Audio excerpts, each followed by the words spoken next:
Right before Joe coughed, he said, "Chat, I think I might cough." Excuse me.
Ugh, alright.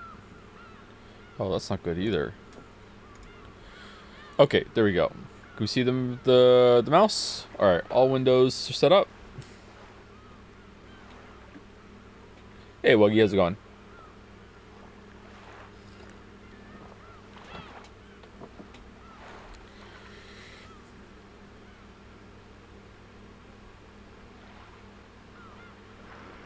Oh, excuse me. Who do you hate more, Maria or Himiko? Oh, Himiko, easily. Maria's a kid. Himiko doesn't have an excuse.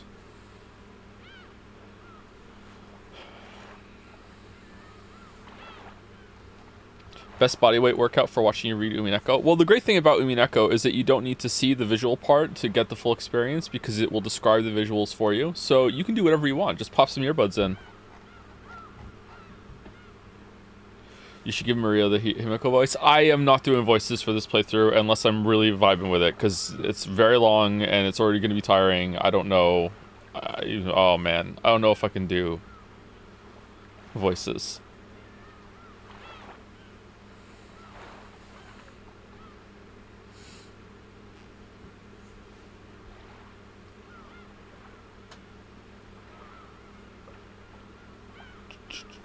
Hey Joe, I was mad about getting owned last Umineko stream, so I decided to rewatch the VOD at ×2 speed, and when I got to the part where you started to speak at ×2 speed, I kept the video at ×2 speed and was still able to understand you at ×2 speed, because I could literally see the text you were reading at ×2 speed, and when you got back to normal speed, when you were on ×2 speed before, you sounded pretty stupid trying to own me. Little did you know that you were getting owned yourself. Alright, thank you, Alligator. Thank you, Alligator. I got owned.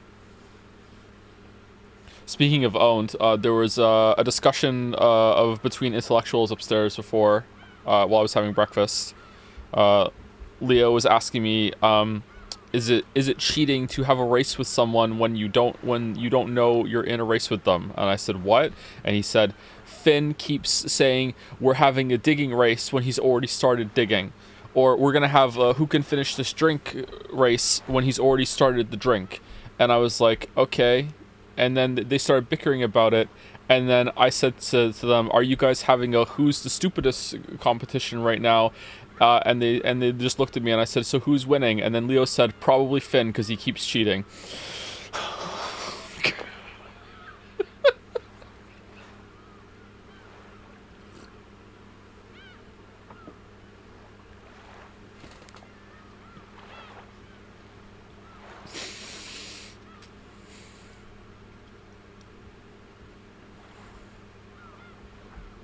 How many monocoins for the full Joe Tingles Umineko read? Oh, all of them. All of them. We have to stop the marble races. I started reading Umineko and realized how George is literally you. Really, George? What a compliment. Thank you so much.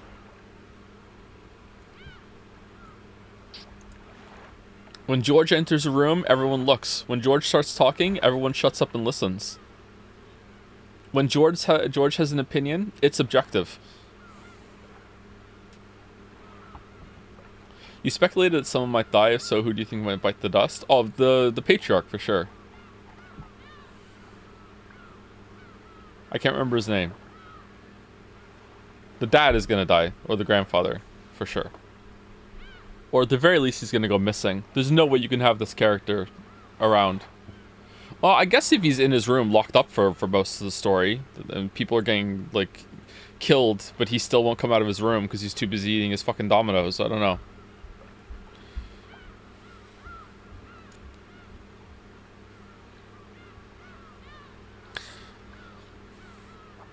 Anyway, in case you weren't here last week, let me do a recap.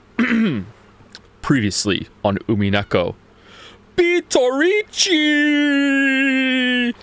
I am Battler. I am 5'11", a giant among my family.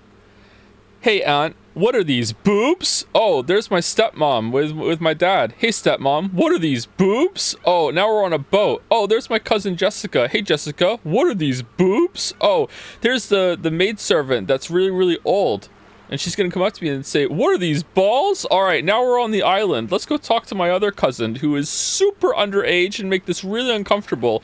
When you're older, I'm going to come up to you and say, what are these, boobs? Oh, here's another maid. What are these, boobs? There you go. That was it. And then it got really good at the end. Oh, and then at one point, one of the girls turned around and said, do you think I just got boobs just so you could fondle them? I get it now, Umineko bros.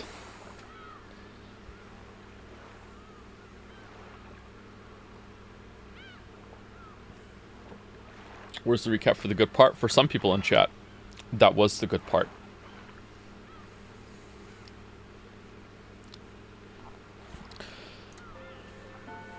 Oh. Load. Load of.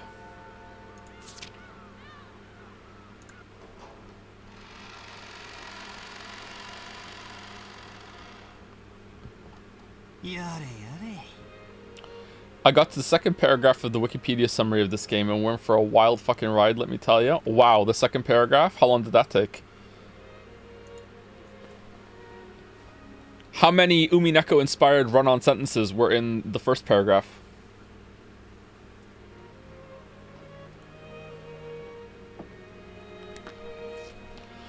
I would like to see the notes. Where is it? System? Yeah, okay. Oh, it's all full. Okay. There are 2 gaps, though.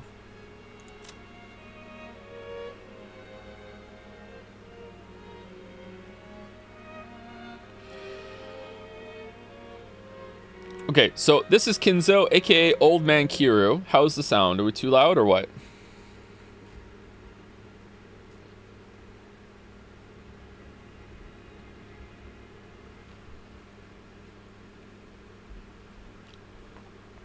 It's fine.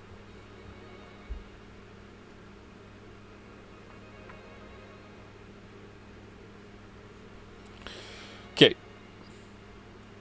Ushiromiya Kinzo, the aged head of the Ushiromiya family head. Even though it has already been announced that he is just a few months to live, he is brimming with energy. Though he amassed a vast fortune in the past, he never made any announcements regarding the inheritance, which worries his children. He is strongly influenced by the West, and is a rabid fan of the occult. His study is packed with mysterious grimoires. So he's basically Hideo Kojima. All right. So as a somewhat serious recap that's very, very brief, basically we're on an island called Rockinjima, where this family has their estate, including a huge mansion, but that's not also where all their vast fortune lies. There's other things they have going on too outside of the island. This guy's the head. He's presumably about to die. When he dies, his children, which are this guy, this woman, this guy, and this woman, these are the 4 blood relatives of this guy, are going to inherit the fortune from him. Okay? So they've returned to the island for their yearly club meeting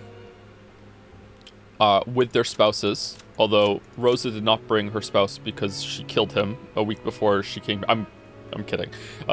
She didn't bring her husband for some reason. I don't know why. And they're come back to the island to have a yearly family meetup, but also this time to discuss the inheritance because he should have died already. And that's about it. That's all you really need to know. Except for maybe a couple of weird things with the servants. These two have said that they're oh, she has a tattoo.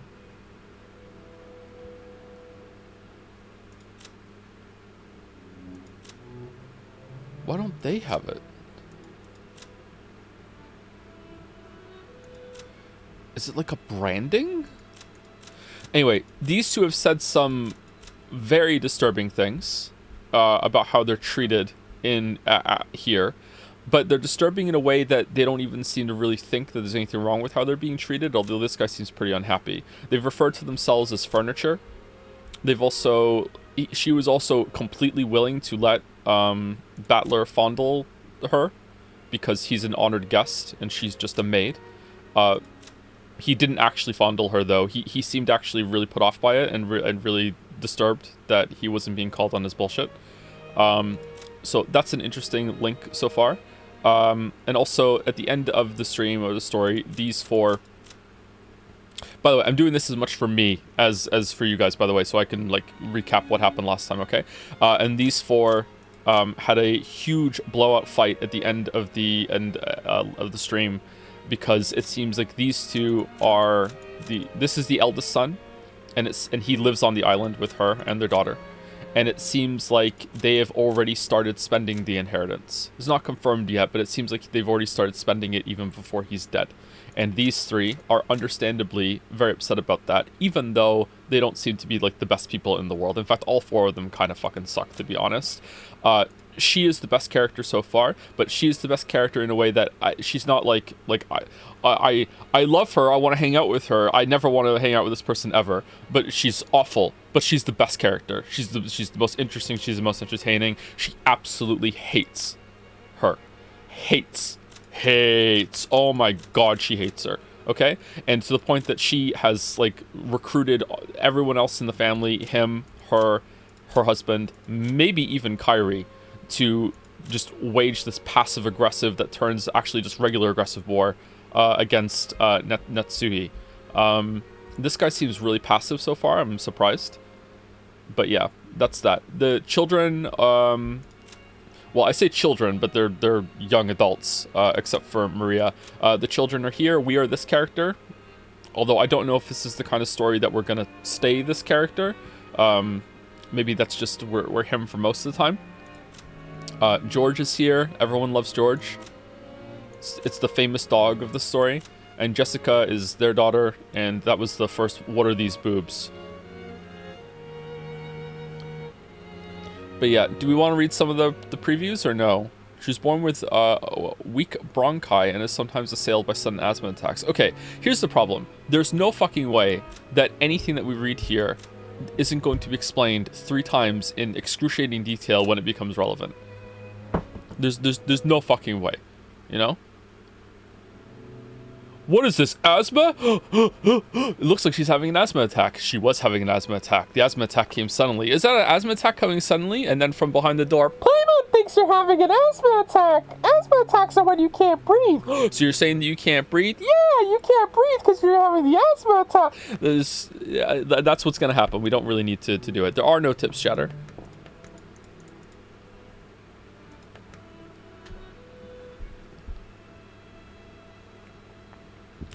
Can we see the portrait of the not blonde girl? She's absolutely not blonde.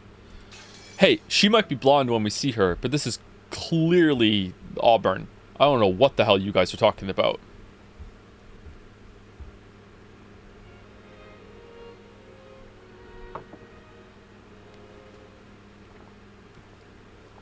That's blonde as hell.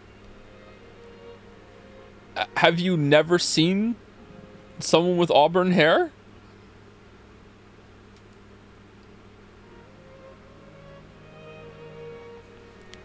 Objectively incorrect? Okay. Take a picture. Open your favorite image manipulator, whatever, and go to the eyedropper, and then sit corrected, my chatter.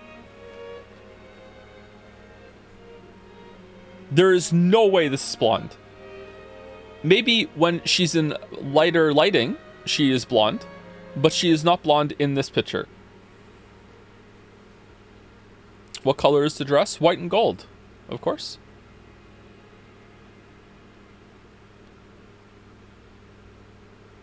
White and gold? Wrong. Okay, so we're about to get started for real. It's been 16 minutes, which is, par for the course around here. I'm going to say a quick thank you to any bits and subs that came in, but then today I think I'm going to take it a bit easy on reading chat, and we're just going to try and get through it, because otherwise we're never going to finish this not a game story. And I would like to move it along. So I might be a bit distant. We'll see. But if something catches my eye, I might want to start talking to chat. But we'll see how it goes. Also, I want to talk a little bit about IGUS because I think some people don't understand the point I was making yesterday, and I want to clarify because I just want to clarify. But I'll do that on Tuesday because that's not the Persona. This is not the Persona stream. Oh no, it's not going to be a fight. I just feel like I didn't make my point clear. It's not Chowder's fault. It's my fault.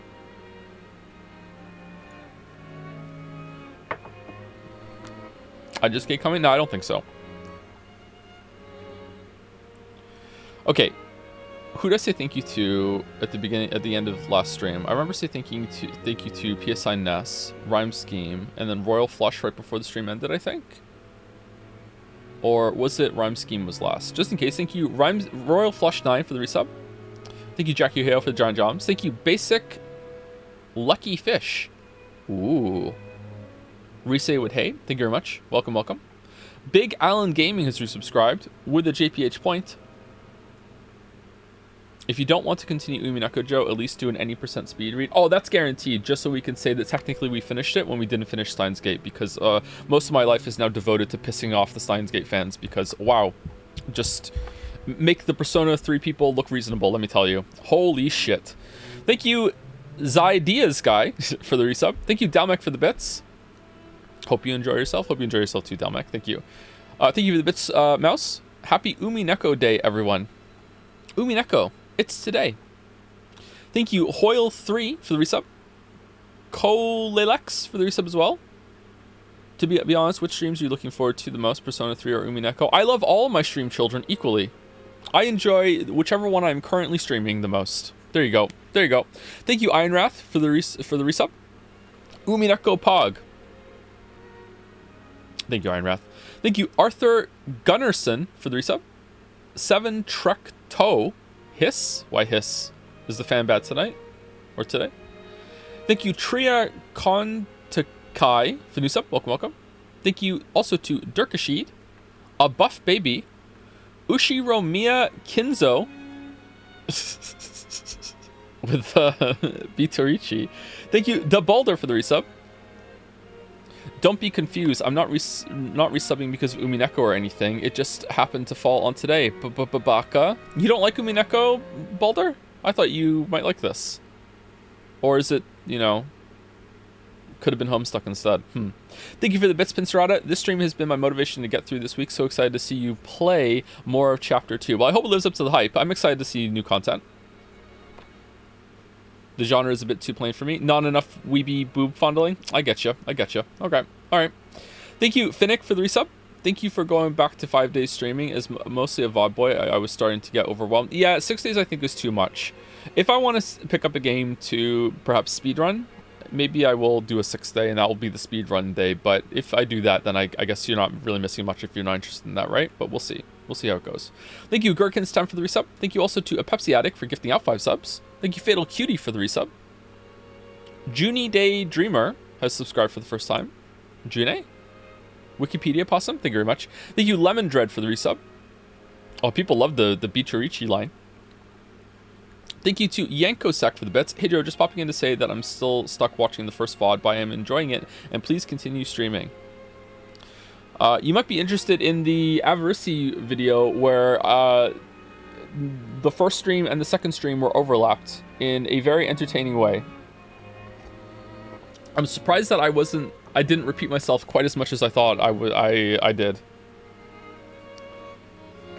But it is still kind of creepy how my reaction was almost word for word the same a year later. I don't know what it says about me, man. Is it a good thing or a bad thing? I don't know. I feel like maybe I have like trigger thoughts or something, and then I just get right into it. Not trigger like I'm angry, like trigger like it just like it causes a thought to appear in my head. I don't know. There's no such thing as free will, apparently. Thank you, Mazes, for the resub. Thank you, That Nitum, for the resub as well. Hey, Joe, I don't know if I've actually been sub for 6 months, but anyways, I hope you enjoy Umineko. I started playing this game after last stream, and in that time have finished episode 1 and really loved it. Oh, that's good. That's good to hear. I hope it holds up for me. We'll see. Yeah, it says you've been subscribed for 7 months with this one. Thank you, Nev Manning, for continuing a gift sub. Thank you, That Fig, for the resub. What a glorious Steins Gate Sunday this is. So true, so true. And the last set on my list are Fail Druidy with the resub. Why can't I say this last name? Ushiromiya Kinzo with some more bits. Hello, Joe. It's hard to talk about Umineko, but I think it'll do some stuff you really appreciate. The pacing is no joke horrendous at times. I definitely appreciate having read Umineko more than reading it, but it's in my top 10 stories of all time. See, Persona fans, look upon a fandom that loves the work, but can still say, hey, it has some really bad parts. Look, you weebies, and despair. This is what confidence in your piece of fiction looks like. Exactly, the maturity.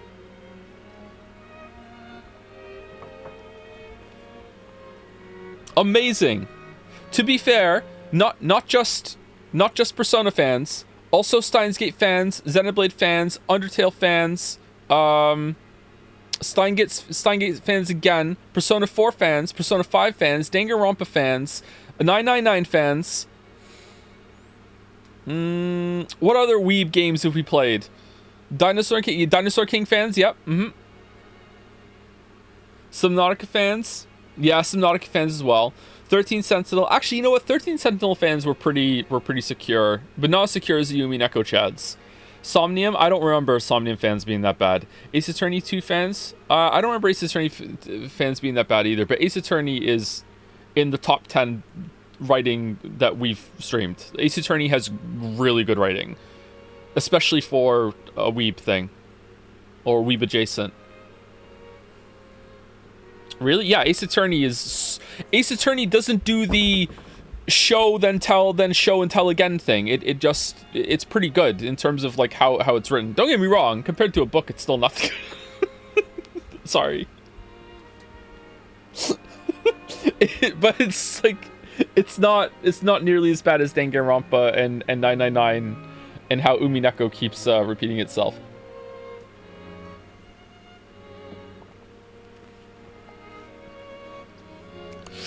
How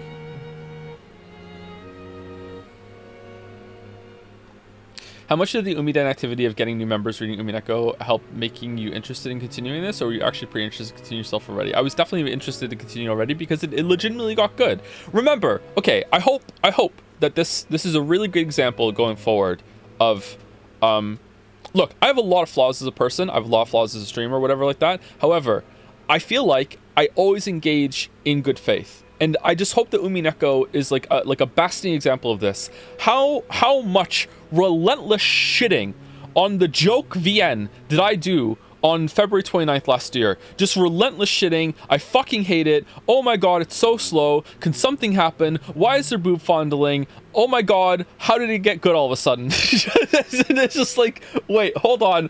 What? This is, and now we're reading it some more. Like, it's so like if something gets good, I will completely do a 180 and I'll be like, oh, okay, I'm in. You know what I mean? Like, so yeah. Arms crossed, why is it good now? I did the whole hopium and copium, one in each fucking nostril. Like, do you know how owned I am? Do you know the size of the L I am taking just from continuing this, right? The gloating that Mouse got to do in Jadsea 2024 on Discord. Like, oh my god.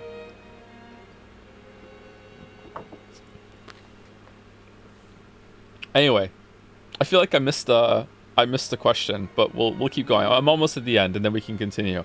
Thank you for the giant +2, Joe's Retinas. I don't know what for. Maybe it's when I was doing the boobs talk. Thank you, Zorox, for the bits. Hey, Joe, do you know any spoilers? Plot twist you actually do. Many years ago, you replied to a comment on a VOD that contained a spoiler, but anything else? Probably best not to say on stream, but curious. Did I? I don't remember.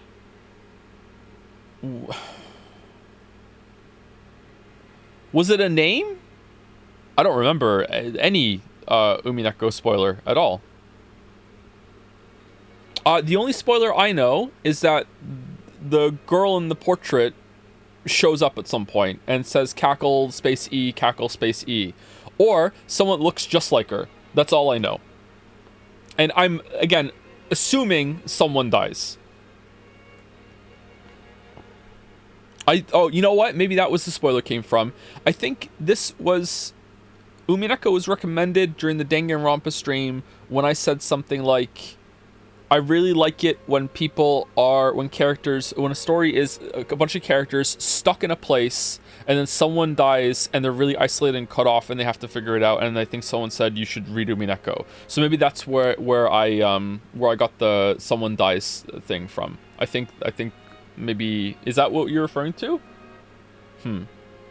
But yeah, that's all I know. I don't know anything else. Surely that incoming typhoon won't be an issue. Nah, it's a MacGuffin. It's nothing. It's a red herring. Anyway, thank you Winther for the new sub. Thank you for the giant morb lives on Earth. Thank you. Take your time, Joe. Much love. Oh, I'm taking too much time right now. Need to wrap it up. Hey Joe, thanks for streaming. My girlfriend left me today, and this is a welcome and always fun distraction. Oh, I'm sorry to hear that. Hopefully we can have some laughs today, or have a fun time reading this, and we can distract you for at least like 4 to 5 hours. Sorry to hear that. Take your time. Thank you, Justin T1118 for the resub. Wink 62. Oh, 62 months, 62 winks. I like winks. Thank you, Lawn Briefing, for the new sub. Slink 1701 for the resub. And welcome, Lawn Briefing. Thank you, Liluiat, for the bits. Hey, Joe, I introduced your content recently to my SO, and she really enjoys it and got back into Umineko because of you. So I wish you could give, is it Alana or Elena, a shout out, because she's awesome and I like her very much. Maybe not as much as I like you. I'm in.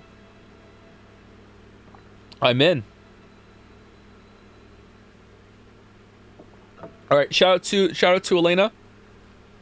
I hate to be the one to break this to you, Elena, or some say Alana, but you're dating a weeb. You probably want to do a Google search to see. Read some weeb articles. Be careful you don't read too many, or lest you become a weeb yourself. But you might want to make an informed decision about, what you're doing. All right?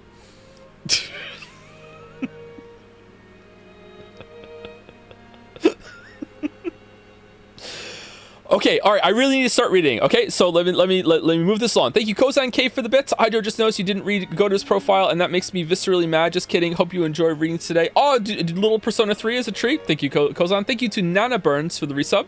Hugs from Brazil. Hugs back. Thank you, TT Sunday, for the resub. Honestine Skate. Thank you also to Assistant Weeby, Simple from Jads, Evil Panda 14, George Washing Machine, Buy a Marble for the Race, and En Passant. And Passant. Time for some serious reading. Henry Wyatt for You Watch Umineko, you actually like that show? It's trash! That's a lie! I actually kid George. Who do you kin? No, I did it wrong. Battler? I did it wrong. I haven't done that in so long. How do I do it?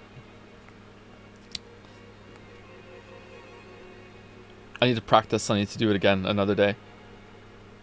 New spider noise. I still have it? Okay, good. I messed up the speech before it, though. Thank you, Some Mute, for the new sub. And, oh, a bunch of messages. Okay. Avarici is resubscribed with Joseph Anderson. I think we're on Joe at this point, right? I was watching your recent Persona 3 Reload streams, and I cannot help but notice that you are pronouncing the baby incorrectly in the Mass Destruction, originally Persona 3 OST song. It should be baby, not baby. You should say it like the B in bidet. No, the be in bidet instead of the B in Bikoi. Please correct yourself in the future so that you may fully enjoy the masterpiece that is Mass Destruction. Peace. Or pace. I guess that's why I'm not enjoying it. Yeah. If only we were playing the original with that syllable change back. Thank you, Avarici. Thank you, Mokai Sautome, for the resub. I began reading Umineko in 2008, and I'm still reading it when the game was still being translated. 17 years later, it still occupies a huge amount of my time, still a space in my mind and soul. Sorry, I'm just ad-libbing your message. I'm so rude. I'm sorry. Thank you for giving it an honest try, and I look forward to your adventure. I'm looking forward to it too. Maybe someday today in the stream we're going to be able to even continue. Just riff it over there. I'm sorry. A lot of people seem to hold this in high regard. Okay, and for real, I'm at the top of my list now. Okay, here we go. Thank you, Dorimart, for the resub. Hi, Joe. Unfortunately, I won't be able to watch your streams mostly live now because I can't stay up to 6 a.m. to finish it, so I can only watch Umineko streams live and VODs for Persona 3. Probably a good choice. Just letting you know that love your streams, by the way. Oh, thanks, Dorimart. Hopefully the VOD experience is it holds up. You don't have to be here for chat.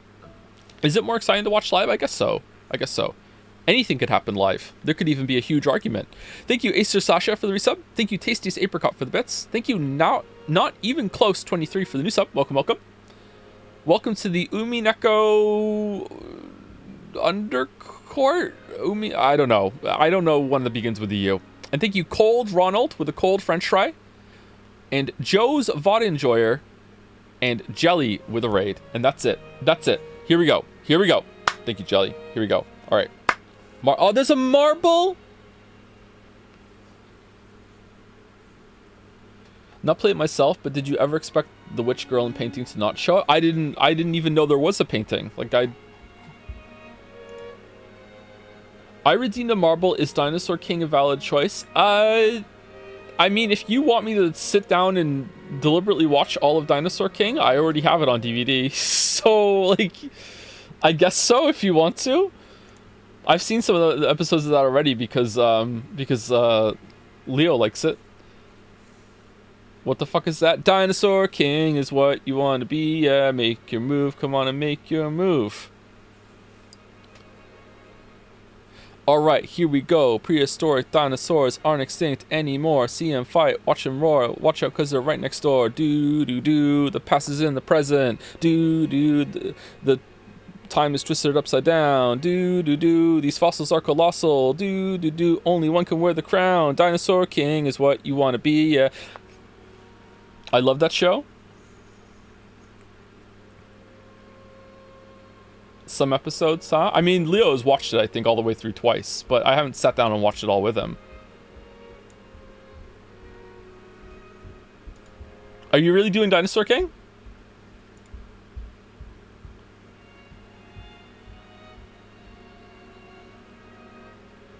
Which dinosaur are you? I'm T-Rex, so you can't be him. I'm a Stegosaurus, the most stubborn of the dinosaurs. Yes, okay. Dinosaur King is in. All right, it's basically Pokemon with dinosaurs. All right, let us continue. Battler, sheesh. That must have made grandmother pretty jealous, huh? Okay, so last interruption. How is the voices with the sound now that I'm speaking over it? Too loud? Too quiet? How are we doing?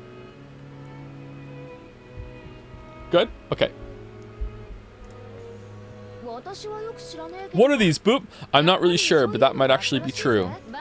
Apparently, grandmother believed he was cheating on her with some blonde. Oh yeah, which one? Oh? Good smell. Good smell coming from Shannon. Maria, sniffing, approached the basket Shannon was holding with interest. After hearing that, I noticed a fragrant scent with a touch of vanilla. What is this, bread? Oh, I apologize. I was told by Kumasawa-san to bring them to everyone. What is it, I wonder? Oh, excellent. Cookies. Ooh. Want to eat cookies? Want to eat cookies. Ooh. Let me know, chat. Sorry, you should know, chat. I am so committed to getting a lot of reading done today that I have a Red Bull ready for break so I can get some serious reading done. Please eat as much as you like. But would it be appropriate to serve cookies in a place like this in front of the portrait? Shannon-chan sent us a glance that seemed to ask what we wanted to do about it. Well, yeah, I guess eating here would be bad manners, generally speaking. Maria, why don't we eat someplace else? Paimon thinks we eat somewhere else. Somewhere else? Yeah, somewhere. Let's put the cookies in a bento and have a picnic.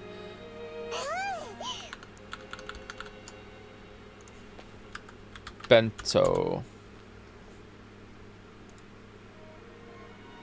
Lunchbox kind of thing? Oh, apparently this is a catch-all term for a bunch of different things. All right. Have a picnic, have a picnic. If we can eat cookies, let's go. How many cookies are there? Yeah, let's go get some fresh air. We shouldn't stuff ourselves right in front of the witch. That's right, didn't we say we wanted to go down to the beach in the first place? Let's go, let's go. Shannon-chan. Sorry, but could I ask you to get us a blanket to sit on and some flasks of tea? Right. Certainly. You're so thoughtful, George. Shannon-chan received her instructions and gracefully bowed before retracing her steps. We headed for the beach on our own. Everyone headed for the entrance in a group, going to the beach. Feeling as though that witch was staring down our backs, I turned around once more. Ooh. Battler, you still don't believe? Can I see the inscription? Nope, I believe. It'd be so much cooler that way. The golden witch Bitarichi gave grandfather 10 tons of gold. And that gold might be sleeping around here somewhere. Besides, didn't grandfather write that strange epitaph as though challenging us to find it if we can? I'd say that kind of adventurous story is way better. 20 billion yen worth of gold, huh? Even if we split it up between the four of us, that's still a ridiculous amount of money. Who's splitting it? 5 billion yen for each of us. Well, you get more, George, because, you know, you're George. Incredible. With that kind of money, you could probably make any sort of business prosper. In fact, we could live our whole lives fabulously without working at all. Okay, so you understand the importance of an inheritance, and yet you still think you can make it on your own. Okay. Ooh. I don't want 5 billion yen. I want cookies based. Wow. Maria would take cookies over money. So would I. Still, 5 billion yen. That's like a dream.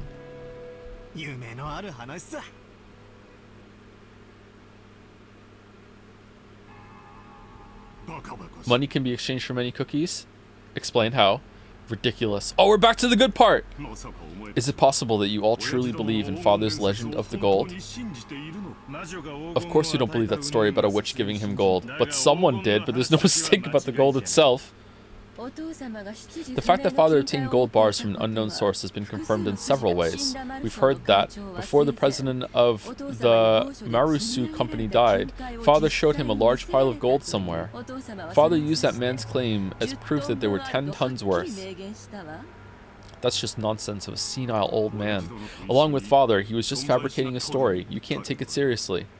If that gold didn't exist, he wouldn't have been able to gather so much funding. Before the president died, he was a person with such a sincere personality that he earned the respect of many in the business world. He wouldn't have become a partner to such fraud. And speaking of fraud, and Aniki, the president of Marusu, definitely saw it. 10 tons of it, clearly, with his own eyes. Even more, Dad let the president take one ingot at random and have it examined. The results of the examination showed that the 10 kilogram ingot was 99.99% pure. Isn't pure gold really soft? How much do you need to combine gold with to make it so it can stack in an ingot? I thought pure gold was really soft. He said that the Ushiromiya family crest, the one-winged eagle, was imprinted on it. Almost instantly, the Ushiromiya legend of the gold spread amongst the fixers of the business world. It's really soft as relative to other metal. I thought pure gold was so soft that you could kind of compress it a little bit with your fingers, with your hands. It's not that soft. I'm thinking of sodium. Am I thinking of something else? You can scratch it with your fingernail. You can dent it though.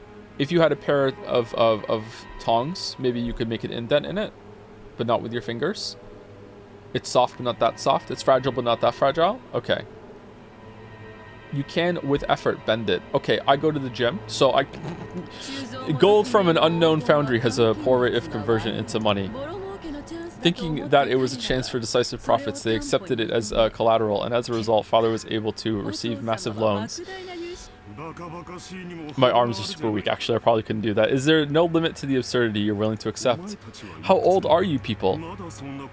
Are you still taking that nursery tale you heard as children seriously? Where is the proof that this 10 tons of gold even exists? We just told you, the president of Marumu. Aren't you just parroting the lies of father and a few of those close to him? Of course it's just a story, but still, Aniki, the amount of money Dad raised required a suitable amount of collateral. Even if the gold itself was just a rumor, it is an undoubtable fact that he showed them a treasure of comparable worth. It was just an illusion of money created by our penniless father. Based, he acted as though he actually had gold that didn't exist, fooling his sponsors. It was probably the gamble of a lifetime. Luckily, his use of those funds proved successful. God, I hope that's true. If the Korean War demands hadn't come and the Ushiromiya family had not been restored, father would probably have been hounded after as the crook of the century. So you're saying the gold, and that's why I take after him with these stupid fucking hotel ideas. So are you saying the gold never existed and father made it all up? It was a fiction. Why are you calling him father? You're not his son. Of course. And because of that, the illusion of gold became a mere inconvenience once he'd achieved enough success. That's why, later on, father added all that about a witch and black magic, weakening the credibility of the entire story. In other words, he revealed that the illusion of the gold was a fabrication. If he claimed to have received the gold from a witch, no one would believe that it existed at all, right?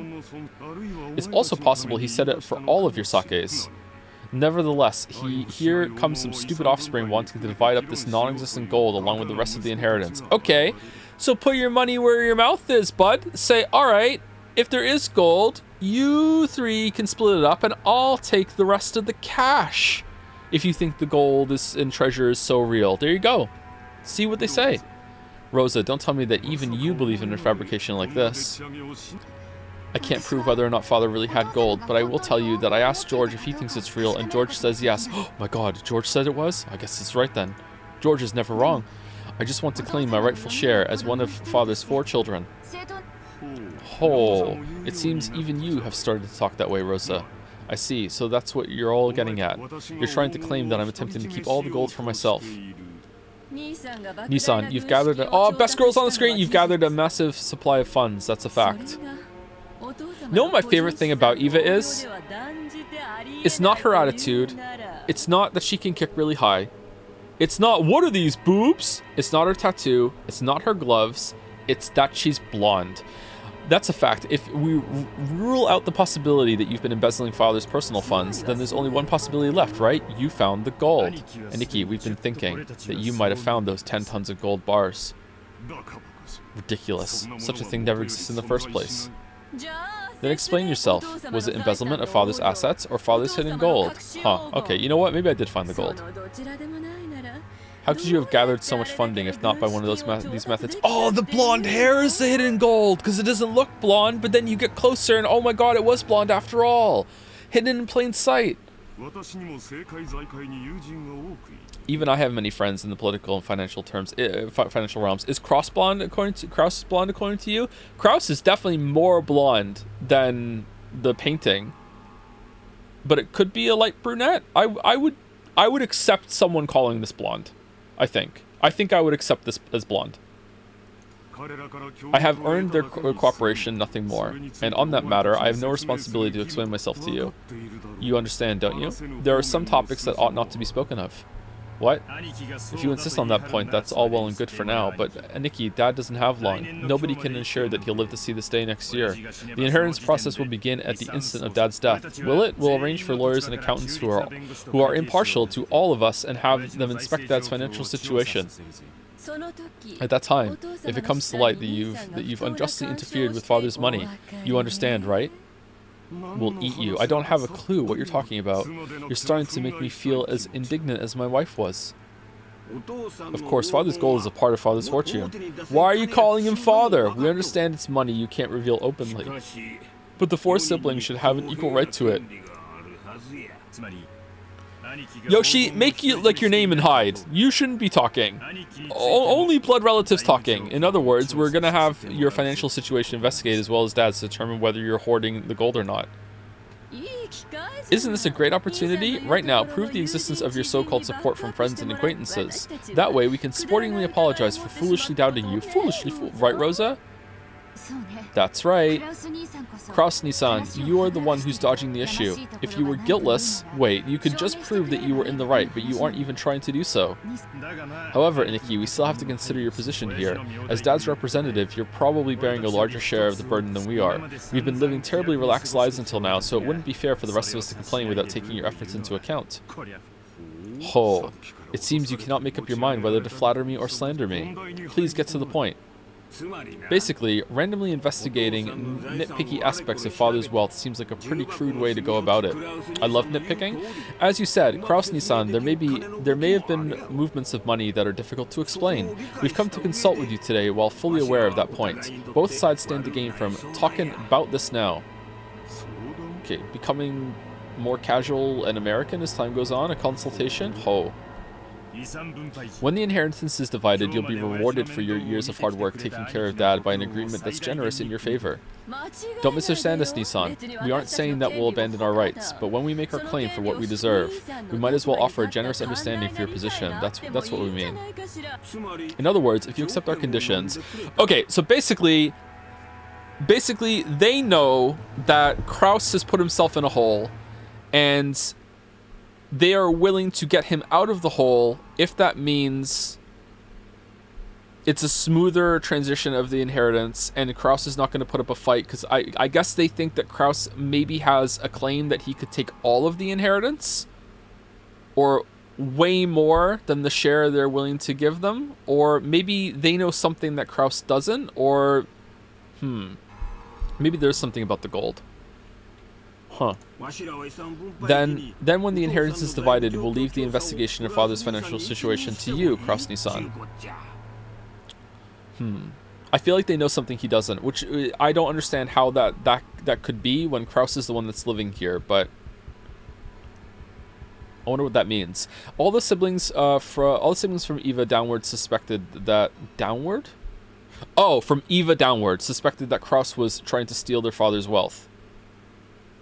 Okay, isn't that just all of the siblings?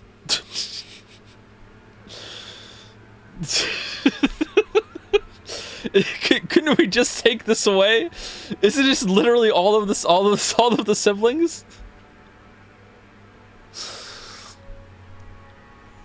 Except, well, isn't that in the sentence? Like, all of Kraus's siblings, basically, right?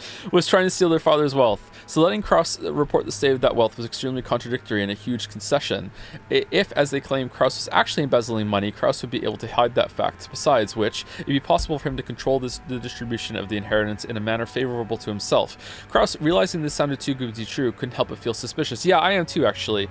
Do they think if he accepts it, then that's an admission of guilt, or... He couldn't help but worry about what they'd ask for in exchange. Oh. After mistrusting me completely, you now say you're willing to restore your confidence in me as the eldest sibling? What is it you want in return? Just what we deserve as siblings. You aren't the kind of person who'd steal Dad's property, but you also aren't being financed by some patron. Considering all that, there is a certain explanation that satisfies the rest of us. Nissan, you found 10 tons of gold and used that as collateral to gather some funding. Yes, just like father did in the past, right? If that's the case, there won't be any funny business in father's finances. You've always been a good son, looking after father. Why did we mistrust a person like that? You're being so roundabout, I can barely understand you. I think they're being really straightforward right now, Kraus, please speak in clearer and more practical terms. Alright. Umineko reader. Our first condition, Aniki, you must admit that you found Dad's gold. Are you asking me to admit I possess gold that doesn't exist? Yes. Our second condition, just blasting right past it.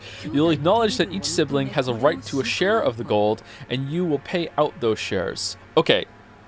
So are they really just convinced that he did find the gold, and that gold isn't a part of the inheritance, and they want a part of it because it's probably equal to the rest of the monetary wealth, or even surpasses it? I'm surprised that they're so convinced. How foolish. With that non-existent 20 billion yen of gold, ooh, you know how much it's worth right off the top of your head. That would be 5 billion yen per person. Are you telling me to pay a total of 15 billion yen? Ridiculous. Keep listening till the end. We know that much money can't pop up out of nowhere. We're not asking you to make an impossible deal. Of course, regarding the portions of the gold, we plan to reward you plenty for your hard work until now. Our third condition. The portion of the gold to the one bearing the title of successor to the Ushiromiya head family will be 50%. The remainder will be considered the fair share for the siblings and divided up. Of course, this also includes you, Kraus Nissan. Of the 20 billion, 12.5 billion will go to Aniki.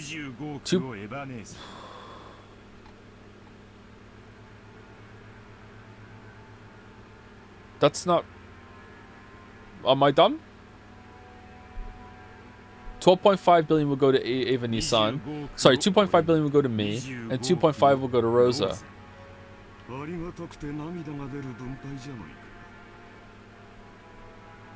That division scheme makes me so grateful I could cry. It's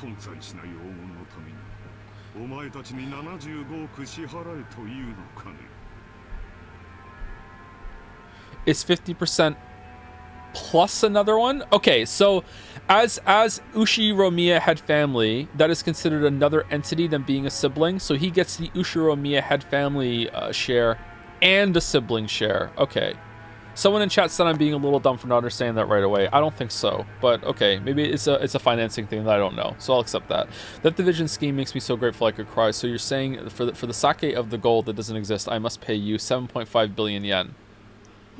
What's wrong? Nissan, your share is 5 times the size of ours. These are such good terms, I'd be jumping for joy. Okay, now I think that they think the gold doesn't exist, and they're just doing this to get even more money and put a squeeze on him, but who knows? Hehehe. This is pretty smart on their part, actually. They've backed him into a corner now. So if there is gold, he's going to have to admit to it. And if there isn't gold, he's going to have to admit to embezzlement. And if he doesn't want to admit to embezzlement, he's going to have to pay them out with money he possibly can have and then have to be bankrupt or whatever. Or he's going to put himself in a really bad situation. The other ones are better. Okay, so yeah, they've completely fucked him. He's in such a corner right now. Our fourth condition, the gold will be liquidated and distributed along with the inheritance at the time of father's death. However, as a deposit, 10% of our portions are to be paid to us promptly. These payments must be made before March of next year. What do you think, Krasny-san? This is an ideal chance for you to restore the trust regarding your handling of father's assets, isn't it? So Kraus must be in such a shitty situation that he's going to take whichever one of these is most palatable to him. Sounds like the fourth one, maybe. Because I don't think he has the money. Of course, it might be impossible to get a whole 7.5 billion before father dies, but it should be possible for you to manage a deposit of 750 million, right? Paying 700 million in half a year might sound like a pain, but you should be able to manage it with all your friends in the political and business spheres. Normally, we'd hope to receive the 7.5 billion right now, all at once, but out of concern for you, we'll show our sincerity by asking for only 10% of that for the time being. The remaining 90% can wait until the inheritance is distributed. See? Even you'd be capable of managing a mere 10% to show your sincerity. Okay. So, sorry to keep interrupting it with speculation. Hopefully you're enjoying it and it's not too tiring. But I wonder if... Are they so hard up for money that they need it badly? Or are they just greedy motherfuckers? Or is it not really so much about greed in that they just really, really do not like their older brother and they just want to make this hurt as much as possible? Or do they not think the money is there anymore and they're trying to make the best of it? I wonder. Or it could be a mix of all of them. So you're trying to sell me the right to assess father's financial situation for 750 million yen. How impressive. You all certainly have grown. To think that I'm now the one being offered deals. Nissan, if you accept these terms, the rest of siblings will leave the investigation of father's assets to you. However, the results of that investigation will be subject to scrutiny. It's only natural, right? We'd be so sad if you manage things so that our 7.5 billion shares shrink. We'll avoid complaining as a general rule. Just make sure you do it neat and tidy. As long as you don't try anything that's blatantly obvious, we've got no intention of stirring things up. We want our inheritance quickly, too. We don't want it to get all drawn out and left hanging. If a complaint is made, who would carry out the follow-up investigation? Nay and Joe, we don't mind if it's you. This is probably the first and last chance for siblings to reach a consensus. I believe it won't come to that. Cackly, cackly. Looks like even you can speak up now and then, Rosa. By this point, it's obvious that Kraus wasn't at all trusted as the oldest sibling, so there's no need to go into detail. And yet,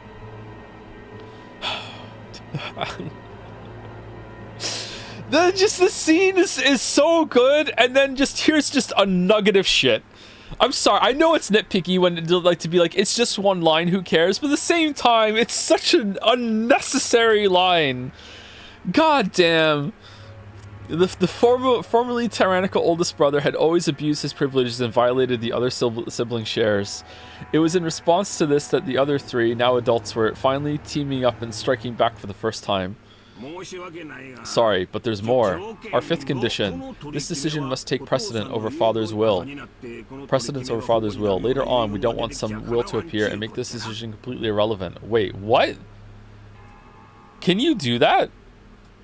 Okay, so do you think that the dad is going to leave everything to Kraus? And you're trying to supersede that with an agreement that you already made with Kraus beforehand? Holy shit. I see that you're very cautious. Then let me ask, if the gold really were found, what would you do? Liquidate it, Lameo. Since you'll be making payments for us for what the gold's worth, the rest of us really don't care if we ever see the gold or not. You can think of our share as an advance payment. I mean, I'd like to see it. Giggle-y, giggle-y. It's good to have dreams, isn't it? You plan to turn this island into a resort, right? You might stumble upon the gold by chance during construction. Eva let out a high-pitched laugh. Kraus watched but didn't even flinch. Okay, so you don't think there's gold. This is just a complete hustle. Alright, I respect it. Let me add a seventh condition before I accept. You all never come back here. Fuck off. In the situation that any sibling other than myself finds the gold, they will immediately turn it over to me. Yes, yes, of course, we'll hold on to it for you. Okay, so you think there is gold, and you don't. Alright. I like this gold back and forth, giggle. Also, you will be nice to my wife. Nope, nope, no can do. Nope, deal's off, deal's off. It was a play on words. Of course the others, who were forcing Kraus to pay money for some non-existent gold, wouldn't save Kraus his portion if they actually found it. From the beginning, this deal had been nothing more than a threat directed at Kraus. Regardless of the actual facts, it was still extremely likely that Kraus was embezzling his father's assets. When Kinzo faced death at last and had his inheritance distributed, some unpleasant facts would surely come to light that could easily become fatal to Kraus. The others had spotted this weak point and were threatening their brother. Yeah, we know, their brother under the veil of compromise, trying to wring a huge sum of money out of him. However, they had forgotten one thing. They'd forgotten that their brother's brain moved so swiftly, at least when it came to cunning and guile, that they'd been forced to band together to combat him. While Eva couldn't stop smiling, sure of her victory, Kraus let out a gloating laugh to show how relaxed he was. Ho, ho, ho, ho. Let's hear it. Yay! This all makes for such a touching story. My estrangement from you all has left a deep pain in my heart. If accepting these conditions means we siblings can become friends again, it would please me to no end. I'd be happy to agree to your deal. Rejoice, Rosa. We have reached an understanding. Uh-oh. Rose's expression dimmed under her blonde hair. It was never a good sign when her brother started talking like this. Eva also keenly picked up on this. That's why she was unable to wipe away a sense of unease even though Kraus had obediently accepted the deal. My, how obedient of you, Same word. It's not like you at all, Nissan. What a cruel thing to say. Are you implying I have some ulterior motive? Of course I don't. I'm just the same as all you. Just the same as all you. He seemed to emphasize just that one part. The color of Rudolph's face darkened. To him, it sounded as though Kraus was saying, I have a plan similar to yours. Yeah, okay. So Rudolph panicked. His nose started to glow. He rushed to bring this nearly resolved discussion to a conclusion. Then we're good. So, Aniki, would you mind signing here? This is a written contract summarizing the discussion we've just been having. There's one for each of us. Everyone will sign for the same contents. Rudolph took 4 written contracts out his breast pocket that had the details of their deal written on them. The 7th condition you propose will, of course, be added right now. Don't worry about that. Aniki, need a pen? Rudolph took a fountain pen out of his breast pocket and offered it to Kraus. What are these, boobs? Kraus made as if to accept it, but then, with a small laugh, he drew back his hand without taking it and spoke. Actually, in order to ensure that this agreement is properly executed, I'd like to propose an amendment on just one point. As soon as Kraus said that single sentence, all of the siblings felt as though something ominous was creeping up their backs at the same time. That won't do. We've already decided, haven't we? Just stay quiet and sign it. Why are you in such a hurry, Eva? Of course I'll sign. I promise the share of the gold going to all of you will be 7.5 billion yen. I also promise that, when Father's inheritance is distributed, I will cleanly and neatly liquidate it. However, there is one point I simply must insist that you compromise on. What are you talking about? What don't you like? The part about promptly paying 10% of your share, 750 million yen. As you point out, my financial situation is far from prosperous. While I can guarantee that I will collect on various future investments, I must admit I am quite poor at the present moment. In short, I have absolutely no money that I can move around right now. I am incompetent and my business sense is dull. Since I am the loser you all claim me to be, I don't have the power to move 750 million yen in just half a year. That can't be true. Are you trying to deceive us with such a half-baked trick? Hey, you're the one who said it. You're the one who said that I'm short-sighted and I was too early. Just your words. At the time of the division of the inheritance, I will liquidate everything at once. Remove the condition that I must pay you 10% in advance. That is the only condition under which I am willing to sign. Krasny-san, that 10% is nothing more than a number to measure your sincerity, isn't it? All things being equal, you shouldn't have any room to negotiate at all. We're doing you a huge favor by offering to let things slide for just 10% in good faith money. Now that we've explained that, you rejecting our offer would seriously damage our trust and relationship, right? Okay, what kind of argument is this? If he doesn't have the money, he doesn't have the money. Hideyoshi had a humble expression on his face and was rubbing his hands together, but his eyes weren't calm at all. Kraus had already seen through to the shadow in the depths of those eyes. Humph. Why are you all in such a rush? Or could it be that you're afraid of something? Rosa, won't you tell me alone? Secretly, so the rest of the siblings can't hear. Oh, it's not as though I... Quitted Aniki. All we're asking is whether you're going to sign or not. Just forget about making any strange deals or any other suspicious moves. Oh, you say I have no room to negotiate? Are you trying to claim that I am a weak position, which therefore puts us in an unequal relationship? Shivers began to crawl up Rudolph's back. He began to feel himself getting overwhelmed by the height of his brother's completely insurmountable wall. He was 5'10", and the long shadow that existed since they were children. If only Battler was here.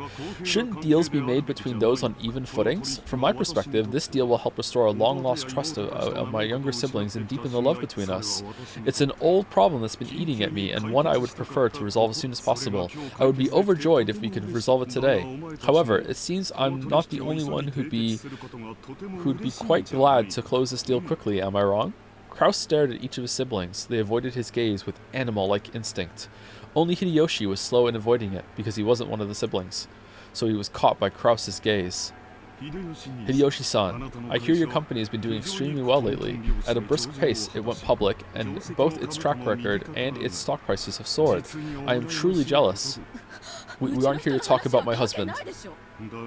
But your husband is here to talk. However, it is unfortunate you have neglected your stockholders. It's even more unfortunate that you were unable to solidify your base when you became stock listed. Before you realized it, some bad-natured colleagues of yours had bought up a huge share of your company's stock, right? I'm one of them. How could you know about that? The same way you knew about me. If it's possible to collect evidence proving that no one would offer a loan to me, then it's possible for me to collect evidence on you. Is it really so expected as that? Kraus grinned broadly. In contrast, Hideyoshi's face was rapidly turning pale. Hideyoshi's company was a restaurant chain management company that he'd started from nothing. Doubt? So doubt, thanks to Hideyoshi's management efforts, the company had achieved success repeatedly, expanding its range, and a petition to make it a stock-listed company had recently succeeded. The greatest advantage of being in the stock holding system is that you can sell stock certificates and gain a large amount of financing. That amount tends to be far greater than a business's normal profits. So this is an extremely effective way to gather massive funds to expand a business even further. However, in exchange for financing the company, the stockholders gain certain rights. They're given rights to allow them to observe and guide the company they've invested in, leading to profits even greater than their original investments. This kind of situation always seemed kind of fucked up to me. I guess it must really be worth it. This right is guaranteed to the stockholder. I know very little about business, by the way. This right is guaranteed to the stockholders, and they sometimes use it to dismiss ineffectual management. The right allows them to keep an eye on management and prevent the money they've invested in the company from going to waste. However, if they use it forcibly, they can eject the former management and take over the company. After all, dismissing management and nominating new management are powers held by the general body of all shareholders. That power is determined by the majority decision of the stockholders, and people who hold more stock get to cast more votes. In other words, if some person or group holds a majority of the stock, they can freely chase out the old management and make the president anyone they'd like. If they want, it's also possible for them to make themselves president. Most companies take various defensive measures to stop malicious people from buying up their stock and threatening their position, like ensuring that lots of stock is bought by those close to them, such as company employees. However, Hideyoshi's company had only recently become stock listed, and he hadn't had time to strengthen those defensive measures. Or maybe Hideyoshi was so engrossed in the management of his company that he couldn't properly understand the dangers of being stock listed. It's hard to say whether he should be viewed as a kind-hearted manager immersed in the work of management, or a foolish manager who had his feet swept out from under him. But either way, Kraus is now his boss. In other words, there existed some people who wouldn't let him get away with that naivety unscathed. They began repeatedly buying up stock in Hideyoshi's company, rapidly gaining such strength that they couldn't be ignored. They then sent anonymous documents to the shareholders in an attempt to gain control of a majority.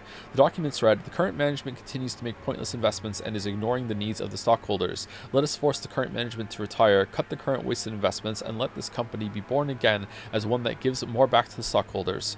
That seems pretty fast. It's very difficult to make the actual state of a company's management known. The fruits of Hideyoshi's sleepless nights and constant concern for his company were cruelly distorted, and he lost the trust of his stockholders. Thanks to these efforts, this group had almost collected a majority of the company's stock. At that point, even Hideyoshi noticed and started to buy back the stock, but the stockholders really realized that the company was undergoing an acquisition maneuver, and each demanded a ridiculous price for the shares that Hideyoshi was trying to buy back. They continually tortured Hideyoshi, who had no leeway in the negotiation of the price. One of the certainties of capitalism is that the price will rise when two parties vie for the same thing. So true. And one of the certainties of democracy is that the majority controls everything. So in the end, whoever manages to buy up the most stock wins. Put another way, whoever has the most money wins. Unless Hideyoshi could obtain a large sum of money at this critical time, he could easily lose all he had built so far. Therefore, more than anything else, he wanted a lot of money right now. I want to go to Tatari. He couldn't wait for the division of Kinzo's inheritance since no one knew when he would die. And you, Rudolph, have been in quite a lot of trouble lately too, haven't you? You always hear people say it's terrifying overseas, but it seems it really is true. American trials are settled quite emotionally. They never hand down generous judgments to foreigners. Is Kairi still here being quiet, or did she leave? Nanjo left. Is Kairi still here? Weren't you advised by your lawyer that making a settlement with the other party would be more economical in the long run? Oh, did what's this? Alright, well, it's just some trouble from work. No big deal. Nothing you can't settle with money. Kairi immediately guessed the meaning behind the subtle expression on Rudolph's face. Her husband had gotten wrapped up in some kind of trouble without her knowledge and had been worrying over it alone. That's right. In this world, anything can be settled with money. After all, it can even buy back the broken bonds between siblings. America is very fussy about the violation of rights. But with money, anything can be settled. Long live capitalism. Though rumor has it that the settlement money could be as high as several $1 million. Oh man, that's like $1 trillion yen. Rudolf had been building a large amount of wealth with a certain type of niche industry. However, a niche is a niche. It definitely wasn't a business exposed to the light of day. An American corporate giant was trying to accuse Rudolph's company of violating their rights. For various reasons, it was thought that victory for Rudolph in this trial would be extremely unlikely, and he was being forced into an all-out surrender. But even so, there was a way for this to be resolved with money. If he could just pay that money, it might still be painful, but he'd be able to pick himself back up. But if he didn't pay, he'd lose everything. Therefore, more than anything else, he wanted a lot of money right now. All right, so this is gonna come back. Rosa, you're good with you're a good and noble little sister. You wouldn't get yourself involved in a dangerous money game. They're gonna be standing over the pile of gold later, and you have a chance to kill someone to take the gold for you. And right before he kills him, it'd be like, therefore, he wanted to. You wouldn't get yourself involved in a dangerous money game. However, your soft-hearted nature has brought you trouble, hasn't it? In my opinion, becoming a co-signer for anything isn't something one should enter into lightly. That's none of your business, Kraus-Nissan!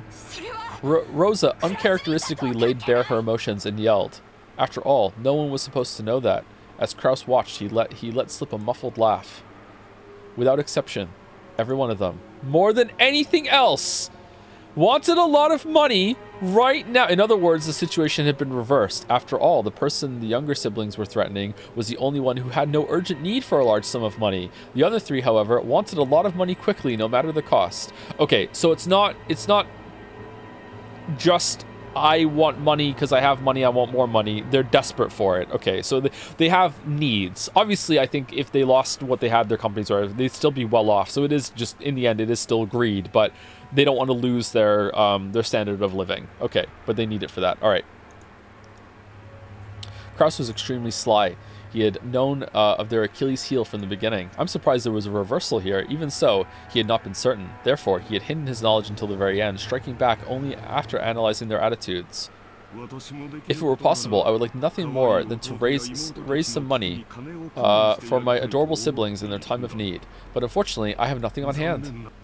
If you know any sponsors that might be able to raise a whole 750 million, I suggest you try there first. Kraus's elated words were so obviously detached from what he actually felt. The other siblings could do nothing more than listen, grinding their teeth. If they could think of a sponsor that convenient, they wouldn't have kept up the charade. They had entered this huge battle specifically because they had exhausted all other options. However, if you do insist on relying on your big brother, I wouldn't mind using my influence to help you find such a sponsor. Oh wait, I do believe you said that I have no influence. Well then, I'm afraid it won't be much help to you. God damn. Yeah. Kraus's low, gloating laugh began to fill the parlor. Man, I don't know who to root for here. The younger siblings who had been driving the oldest brother into a corner until a moment ago could do nothing more than grimace and grind their teeth. Eva, don't make me laugh. I guess. Sat upon. As if I'd ever put myself in your debt. Don't make me laugh. Don't make me laugh. I'm laughing. If we relied on you, how exactly would you help us? I told you, didn't I? All I can do is find other sponsors for you. Of course, I will negotiate for the highest interest rate possible. Damn you. Taking advantage of us. Honey, please calm down. I am calm. I'm extremely cool. I'm not owned right now. I'm not owned at all. I'm actually extremely calm and cool right now. Not owned at all. I'm chilling, actually. I'm listening to some music. I'm laughing. I'm not mad. You bastard. Kyrie grabbed her husband's hand, but that action made him feel even more pitiful, so Rudolph shook it off. Kraus laughed as though watching something highly amusing. Fucking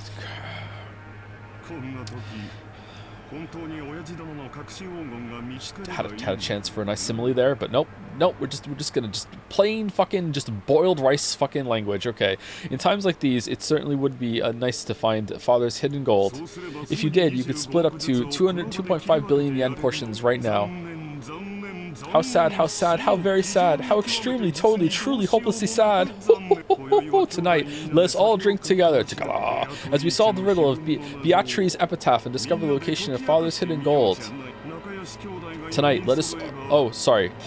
If we four friendly siblings work together, there is surely no puzzle we cannot solve.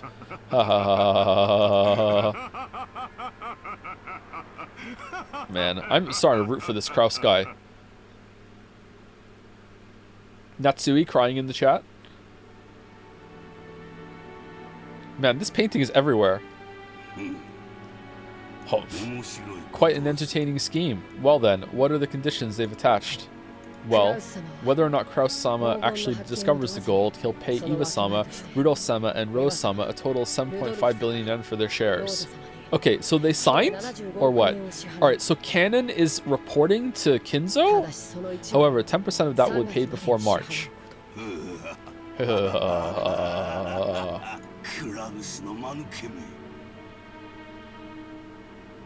Kraus, you dunce, to think he would have his feet swept out from under him by his younger siblings. How truly amusing. It sounds as though they tripped when going in for the kill, yes? Pin? Oh, hey, Greg. Do you think Joe would let me guess and do voiceovers with him for this game? Oh, that would be fun.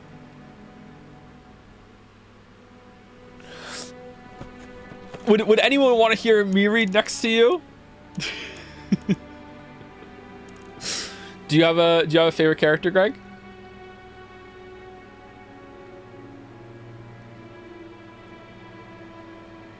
I want to watch Joe get outplayed.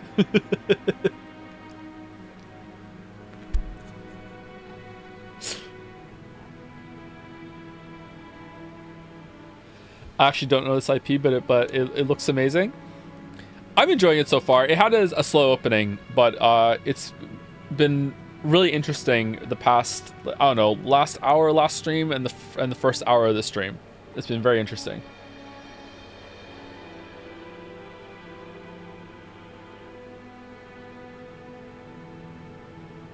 Don't worry, it'll be slow later too.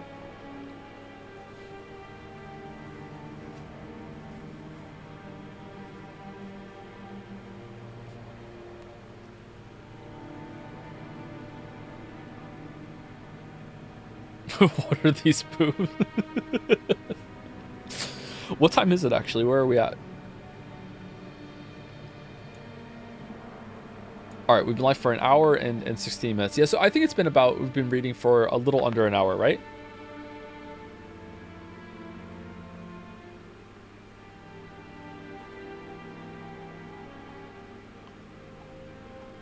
Okay, if the game is that long, surely we can schedule a stream where I can join. Yeah, that would be great. Yeah, we should definitely do that.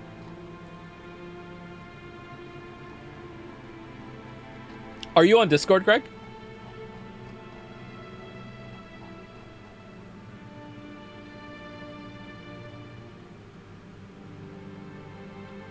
I'm on Discord? Okay. I'll email you after today's stream, and I'll see if I can talk to you on Discord. I think that would be faster in email. I'm actually almost caught up with my Discord DMs as well. And we'll see if we can make something happen. That'd be really fun.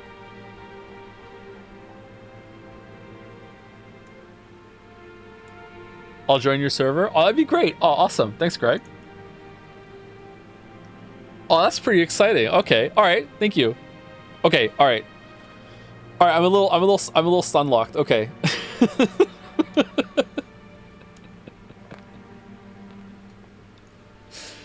Clean the server.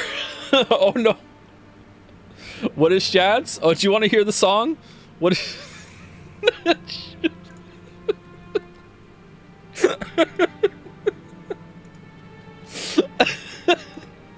Can someone link to Dragon's Den real quick so I can play it? What is Shads?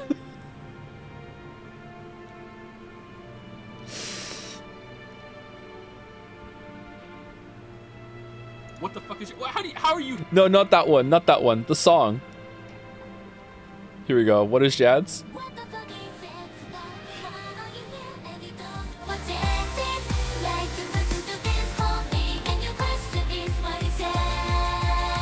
What do you mean, what is Jads? Jads, Joseph Anderson Discord server. That's just the name of the Discord server. What is...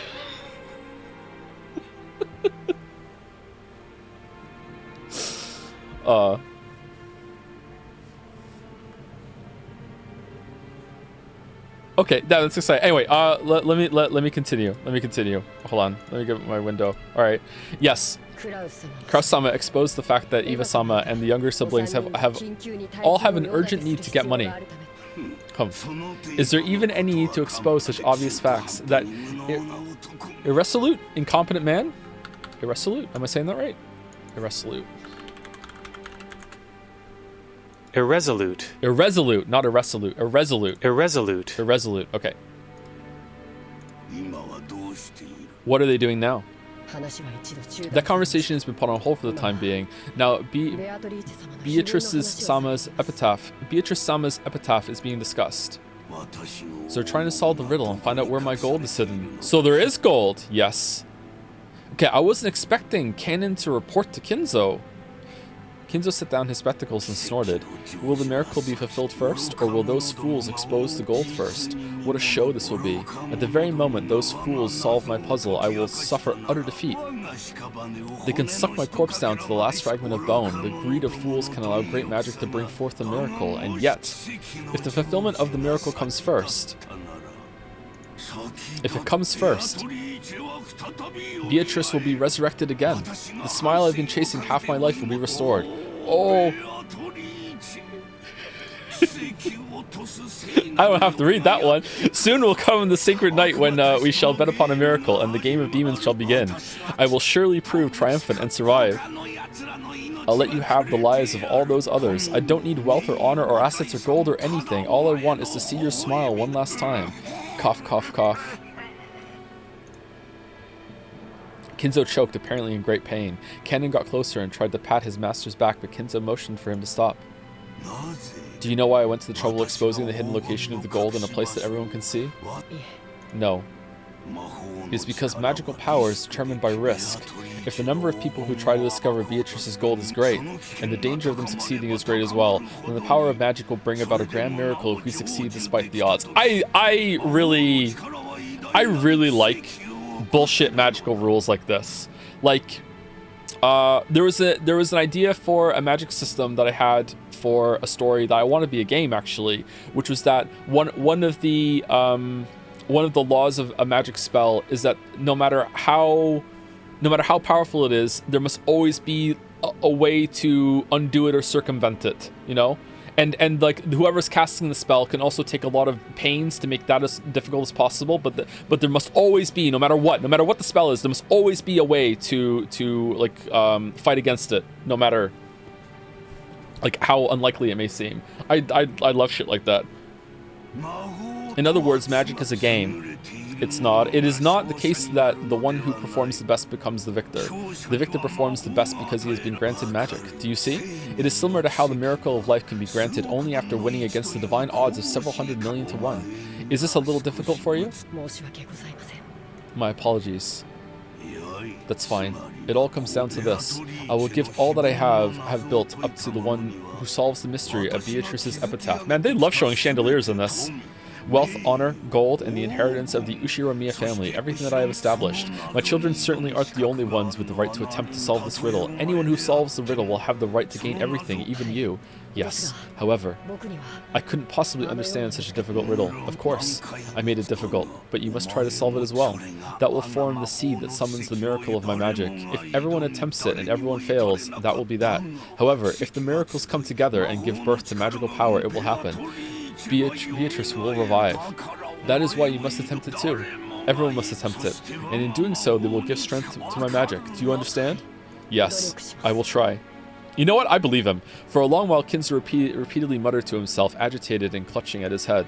Kanon stayed where he was, alert and unmoving, until he was given the next order from his master. Kinzo eventually realized this. Very well. Leave me. There is a bag of sweets on the liquor cabinet. You can take some with you as a reward. I'm fine. Okay, so has the insignia. Not every servant has the insignia. Is this a bastard child or bastard grandchild? And Shannon is as well? Or, like, I'm surprised you let him in. So because you let him in, is it, like, trusted servants get the insignia? Or is Kanon and Shannon, they're definitely related. Or is Kanon and Shannon, are they Genji's kids and you consider Genji family? After all, I am furniture. Yeah, there's the creepy furniture line again. So furniture doesn't eat sweets? Well, I suppose it stands to reason. In that case, leave me. Yes, excuse me. Furniture does eat sweets. The little candies can fall behind cushions all the time. Cannon bowed and left the study. As the door closed, a heavy locking noise sounded out.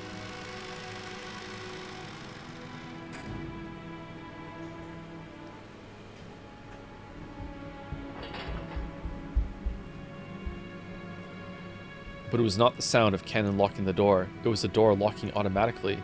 No one could enter without Kinzo's permission, and once they left, they could not enter again. Okay, definitely setting up a locked room mystery. It was a mechanism that Kinzo, unable to trust his blood relatives, had created to seal himself up in his own study and isolate himself from the outside world. Does he have a bathroom in there? He was already unable, or at least a sink. He was already unable to trust anyone accepting. He was already unable to trust anyone accepting. Not the children who shared his blood, but those... Okay, but those servants who called themselves furniture.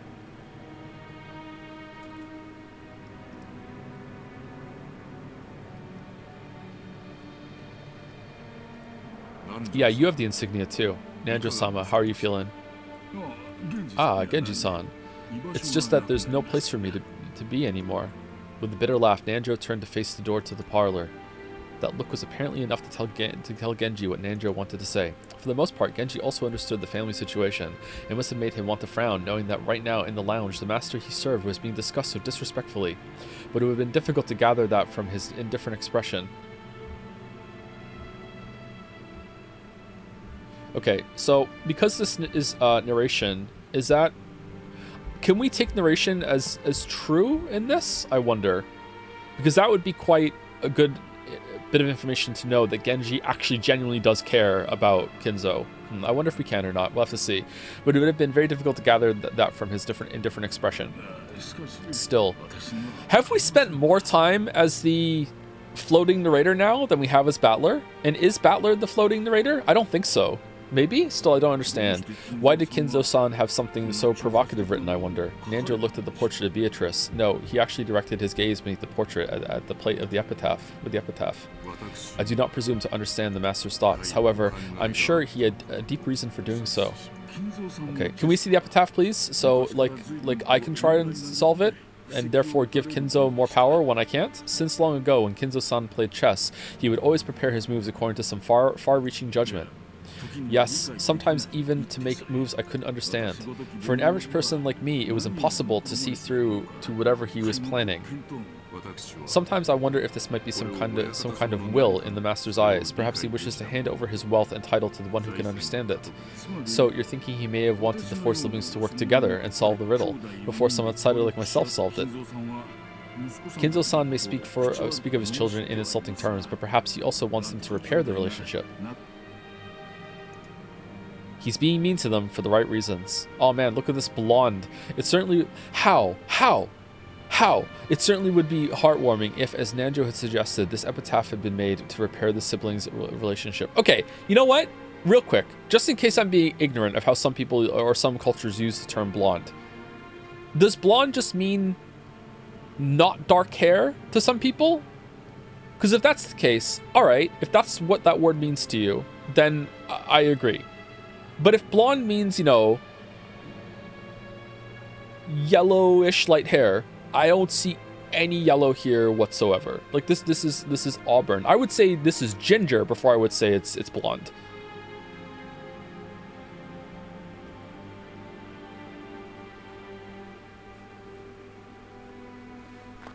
You're colorblind, Joe? Really?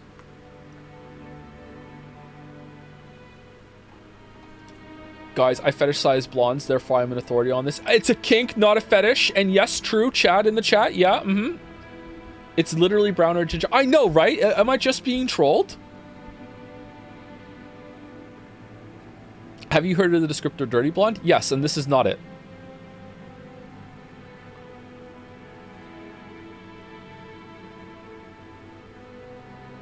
It certainly would have been heartwarming if Nanjo had suggested this epitaph had been made to repair siblings' relationship. I really want to read it. However, both Nanjo and Genji knew that nothing could be more impossible than this. They'd known Kinzo longer than anyone, and Kinzo trusted them more than his own relatives, but even they could not guess at his true motives. The master always says that everyone has the right to try and solve the riddle, even if they aren't a member of his family. What about you, Dr. Nanjo? No, it's a little too difficult a puzzle for this senile old man. Actually, I once wrote this epitaph down on my notebook. Night after night, I would try to solve it before going to sleep.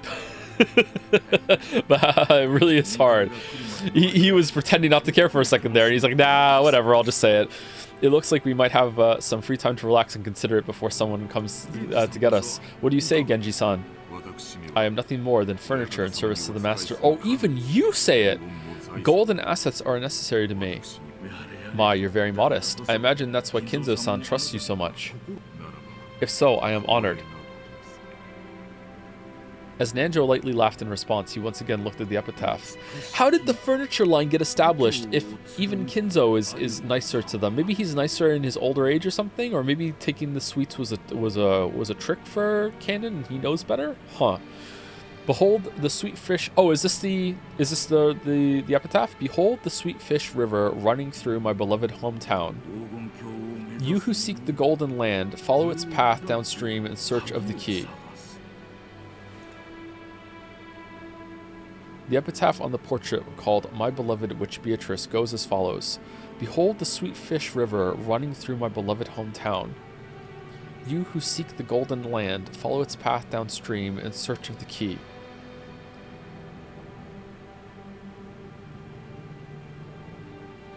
The fuck does that mean? As you travel down it, you will see a village. In that village, look for the shore the two will tell you of. There sleeps the key to the Golden Land. The one who obtains the key must then travel to the Golden Land in accordance with these rules. On the first twilight, offer the 6 chosen by the key as sacrifices. On the second twilight, those who... How big is this epitaph? On the second twilight, those who remain shall tear apart the 2 who are close. On the third twilight, those who remain shall praise my noble name. On the fourth twilight, gouge the head and kill. On the fifth twilight, gouge the chest and kill. What are these, boobs? On the 6th twilight, gouge the stomach and kill. On the 7th twilight, gouge the knee and kill. Skyrim. On the 8th twilight, gouge the leg and kill. On the 9th twilight, the witch shall revive, and none shall be left alive. On the 10th twilight, at journey's end, you shall attain the power of the Golden Land's treasures once and for the last time. The witch shall praise the wise and bestow 4 treasures. One shall be all the gold from the Golden Land. One shall be the resurrection of all the dead souls. One shall be the resurrection of the love that was lost. One shall be to put the witch to sleep for all time. Sleep peacefully, my beloved witch Beatrice.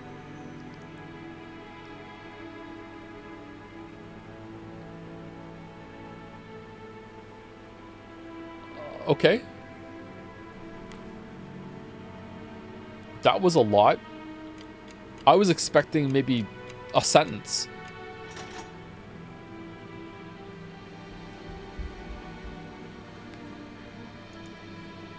Can we see a map of Rockinjima and the island looks like a person?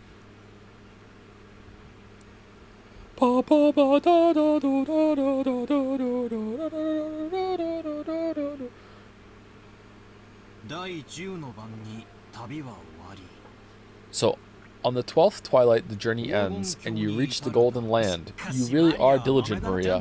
You did a good job writing this all down. Ooh, I forget a lot, so I always write things down. Mama told me to. There was a notebook inside the handbag Maria was always carrying around. Okay, so you can write. So you're not stupid.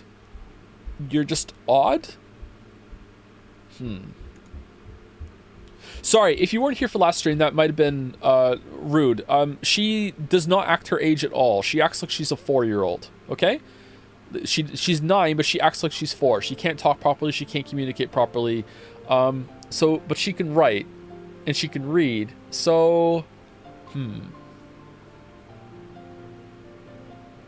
okay. She's special. Is touched an acceptable word? Like when someone is special, someone say like they're gifted, like they're touched in some way?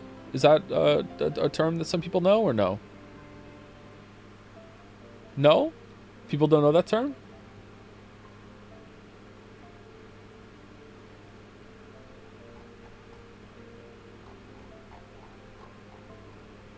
No, that's fuck. Really? Never heard that? Like it's meant to be like touched by an angel or a spirit or something like that. People have never heard of that.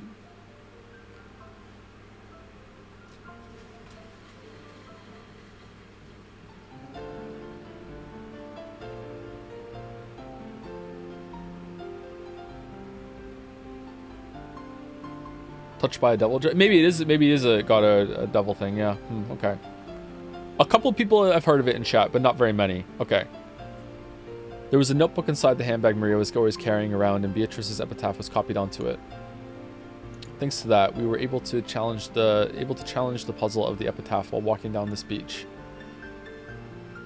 Jessica and the rest had already tried to solve it several times, and had already gotten bored with it. However, since this was a first for me, I was so excited that I couldn't stop. It really tickled my sense of adventure. Let's start with the first line. Behold the sweet fish river running through my beloved hometown. Where was grandfather's hometown again? I heard that before the war, the Ishiromiya family had a mansion near Odawara, which makes you want to know which sweet fish river flows through Odawara, right? Yeah, because that river would be the starting place. Anyone searching for the Golden Land would head down that and search for the key. What's this river in Odawara? Well, it's probably a river on the island, because now this is his new home. Or maybe it's even from the witch's perspective, not from Kinzo's perspective. Because I don't think we're leaving the island in this story. I guess we might. I mean, God, the story's long enough. Maybe we do. Does it have sweet fish swimming in it? Maybe it's a metaphorical river. If you're looking for sweet fish in Odawara, it'd have to be Hayakawa. It's famous for its mountain stream fishing. Ooh, I hate fish. Bad memories. Ehehe, Maria, you'll understand when you get a bit older. Lick, lick, lick, salty roasted sweet fish. Yummy. Even though we just ate, I'm getting hungry again. Shall I bring you a biscuit? How were the cookies? Oh, sorry, that's not what I meant. Don't mind it. Shannon Chan was faithfully keeping us company since she didn't have any afternoon chores for a while. I would have thought that, since she's a servant, accompanying us would force her to take care of us and tire her out, but that didn't seem to be the case for her. On the contrary, she seemed to enjoy joining in on a conversation with people close to her age. When I asked, I heard that she was the sort of worker whose room and board were supplied by her employer, so normally the only person close to her in age was Jessica. What about Cannon? Too young, maybe? A couple years younger? Yeah, I can imagine how that might be pretty dull. Okay, so I get that the sweet fish-filled river near Odawara is Hayakawa. In that case, we've got to go down it. Do you find anything if you head down Hayakawa River? If you follow it downstream, you'll arrive at the ocean. Of course, you'd reach the mouth of the river. And the third line of the epitaph was, as you travel down it, you will see a village. By the way, since long ago, the mouths of rivers have been key points in transportation, and large cities tend to be built there. Very true. The ocean is a road that goes in every direction. That'd be the next checkpoint. That's a pretty good theory. Just like you guessed, there's an old city there that was very prosperous in ancient times. That's where Odawara Castle is. A castle? I think I might have gone to Odawara Castle on a field trip once. It really was a wonderful castle. In fact, it was so wonderful that they made a replica of the castle on the other side of the island, but no one lives there. Let's not go there. Yeah, I also went there. Even though I live in a Western-style house, it's true that Japanese people feel calmer with the Japanese layout. Ooh, castles are boring. Theme parks are better. Ooh, castles are not boring. Theme parks are also good, though. I see. Okay, if we find the gold, the Great Battler-sama will generously reserve a whole theme park for a day and let you play in it. Still, Odawara Castle, huh? The hidden gold of Odawara Castle. Oh ho, it's actually starting to sound pretty good. Well, we figured out that much 2 years ago. The village down the river where the sweet fish swim in Odawara, we figured it was probably somewhere near Odawara Castle. The problem is the next line. Okay, let's see where Battler's strange reasoning can take him. Jessica grinned broadly. She seemed to be implying that she would have solved the puzzle long ago if it was that easy. Look at characters getting new information and then actually discussing the new information they just received. Having fun, like enjoying themselves, showing a little bit of their character while they're discussing and theorizing, instead of being introduced to a fucking robot or a talking dog and then having one line and then right back to school. Who cares? Not going to discuss it. Whoa, a robot's on the team now? Who cares? It's fine. Just keep going. We don't need to have a talk about this. We don't need to theorize why there's a robot, how they have the robot tech, what Ikutsuki even meant by that. You know why? She can talk to dogs? Could you talk to anyone else? Look at this, man. Look at it. Damn it. I'll definitely find it and keep it for myself. The fourth line, in that village, look for the shore the two will tell you of. I don't know what it means by the two, but anyway, the shore. Okay, gotta be like a rock formation or something, or a landmark. What does it mean by the shore? No, wait. Or 2 towers? Is there any place near the shore, or with shore or kishi in its name? I've heard there's a place called Soga Kishi in Adawara. Huh? Wow, you sure know a lot about it. Yeah, that's kind of suspicious, actually. What could that mean? Shannon-chan, are you trying to solve the riddle and get the gold too? That makes us rivals. It's not like I'm interested in gold. It's just that George-sama told me about it before. And I love George. That's because George's been pretty quiet, actually. That's because we reached the same conclusion 2 years ago. Oh, sorry. George is being quiet because George has already solved the puzzle. And wants to let his cousins have the enjoyment of figuring it out too without spoiling. What a Chad. We even went to the trouble of laying out a map and looking it up. It was about 5 kilometers to the north of Odawara. We definitely found a place called Sogakishi there.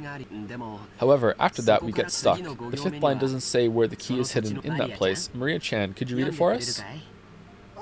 Ooh, there sleeps the key to the Golden Land. Ooh, I could read it. Sogakishi is probably large, and there wasn't ever any house built there by the Ushiromiya family. Not much we can do to find a key in such a vast area without any hints. Huh. You're right. And without the key, we can't advance to the next line. George and Nikki, what kind of place is Sogakishi? Let's see. I've never been there, so I don't really know, but according to the map, it's in the mountains. Alright, Sodakishi. So you look at the map, and where Sodakishi is written on the map, you go and stand where the key is in writing, and then you dig, and that's where the key is. It's under the key. I'm pretty sure it was at the base of Mount Asama. Something doesn't feel right. You expect the riddle pointing the way to hidden gold to be a bit more exact. I get the feeling that even the part about Sodakishi was a mistake.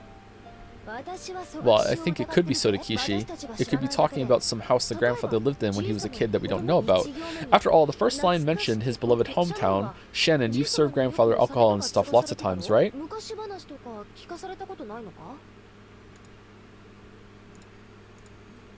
Sorry, hasn't he ever talked to you about his past?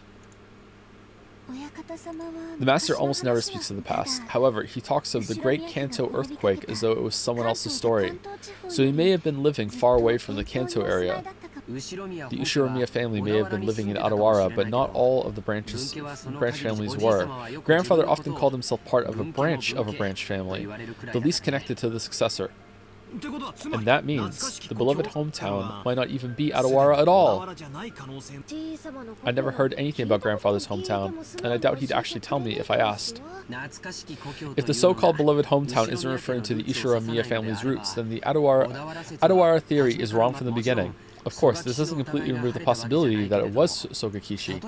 For example, perhaps he lived in Odawara when he was very young, but then moved far away later. I don't understand what you're all talking about. Ooh. Maria had been completely left out of the conversation, and she now sat puffing out her cheeks in boredom. So basically, if we can't even agree on the starting point for this dice game of gold, we're totally stuck. But wait, after the first 5 lines, the thing we end up finding is a key, right? Even if you don't have a key, it's always possible to bust through a door. Can't we just skip the first 5 lines and start figuring out the rest? Oh, I hadn't thought of that.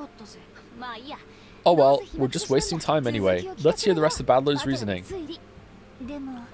But in the next part, it gets dark really fast. Shannon-chan frowned slightly. After looking back at Maria's notebook to recall what was written there, yeah, I was forced to agree. On the first twilight, offer the 6 chosen by the key as sacrifices. What the hell does that mean? It sure does get horrible quickly.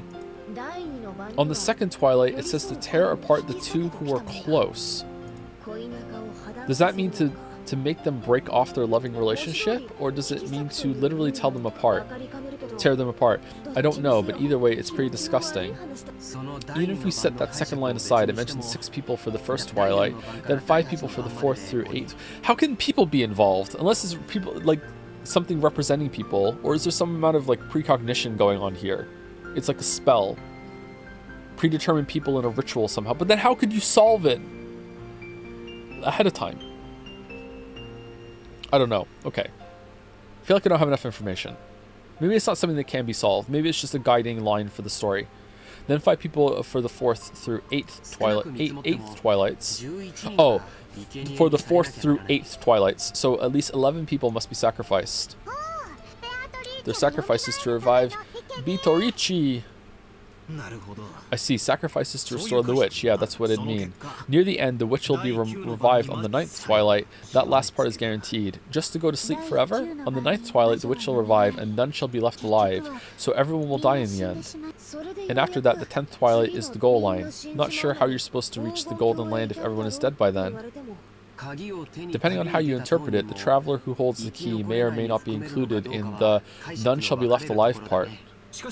Huh. Kinzo was the only one left alive, and the rest of his family died. But he said he also made this riddle. But at the end, there's something pretty interesting. After reaching the goal, the witch gives out 4 treasures. One shall be all the gold. The problem is the next one. It says the dead souls will be resurrected, right? Doesn't that sound like it means everyone who died in the earlier times?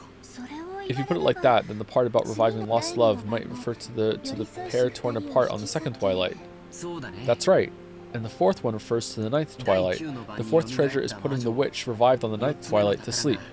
Getting some big Dragon Ball Z vibes right now, but if we put a happy spin out on all this, it'll be hectic with people dying and breaking up all over the place, but it'll all be made right in the end. The awakened witch will sleep again, and everything will be like it was at the start, except with a huge pile of gold. The witch must be pretty busy with all that killing, reviving, breaking up, and reuniting people. She must need a cookie. Not to mention waking up and sleeping. Sheesh, just when the tale of the hidden gold was getting interesting. Sorry, just when the tale of the hidden gold is getting interesting, it all gets pretty dubious once the witch starts showing up. Too true, Kakali. I laughed along with Jessica. After all, the idea of a witch was just too ridiculous. Of course, once we started laughing like that, Maria, who believed in the witch, got angry. Ooh, the witch is incredible. She can do anything with magic. Even kill, even bring back to life, even give love, even take it. She can fly in the sky, can become invisible, can even make gold and bread out of nothing. Ooh, ooh, ooh, ooh, ooh. Irk. Dang. My bad, we were just joking. Jessica apologized, sticking out her tongue, but Maria didn't accept it. Loves the witch. She grabbed her notebook back out of my hands and, opening to some other pages, tried to prove that the witch existed. Those pages had colorful drawings of witches on them, and well conveyed the fantastical image Maria had of witches. It wasn't the normal sinister image of a crooked-nosed hag flying around on a broom, but a dreamlike person with unnatural powers who could do anything and wore a beautiful dress. It was just what you'd expect from an imaginative young girl that's played the Witcher series.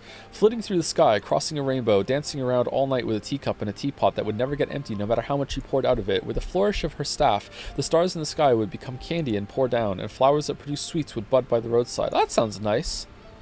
To Maria, witches were the only concept that could embody the magical dream that so captivated her.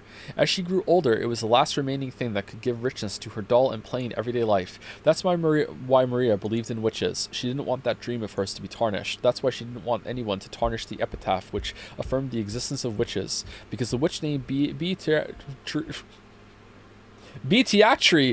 is Maria's dream. I'm just gonna say Beatrice. I can't say it like Kinzo can.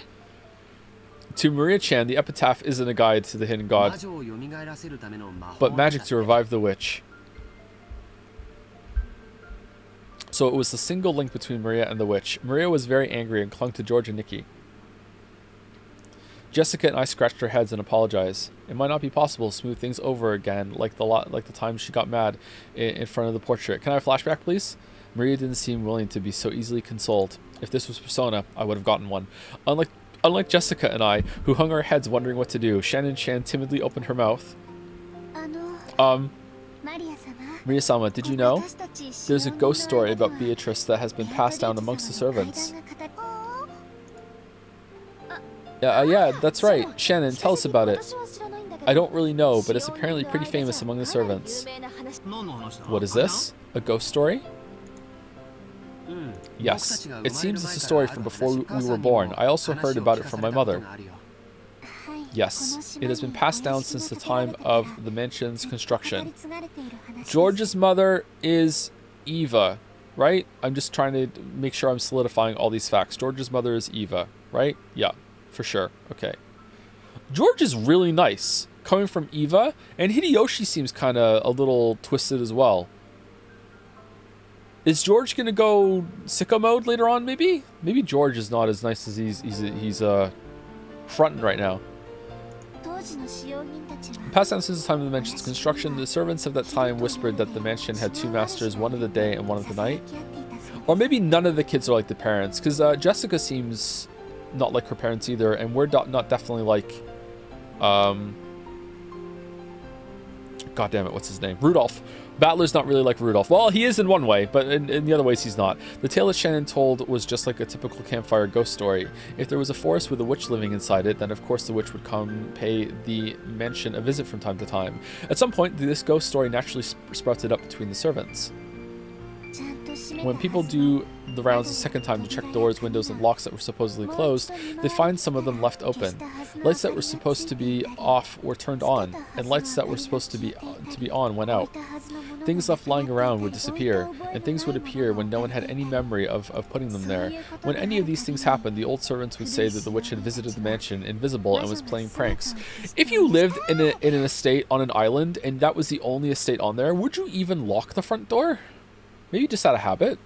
I wonder if you would. I mean, you would if there was a witch. See? She exists. Beatrice exists.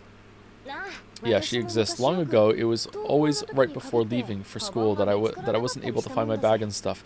Okay, again, school. Is there a village on the island that I don't know about? Where's school? Are you going on a boat every day to go to school? Or are you homeschooled? I don't think so. I think you go to school. Maria puffed out her chest with an ooh. Or do you only live here sometimes and the rest of the time you live off the island boarding school or whatever? I wonder what that is. Maria puffed out her chest with an ooh as though this was final proof of the witch's existence. If I open my mouth, sorry, that's not criticism. That's not criticism, by the way. I'm not saying it's a plot hole. How could you get to school on the island? Oh wait, hold on. I don't need to explain that. This isn't a Persona game. My bad. Sorry. Everyone understands what I'm doing. Okay, never mind. My bad. Sorry. If I open my mouth, Maria would probably be hurt again, so I didn't. I mean, you hear this kind of story everywhere. Depending on the place, they might blame it on a dwarf or an elf. The only difference is that they call it a witch on this island. Of course, walking around a vast, elegant mansion at night would be a little unsettling. It's an island devoid of people. Are we having fun, chat? Since the mansion is so drafty, walking around on the night of a thunderstorm would certainly be eerie. In addition, some servants have also seen will-o'-the-wisps and glittering butterflies dancing around. All right, will-o'-the-wisps to me looks like kind of like a floating ball of fire. It might not be hot. Sometimes they're like white. They're usually pretty small, right? I think that's what they are. I wonder if that's what they mean when they're talking about it right now. All right, glittering butterflies dancing around.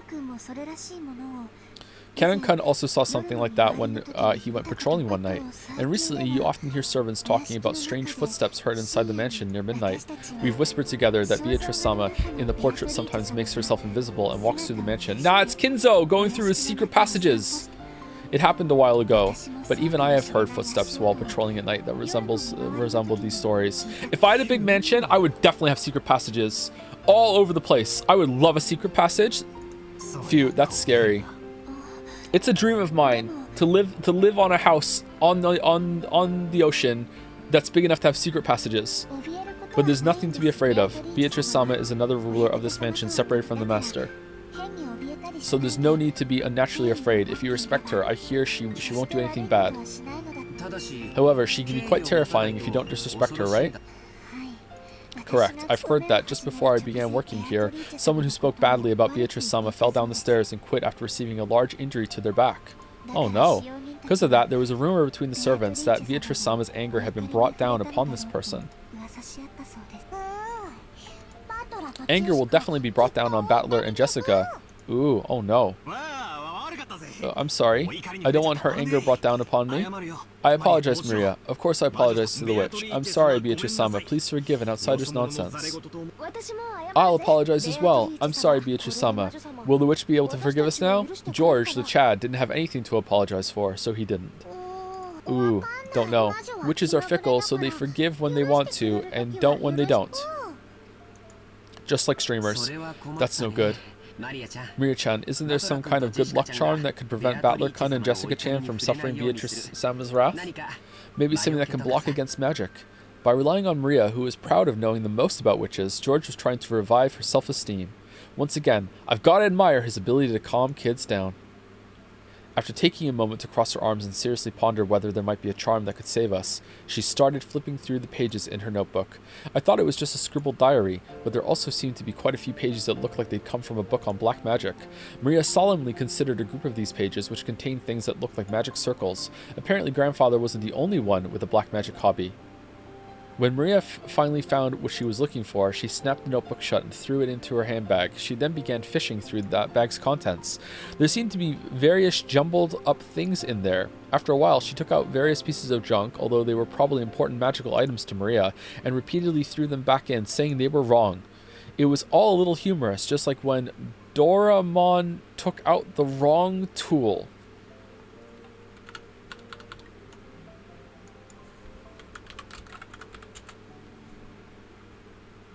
The blue cat thing?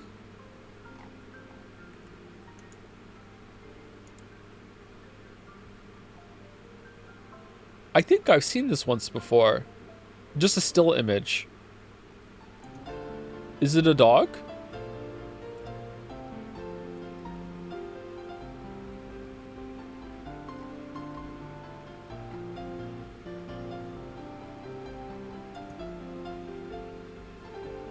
The story revolves around an earless robotic cat named Doraemon who travels back from the 22nd century to help a boy named Nobita Nobi. Okay. Is it a kid's show? It looks like it's a kid's show. Yeah? Okay. Super popular kid's show? Alright. Finally, she seemed to discover what she was looking for. With a face that was unimaginably cheery when compared to the intense expression she had worn until now, she held those out to Jessica and me. Ooh. I grabbed it and saw that it was a very cheap-looking charm. It looked like a bracelet made from a plastic rosary with a scorpion-themed metal attached. Aw, metal! Have you ever seen those cheap Zodiac-themed accessories? The kind you might win in a Crane game at an arcade. Oh, Crane? It really looked like something like that. There were two of them. Probably one for me and one for Jessica. Oh, if Umineko disparages the crane, we can have another great vegetables moment. We do not tolerate disparaging the crane here. However, the very fact that there were two of them made them feel even more like cheap manufactured goods, making them pretty hard to think of think of them as magical items. That was hard to read. I'm sorry. You're giving these to me and Battler? Ooh, with these charms, you don't even need to worry about Beatrice, because scorpions have the power to ward off magic. It's true. Huh, really? Didn't know scorpions could do that. Battler doesn't believe. Ooh. I'd said too much and angered Maria again. Maria took out her notebook again, pointing out various pages as she went on and on about how the scorpion had such incredible holy power and that had been used in magic repelling magical circles since ancient times again. I've heard about that from some of the other young servants. Something about how the scorpion is drawn as a magic repelling symbol in sorcery. Huh, really? The scorpion protects against bad magic and calamity, and emerald brings peace to the heart. Therefore, its effects are twofold. Ooh. Alright, you really know a lot about this. Okay. It's true. The scorpion wraps around the emerald and protects it. Yes, that certainly does sound like it'd work well. I really wanted to make fun of those worthless-looking charms, but as I watched Maria explaining with all her heart and realized that she'd found them for our sakes. With all her heart and realized it. Okay. I started to feel like it might actually work, even if it was just a prize from some game center. The material quality of the charm didn't matter. Well, that's more interesting than like a child psychic that can see ghosts or whatever and doesn't really have any interest in understanding like what's going on. Just can Lamayo. It's like a hobby instead of just the power. What mattered was the strength of her feelings. Even I don't think of myself as the sort of loser who'd laugh at something like that. Okay, thank you. I apologize to Beatrice-sama, and even if I do end up getting cursed, I'll be safe now thanks to Maria's charm. Right, Jessica? Yes, that's right. But Maria, wouldn't the witch be upset that you gave us a charm to ward off the witch's power? You're right. Give them back. I don't want to make the witch mad at me. Unless you got a charm too. Thanks, Maria. Ooh, wear it on your arm when you want your heart to be at peace. Put it in your wallet and your money won't decrease. If you hang it from a doorknob, bad things can't get in. It's a really convenient charm. What an incredible effect. If Maria-sama gives it her confident seal of approval, then it surely must be reliable. Shannon Chan clapped her hands together and Maria stuck out her chest. She was totally in a good mood again. It's probably best if we let her lead the conversation a bit longer if it'll keep her in such a good mood. Come to think of it, she looked a bit bored when we were getting excited about the hidden gold, probably because she couldn't keep up. While eating the cookies Kumasawa-san had baked. Kumasawa-san is the lady, right? Yes, okay. Jessica and I asked Maria this and that about black magic. Maria happily chatted away in response to our questions. Each time, George and Nikki and Shannon Chan would act surprised or chime in. The clouds in the sky grew darker and darker, but we cousins really enjoyed communicating freely after a year of separation. Aw, nice juxtaposition with the parents bickering inside. Hmm? Did I just feel a drop on my forehead? Oh no, the typhoon! I wonder. As George and Nikki rubbed his forehead, he looked up at the sky. Considering the color of the sky and the dampness of the air, it wouldn't have been odd for a raindrop to hit him. The sky is gray, and so am I. The wind also seemed to have grown a bit stronger. Ooh? I didn't feel a drop. Only I didn't.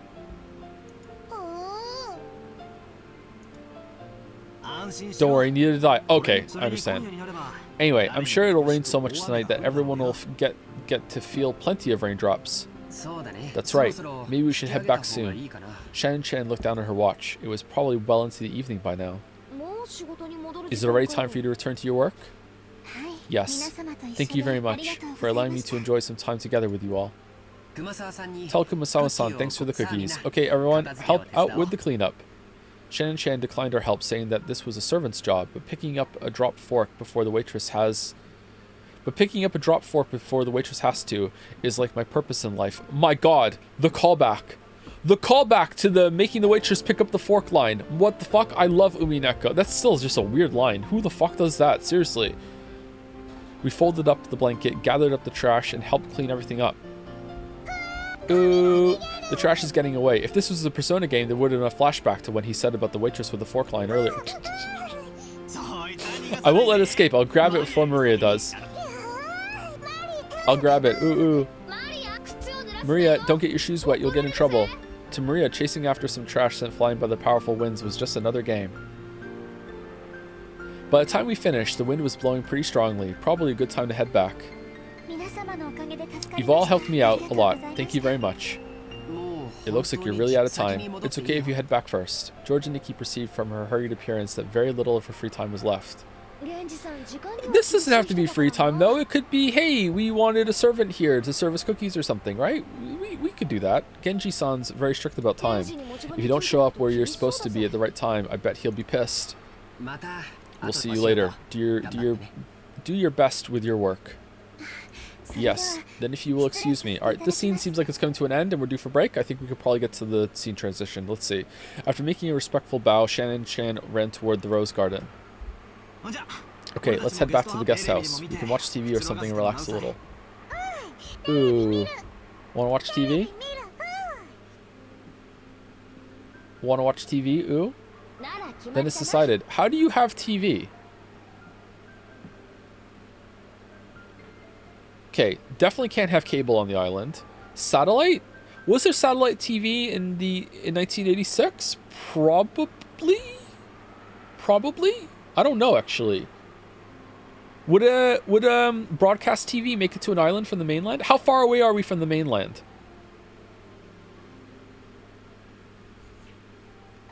Terrestrial antenna is more than double in Japan. Yeah, we had a TV that had to use the antenna when we were growing up, but I don't know how if they're far enough away from the mainland, would it reach that far? I don't know anything about broadcasted television. Like maybe it would reach. Maybe it wouldn't be a good signal. Then it's decided. Let's all head back and watch TV together. Maria, who wasn't done having fun, agreed once a television was mentioned. We climbed up the gentle stairs and returned to the rose garden. True, but they are hella rich. Does being I don't think hella rich is gonna outdo the technology here. It's not like putting a face on a robot or anything. I think there was satellite TV back then, so satellite was probably an option. The wind had grown very strong, and roses shook throughout the garden like ripples on the water. This might be our last chance to see these beautiful roses. Yeah, okay, you're right. Someone in chat said they might just have a really large antenna. That's for the whole island. Yeah, that's true. And that might be able to be hooked up to the a TV system instead of all of them having their own individual antennas, or the big antenna rebroadcasts it somehow. I don't know how that technology would work, but it's definitely plausible. This might be our last chance to see these beautiful roses. I'll bet Typhoon ruins them. Oh no. These roses might be done in by tonight's winds. You're right. Still, I think the roses were pretty lucky. You know what? Haven't saved it in a while. Okay, I feel like there might be a little... Let's talk about the flowers for 10 minutes here, and we're overdue for break, so I'm going to take break right now, okay? Well, while the moody music is on.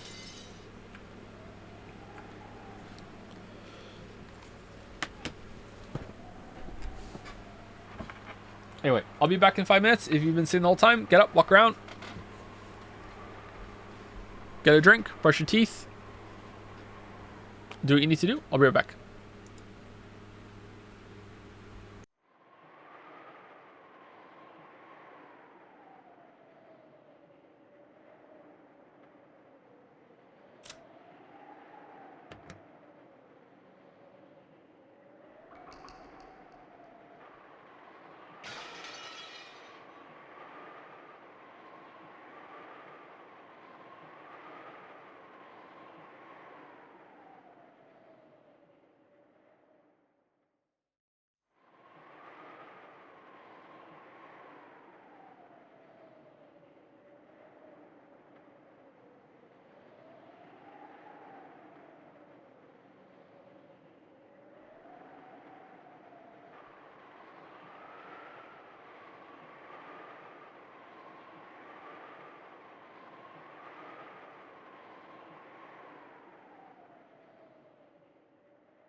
I played both Higurashi and Umineko and enjoyed neither at all. I wonder what I'm doing with my time.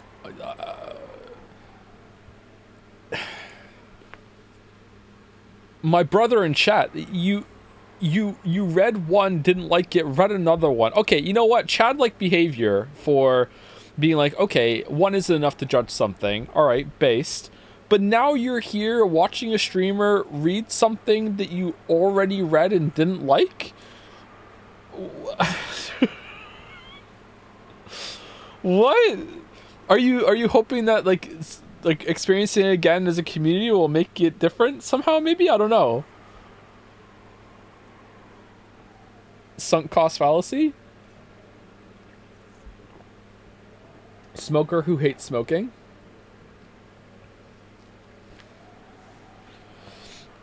I went to the gas station last night to get some chocolate bars for the kids and also to get some Coke Zero because we're out of Coke Zero. And I have a question. This is not that interesting a story, okay? So don't brace for a Moncton story, okay? I have a question for anyone who is a smoker in the chat or used to be a smoker or anything like that, because I don't understand this interaction, okay? So I'm standing there and I'm putting all the stuff in the bag, and after I paid, and some guy comes up behind me, goes up to the cashier, and says, "Can I have a pack of smokes?" He goes like that, pack of smokes, and she's like, "What brand?" And he just goes, "Cheap smokes." And I was like expecting, okay, what brand of cheap smokes? What are you talking about? And she just went, okay, turned around and just got some smokes for him. Okay, came back over to the cashier, put it down, rung it up, and said that $24.99. He kind of hesitates and goes, "How much are the expensive smokes?" And I left after that and didn't hear the rest of it, okay? Is that standard to just say cheap smokes? To just get the cheapest one? Because that seems like a weird interaction to me.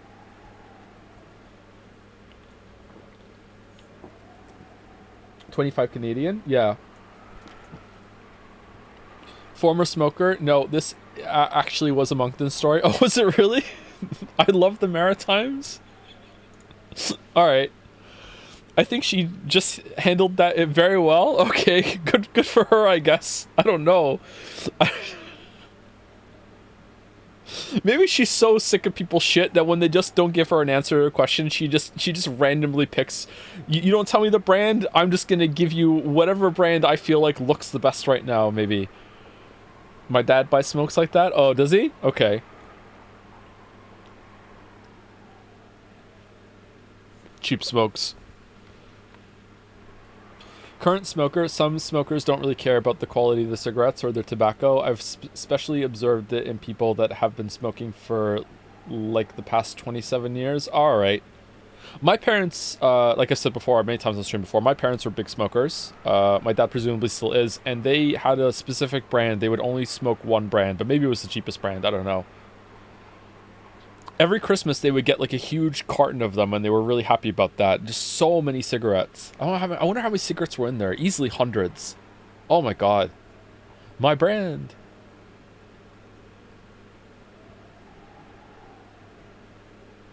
Five 500 cigarettes. I don't know why, but Jads loves that gif.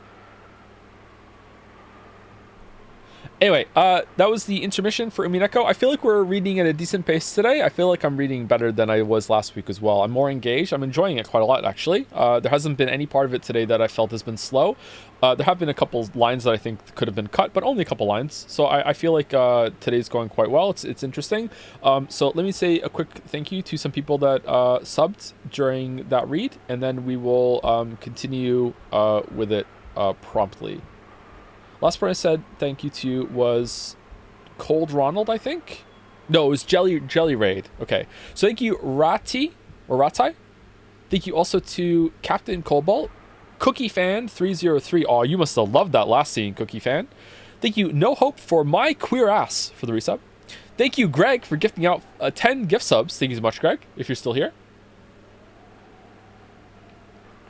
We love Greg. Thank you, Snuggles, for the resub.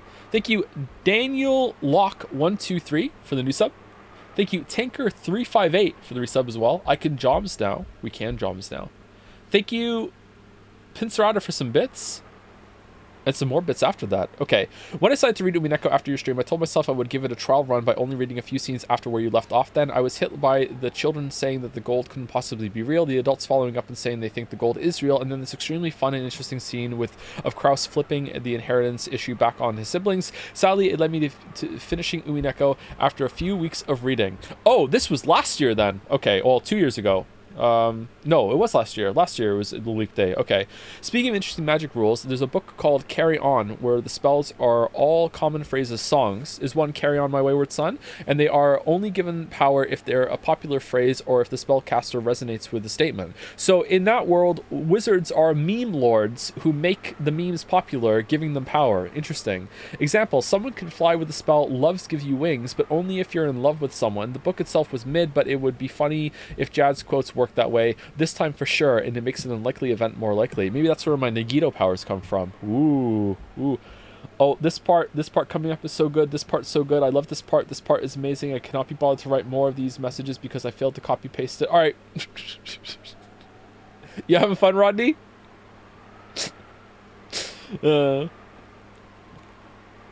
Terraflop gave out 5 gift subs. Thank you very much, Terraflop, for the gift subs.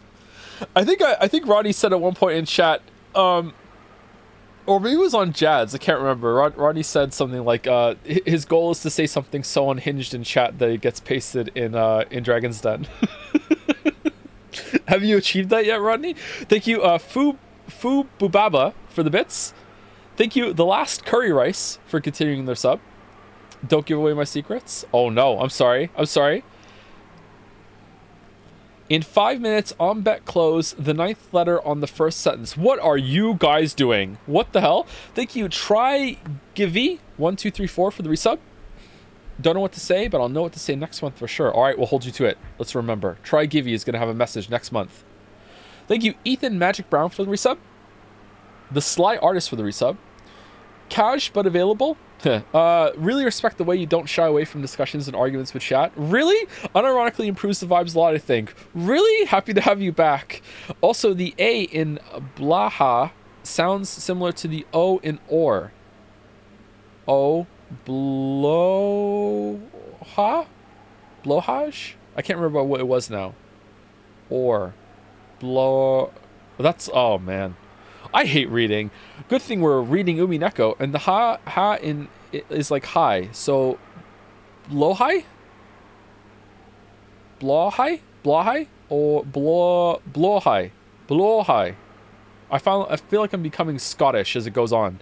Wanted to say that yesterday when it was relevant, but I was driving and that felt irresponsible. Well, good job being responsible for real. Okay. Well, I'm glad you like the arguments. I like them sometimes too, but sometimes they go on a little bit too long. Thank you, White Dalek 13. It's a Dalek for continuing this up. Giant Joms from Macedo. Giant Nya from Electron Active Area, I think. And the last bunch on my list are Clover Chanwa for the resub. Umineko fundamentally changed my life. Thank you so much for reading it, Joe. Oh, did you not like certain games after this? It was hard to go back. Thank you, Zero T Tempest for the new sub. Welcome. Thank you, Alex the Wizard for the resub. By Tenka also for the resub. And the last two, Hogtus for the resub. And Bloody Rose. Oh no, with roses on the screen for the new sub as well. Oh no. Welcome, Bloody Rose. Alright, let me take a sip. Hello from Furcon. Biggest regret is missing the stream. Fuck Persona. Umineko for forever. Yif in Peace by Scaly Brother. Okay, very nice. Very nice, Nagast.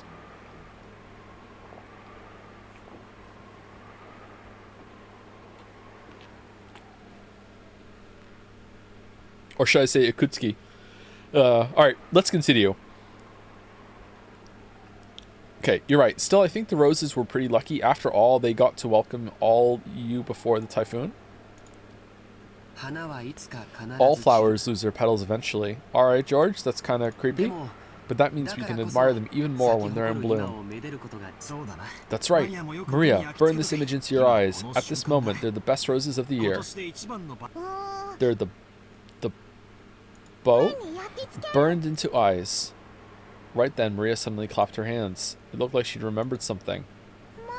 My rose. The typhoon will send it flying. Ooh. Oh, you mean that sad-looking rose George and Nikki marked with a ribbon? Maria apparently remembered where the rose was. She ran at full speed. What if that's the only rose that does survive? The rest of us followed her. Ooh, ooh. Where was that again? I'm sure it was somewhere around here. We searched everywhere around that area, but it was only a single flower among all these roses after all. Even though we knew it was somewhere close by, we weren't able to find it. The winds making up the typhoon's front lines made roses throughout the garden undulate. It was almost like it was teasing us by making the location of Maria's rose impossible to find. Maybe it wasn't here. Let's try. That's a pretty good image, actually. Let's try spreading out a bit in our search. Sounds good. Let's go for strength in numbers. Huh? What's up, Maria? As we made the split up in search, Maria tugged on my jacket with an unhappy face. You could tell that she didn't want us to leave that spot. What is it? What's wrong? Ooh, my rose is here. It's here. But it's actually not, right? Maybe it was on the other side of the flower bed? If we all look, we'll find it fast, okay? Ooh, it's here. My rose is here. Look for it. Look for it. In other words, she really wanted to find her rose right now. Maria stomped her feet in irritation. She pointed at that spot and said it was definitely there, but in actuality, it wasn't. Oh, it's there for. I'm sorry, chat. I'm sorry. Even so, Maria got mad when we said we were going to search for elsewhere. We were at a loss of words for what to do. For a while, we had to stay near Maria and pretend to search through that rose thicket.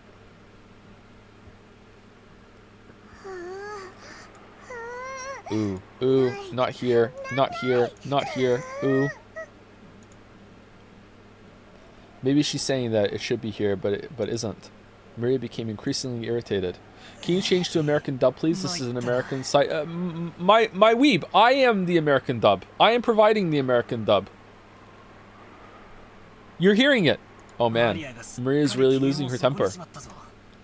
There's going to be the Joseph Anderson VA patch after this. People who want to listen to it can have my voice reading the whole thing to you. It's going to be hell to clean up and cut out all the interjections with chat. Or you know what? They'll just leave them in. Sometimes Maria starts to really care about pointless stuff. Editor's note. Joe is laughing right now because there was an interaction he just had with chat about the possibility of him being the VA in a future mod for this game, but we cut that interaction out because you can't see it. I guess she gets what she wants. That's okay. Editor's note. The laugh continued for here. Sometimes he laughs for no reason, but yet you just laugh anyway because his laugh is infectious, even though you don't know why he's laughing. You can't find something that isn't there. That's not good. Just when we were at a loss of what to do, Maria called out in a loud voice. Mama, ooh, ooh, ooh. We could see Aunt Rosa in the direction Maria was waving her hand. I gotta say, sorry to interrupt. This will be the last interruption. I gotta say, the part in yesterday's stream, when the stream properly started, there was like, I don't know, a 30-minute stretch or whatever that started with talking about all the people in the house and ended a little after the crane said that the Persona dog was fine. Might have been like the funniest stretch of that entire playthrough yet. It was so goddamn funny. It just kept coming and the hits just kept landing, man. Just one after another. Just holy shit.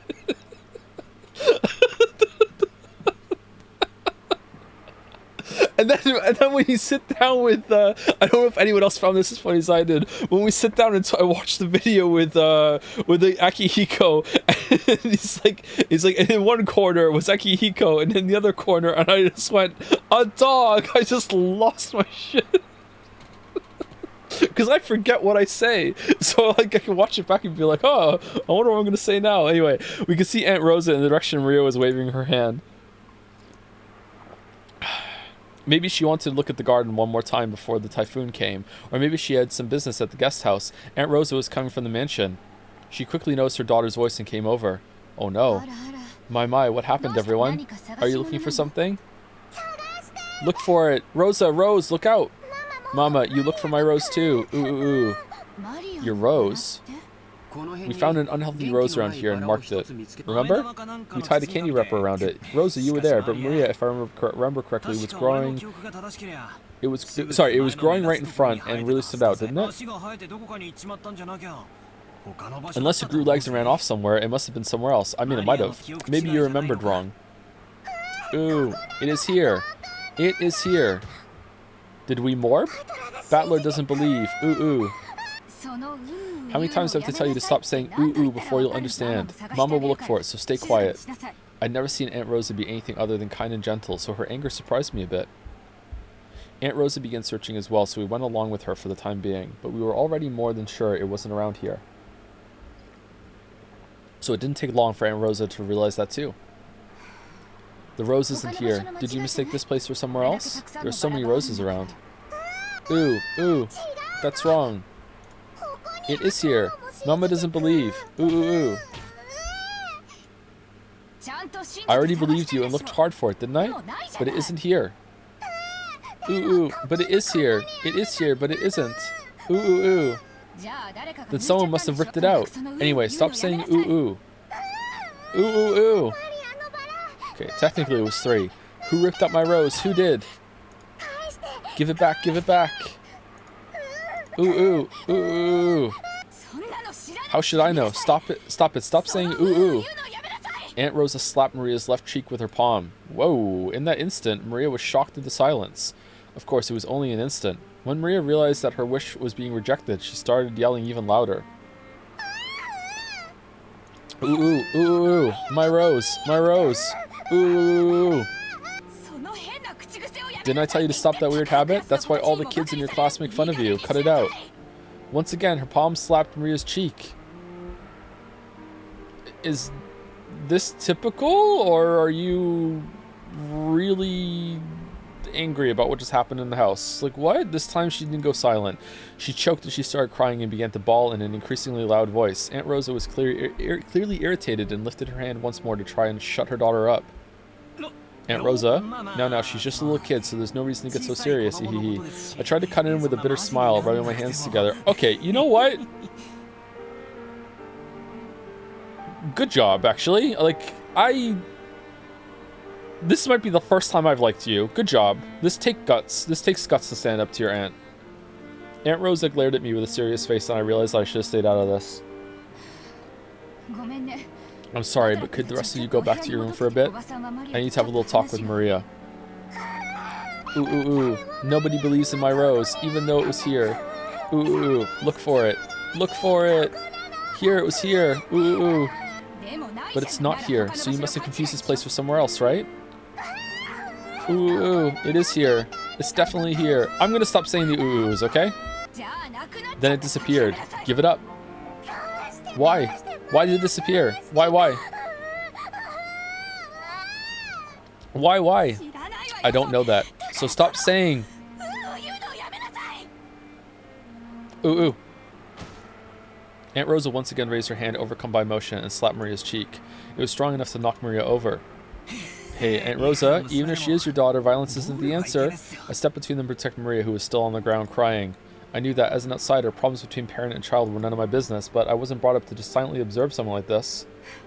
Don't you think it's weird, Battler-kun? Are there any girls at your school who mutter ooh ooh? Well, I am in high school, but for an elementary schooler, I think saying ooh ooh is pretty cute. Cute? Saying ooh ooh is cute? Cute? My careless words seemed to have earned me Aunt Rosa's wrath. She grabbed my collar with a terrifying expression. Don't say such nonsense. Do you know how old Maria is? She's 9. She's a 4th grader, not a kindergartner.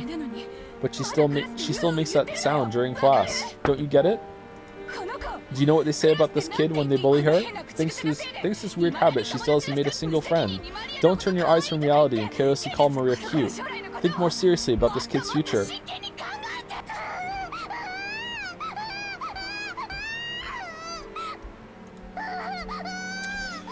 Okay, so let me preface this by saying that hitting a child is never the answer, alright?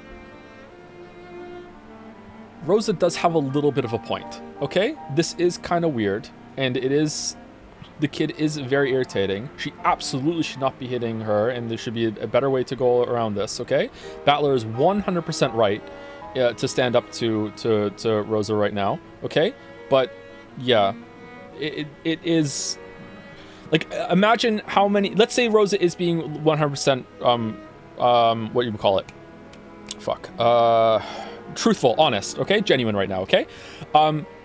This might be a situation that's a problem that's been there for like years in the making at this point. You know what I mean? Like no friends, constantly have a problem in school, won't stop making the noise. Like, obviously it's not Maria's fault, and Rosa is not handling it well whatsoever. But I can kind of understand Rosa's frustration a bit. She's taking it way too far. But yeah, Battler is right here, mostly. I told you stop making that sound. Did I tell you to stop it? Yeah, this is fucked up. Yeah, this is absolutely fucked up. This is not handling it well at all. Aunt Rosa struck Maria's quivering head, from which an increasingly unhappy voice was rising. I wonder if this is typical. Is this just because of she came out of that room? I kind of feel like it might be typical, which is really messed up. I tried to stop it, but Aunt Rosa pushed me away. My back hit George and Nikki. A long time ago, Aunt Rosa also thought of it as nothing more than one of Maria Chan's baby words, but now that it hasn't been fixed even midway through elementary school, she's been worrying about it a lot. Oh my god, I'm agreeing with George. How she talks isn't really that big of a deal, right? She'll never make it as an adult if she's like that. So even though it isn't fun to watch, this is a problem between parent and child. No. Sorry, George. Disagree with George. You hate to see it? Well, even I get chewed up by mom all the time because of how I talk. When they put it that way, maybe even a scene as painful as this isn't something an outsider like me should butt in on. You should. Battler-kun, when you were a kid...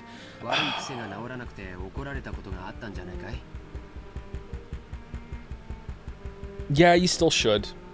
It might cause a lot of trouble for you, but you still should. Didn't you have any bad habits that you couldn't fix that got you into trouble?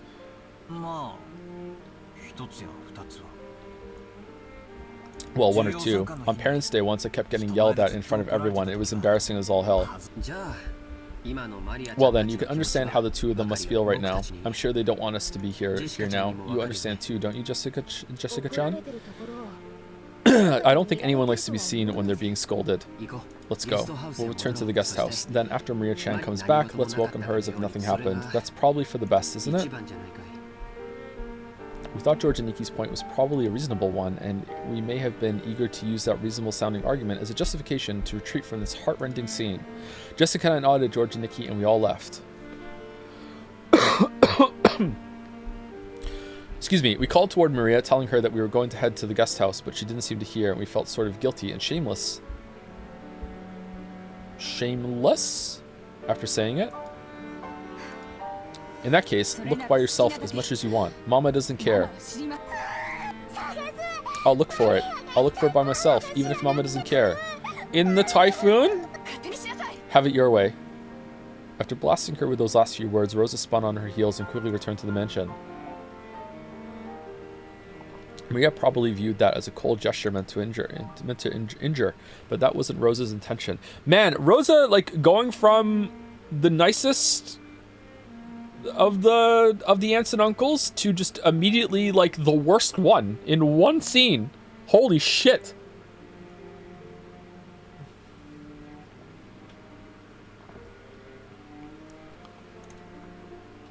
It was because the hand with which she had so emotionally struck Maria's cheek was still numb. It was because if she stayed there screaming, she might again be taken over by her emotions and continue slapping her daughter's cheek over and over. After Rosa left, Maria was left alone in the rose garden. The wind began to blow stronger and stronger, and every once in a while a raindrop would fall on her forehead. However, Maria couldn't leave that place, not until she found that poor wilting rose. It had definitely been there. Even so, it wasn't. Even though she knew the place, and even though it had been there, it wasn't. Yeah, it wasn't. Maria bitterly stared at the place it was supposed to be and thought frantically, maybe the angle I'm looking for is wrong. I'm sorry, looking from is wrong. Maybe the height I'm looking from is wrong. While gazing at a single point, Maria repeatedly stood up, changed her position, and continued to stare. The wind was getting stronger and stronger, but Maria kept on looking for that rose in front of the flower bed. Man, if you're just gonna leave, we could have stayed with her. What the hell? I wonder who's talking during this. Is it a detached thing from Battler? I'm really curious about that. I love thinking about perspectives in fiction. Talk about it in the Witcher 3 video. Ginzo noticed the sound of the raindrops beating on the window. One of my favorite sounds. It seemed to be pouring down thickly. It had begun to rain later than the weather report had predicted. Kinzo approached the window as if being summoned by the sound of the rain. The sound of rain is a sound of silence. That sound feels quieter. That sound feels quieter than any silence. Good line. It makes humans remember that in the end they are alone from the moment they're born to the moment they die. Okay, calm down. Beatrice, you're late. Were those words directed at the rainy sky? There was no one to be seen in the direction of Kinzo's gaze. Well then, let us begin. Let us begin our banquet of miracles. This island has now been cut off from the world. I knew there would be a typhoon. Now there are none who can interrupt my ceremony. There are many fitting sacrifices for you. 4 of my children, 3 of their companions, 4 of my grandchildren.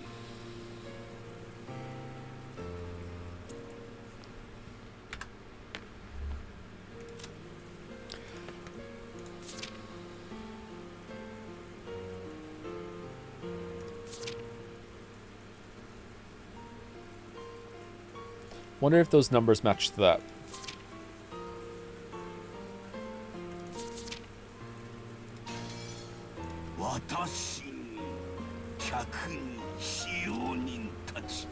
Me and my guests and my servants.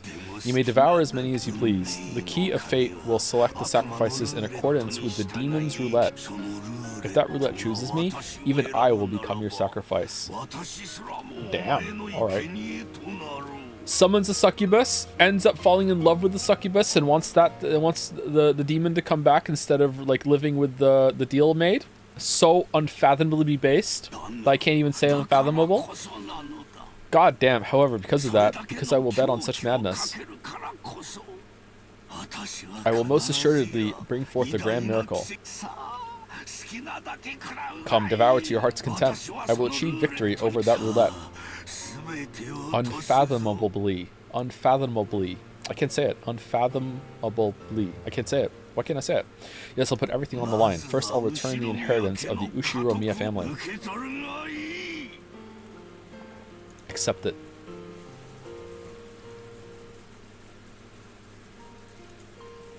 Kinzo tore the window open, ripped the golden ring off his finger, and forcefully threw it away. Wrong ring! At that time, the sound of thunder rang out, giving the illusion that the lightning had accepted the ring.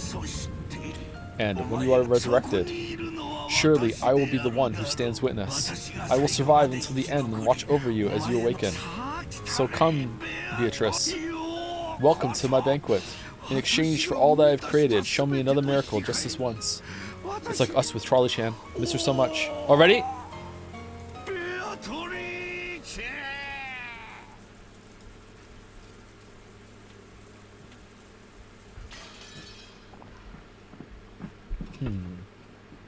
What's with all the glass shattering?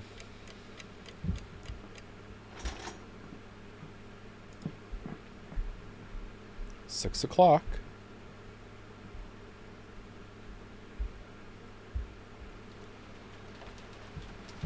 We're on chapter 2 now, right? Hell no! No, there's 3 streams for that. A news ticker. I'm not even kidding, I think. Then a news ticker popped up on the TV, on top of the TV program we were watching. The disaster report told how municipalities all over were continually sending out rain, flood, and wave warnings. Of course, the raindrops beating harshly on the window were even more convincing. This rain's incredible. Still, when it's raining this hard, it also feels like it might stop at any moment. It's like the scene in The Last of Us when the news report is just outside the window. You wish. They said the typhoon's moving slow, so it might be like this all day tomorrow. And even a little bad weather stops the boats from coming. It looks like we won't be able to head out on a Sunday after all. Just in case, I cleared all outside business from my Monday schedule, and I'm glad I did. Wow. Such thoughtfulness, George. Can't wait to be more like you when I grow up. Which means, looks like we'll get to skip school Monday. Living on an island is starting to sound pretty good. Come to think of it, Jessica, you gotta take a boat to school every day, don't you?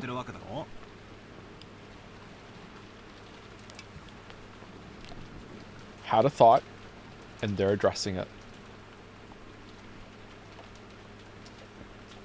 Persona 3 Reload fans, this is what it looks like.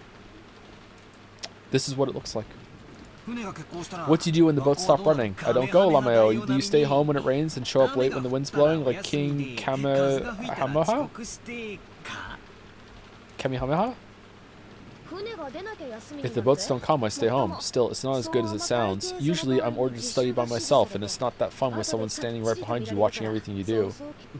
During the rainy season, does the weather ever stay bad for a long time and make you miss a bunch of days in a row? That does happen sometimes. Still, I get a call from my homeroom teacher every single day who'd sourly guide me on how I should teach myself and what I had to turn in. Yeah, you're probably a hassle student from them. For them, yeah. She can't skip school as easily as you're imagining, Battler-kun. She's got to follow the rules for people that travel to school by boat and get a good amount of studying done, and also has to get up super early to account for the boat trip to get there as well. Must have been better when they got the fast boat for you, huh? It'd actually be easier to just go to school. In my own room, I get distracted and can't concentrate. After being made to do nothing but workbooks for several days straight, it's pretty hard to handle all that mental stress. When I get into college, I really just want to go to some dorm and quickly say goodbye to this inconvenient island. Hopefully my room has a camera that I don't care about. Ah, okay. By the way, what do you do when the weather's good in the morning, but it then gets so bad on your way home that the boats are closed? Oh, good thought. I didn't consider that. Yeah. Do you spend the night at school? That actually happens a lot. Because of that, they've built some lodgings there for people who can't get back to the island they live on. Okay, so you're not the only one that travels by a boat from an island. Alright, that's where you'd spend the night. Sometimes when it gets really bad, you can't get back home for a few days at a time.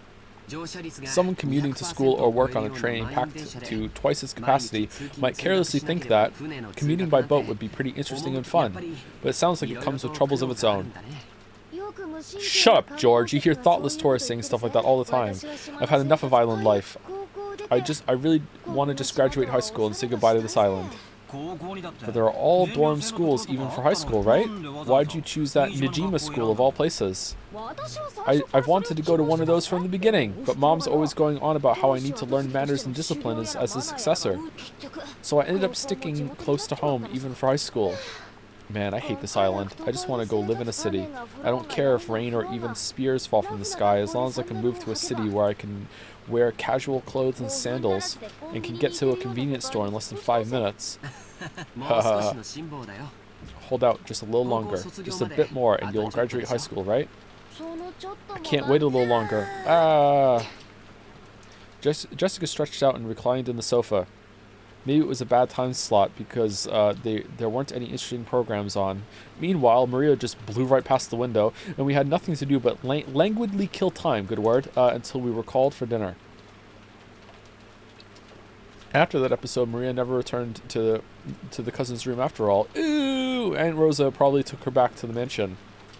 It had to be pretty boring for Maria, all by herself while the adults had a confusing conversation.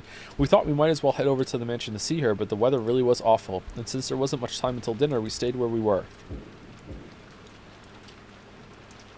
At that time, we heard the sound of a humble knock. Jessica answered. Yes? The preparations for dinner are complete. Please come to the mansion. It was Canon Kun's voice. Did he go to all the trouble of coming from the mansion in this rain just to get us? Couldn't you just call us on the telephone? Okay, so there's no connecting hallway or anything from the mansion to the guest house that's the hotel? Probably not. Well, I guess servants at work don't always get to take the most efficient route. Just when I was getting hungry. Let's go.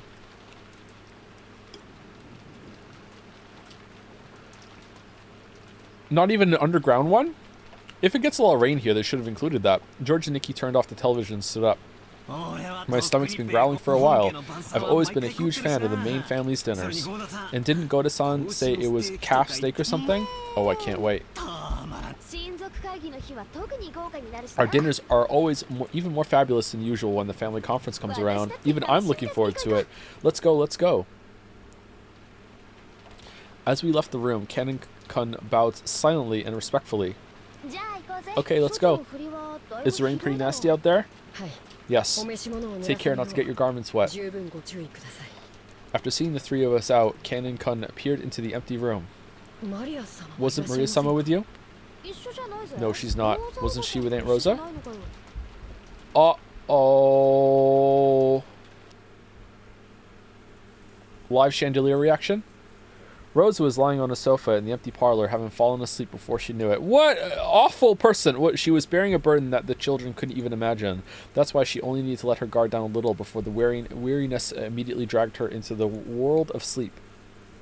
Realizing this, Genji brought a blanket over to her. When he tried to spread it over her, her eyes snapped open as though she'd been shocked with electricity. Ah. Thank you, Genji-san. When she realized that the thing that had touched her was just a blanket and that Genji had been considerately giving it to her. Sorry, had been considerately... No, I did read it right. Had been considerately giving it to her, she let out a sigh of relief. Did I wake you? What's with the hypervigilance? My sincere apologies. No, it's okay. I hadn't planned on sleeping in the first place. What time is it now? When he was asked for the time, Genji checked the pocket watch that he took out of his chest pocket. It is slightly after 6. Rosa gave her head a little shake when she realized that... Okay, the reading is getting a little worse, so let's see how it goes. Hold on. Rosa gave her head a little shake when she realized that not much time had actually passed, even though it felt like she had slept for ages. Even though she didn't feel rested at all, the drowsiness that had enveloped her must have been pretty deep. Thank you. I'll be fine without the blanket. I mustn't sleep at such a strange time. My sense of time has been completely thrown off. The rain has finally started pouring down in earnest, hasn't it? Rosa finally realized that the peaceful sound that had put her to sleep was actually the rain. The wind's blowing hard too. I wonder if the typhoon's finally here. That's what they said on TV. The typhoon is moving slowly, so they think it will be like this all day tomorrow. Really? So our last chance to see that wonderful rose garden must have already passed by. The rose garden! Maria! From the window, what she could see of the rose garden was completely blurred by the wind and the rain. Maria. That's right, what about Maria? I have not seen her. Did she not return to the guest house? Rosa knew her daughter's nature well, so a chill ran down her spine. Maria was stubbornly honest, and if she was ordered to find something that didn't exist, she would look forever and ever, even in the pouring rain. No! The cousins left before I did, so Maria was alone. Unless someone told her to stop, she'd stay there even if it started raining spheres, without even opening an umbrella. How could I have lost control of my emotions and done such a thing? Okay, good thing that you're blaming yourself, but still, like, what a fuck up. Even though she'd known about Maria's simple honesty better than anyone, she once again lost control of her emotions and done something terrible.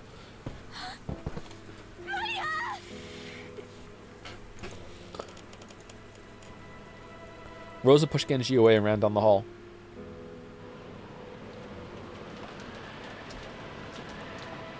The outside really looked like a typhoon, and the rain was pouring down spectacularly.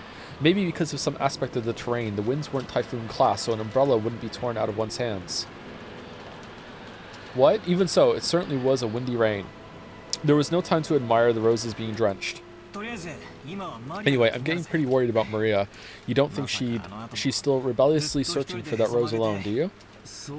I wonder. Surely she wouldn't do it in this rain. Chat, is it...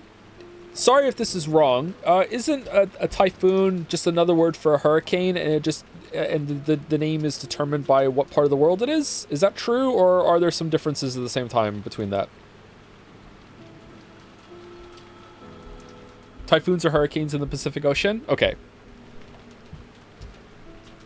I wonder, surely she wouldn't do this in the rain, or at least I wish I could believe that, but Maria Chan sometimes gets really stubborn and intensely straightforward.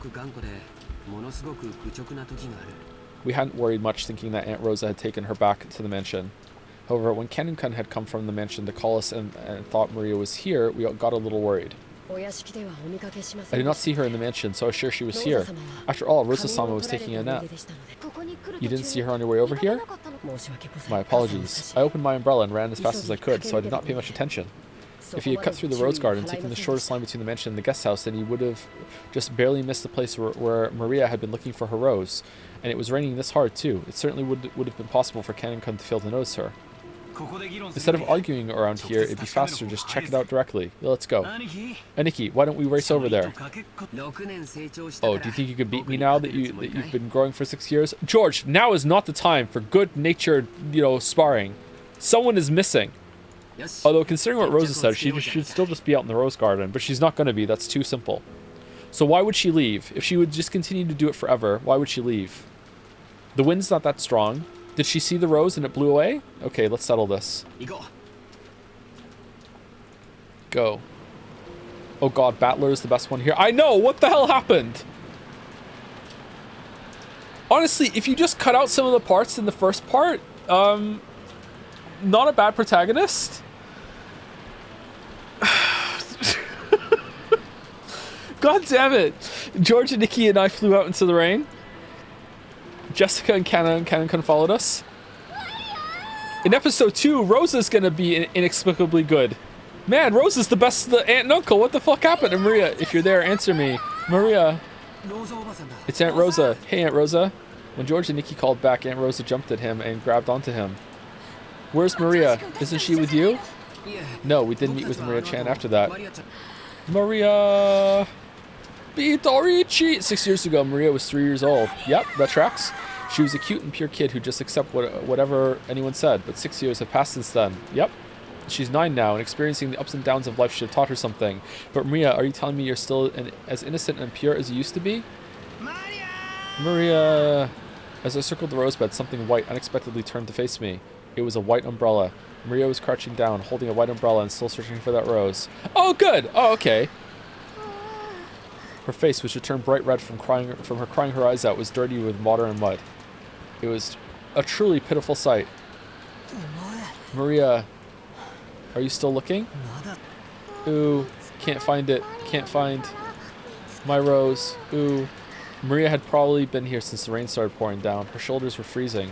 She looked tired to the bone, but fortunately, since she was holding an umbrella, she wasn't completely soaked. The umbrella probably came from the handbag Maria always carried around. Thank goodness. Didn't Rosa specifically say something about not having an umbrella or not using an umbrella? Or am I'm not saying that because how does she have an umbrella? I'm saying that because that shows that Rosa misjudged her daughter. And I like that detail. I think she did say something like that, didn't she? Seriously, thank goodness. Butler-kun, thank goodness you found her. Maria! I'm sorry, I'm so sorry. Aunt Rosa threw her umbrella aside and hugged Maria. But then she said, ooh, and Rosa's face darkened. It's not here. My rose isn't here. Ooh. I'll look for it with you later, okay? So just put it on hold for today, okay? Put it on hold for today. It looked like Maria still wasn't able to accept it, but she no longer had enough energy left to resist. Jessica and Canon caught up with us. I'll have a towel ready in the mansion immediately. Put it in the dryer first so it's nice and warm. Maria, were you here this whole time?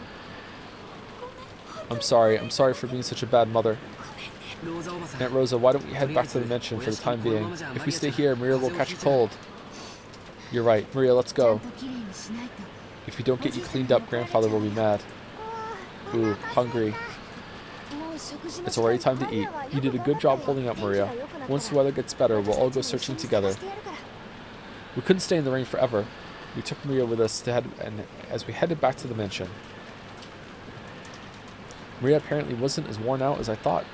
When she remembered we were having calf steak for dinner, she started chanting, I'm hungry, hungry, ooh, ooh, and returned to her usual spirited self. Aunt Rosa didn't chide Maria for saying ooh, ooh. Okay, what was the point of the scene then? I see, so she had an umbrella on her. Maria sure is good at packing the right stuff. I didn't bring an umbrella. Is she going to get sick now, or is this establishing that she'll just wander off later or something? Then well, she didn't wander off, so it's establishing that she will fixate on doing a task if told to? What, then how did you get the white umbrella you're holding? I borrowed it. Some caring person must have brought her an umbrella. Oh, shit! A normal kid will look for shelter once it started raining, but Maria was too stubborn to give up so easily. So maybe that caring person gave up on telling Maria to find shelter and then decided to at least give her an umbrella? I see, I'll have to thank that person. Who was it? Bitorichi! Yeah, the name Maria Cheerful. I just got a little chill. Ooh, I just got a little chill. Oh, man. Was that the island's witch? Rosa took a deep breath and asked again, trying to do so in a way that wouldn't damage Maria's good mood. Really? That's wonderful. So who was it? Who brought you that umbrella? Who? Beatrice. Maria immediately realized that her mother didn't believe her and started crying out unhappily again. Nah, I just got it from my bag. I'm just fucking with you. So Rosa stopped pursuing the subject. It'd probably be faster to ask whoever lent Maria the umbrella during dinner rather than ask Maria herself.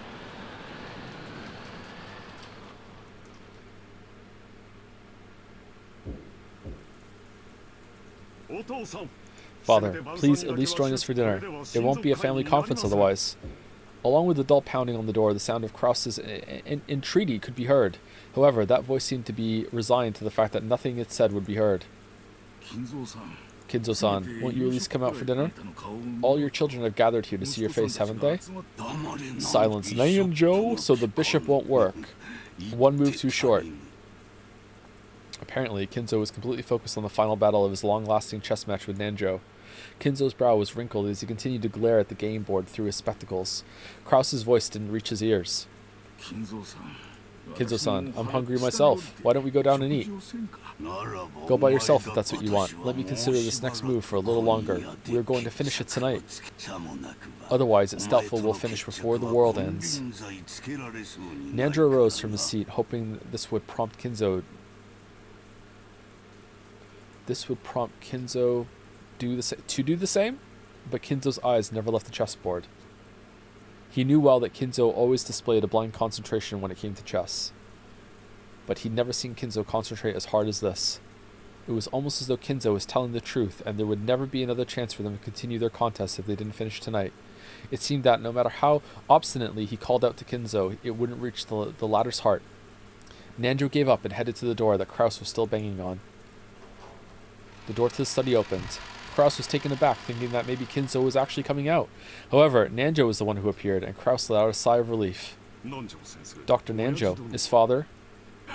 I'm sorry I couldn't be of service. Right now, this room is Kinzo-san's whole world, and it's about to end. Nanjo shook his head with a completely defeated expression. Kraus raised his fist once more and banged on the door, shouting, Father, can you hear me? We're heading down now, but please join us anytime you feel like it. All of your children are waiting for you. His voice was very loud, and he was making a racket pounding on the door. There was no way it wouldn't reach Kinzo's ears. Well, it certainly was reaching him, but he ignored it anyway. However, unlike the time he'd been called down for lunch, he didn't fly into a rage. By now, Kinzo was calm at heart, almost as though he'd taken on a philosophical view and turned himself over to fate. Neither dinner nor the faces of my children interest me in the slightest. I will only leave here if Beatrice is resurrected, or if I am chosen as a sacrifice for the key. Genji, another Domino's pizza. The demon's roulette has already started spinning. What meaning does dinner have at this point? As though the painfully loud banging on the door completely failed to enter his hearing, Kinzo silently thought about his next chess move, still in his philosophical state. Just as always, Kinzo's figure couldn't be seen anywhere in the dining hall. Kraus, wearing a bitter smile, returned with Nanjo. Father says he's still not feeling well. He truly regrets missing this once-a-year opportunity to sit together with his gathered family. Eva and Rudolph sniggered.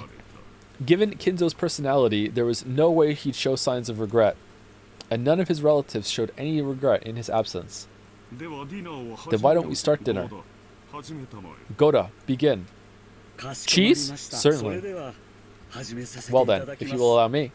When Goda was told to start the family conference dinner, his biggest time to shine of the whole year, he nodded with a broad grin. I don't trust you, cheese man. May I ask who lent Maria an umbrella? When Rosa timidly cut through the silence of the dining hall, everyone noticed. An umbrella? What's this about? A short while back, Maria was in the rose garden when it started raining, and she apparently borrowed a white umbrella from someone. I wanted to thank them. Okay, there must be more servants than Goda, Canon, Shannon 2, Canon 3.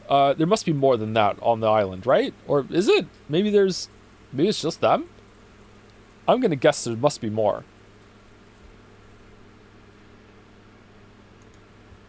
Maybe it's just them? It wasn't one of us. After you left, we moved to a different room and had a friendly chat that whole time. Haha, that's right. Even after that, the siblings had a real friendly chat. The word friendly fell awkwardly from Hideyoshi's lips, so even those who hadn't been present could tell the conversation hadn't been a pleasant one. No.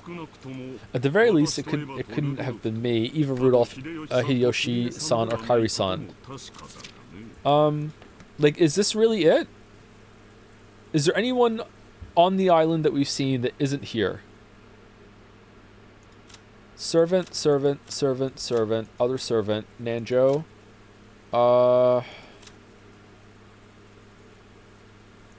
I don't think so, but is there any more than these 4? So 5 servants? I'm gonna guess yes, but it's possibly no. Maybe it said, I can't remember. At the very least, it couldn't have been me, Eva, Rudolph, Hideyoshi-san, or Kari-san.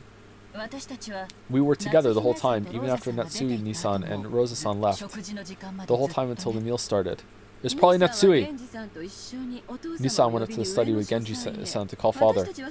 At that time, the rest of us went straight to the dining hall, so it wasn't one of us. Couldn't have been a servant kind enough to lend an umbrella? So it was you, Goda-san? I have been in the kitchen the whole time preparing. My sincere apologies. And also, your story is distracting me from my important luncheon. Have some respect. This calf steak didn't make itself. Goda looked slightly disappointed about missing this chance to show off. At that time, Shannon and Kumasawa appeared, pushing a serving cart loaded with hors d'oeuvres. Hors d'oeuvres. Then what about Kumasawa-san or Shannon-chan? Yes, has something gone wrong? Is there, like, not many more things awkward than someone making some food and then giving it to you and then standing there, like, looking at you, like, are you enjoying it? Is it good? Let me judge your reaction to it. Like, giving you a YouTube video that they swear is funny and then they're going to watch you watch it. Like, it's, oh, man. I want to have a degree of separation from the chef who's really proud of the meal, you know? So much judgment. Something gone wrong? Because Shannon had come in part way, she shrank back, mistakenly thinking that the others were searching for the one responsible for some error. Aww. It isn't like that. It started to rain when Maria-chan was alone in the rose garden. After that, someone lent her an umbrella. Aunt Rosa said she wanted to thank that person. Ooh. Beatrice. Maria, her mouth a thin line, said the witch's name in a small voice. Imagine how much Kinzo would want to talk to Maria right now. Pretty amazing, huh?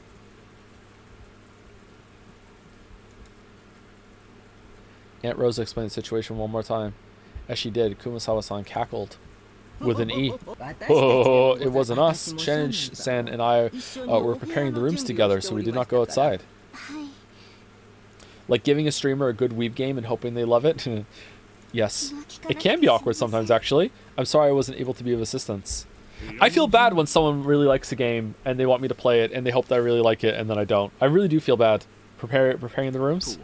What do you mean by that? Because of the rain. We thought it would be troublesome for all the guests to return to the guest house, so the servants were ordered to prepare their guest rooms inside the mansion. Oh.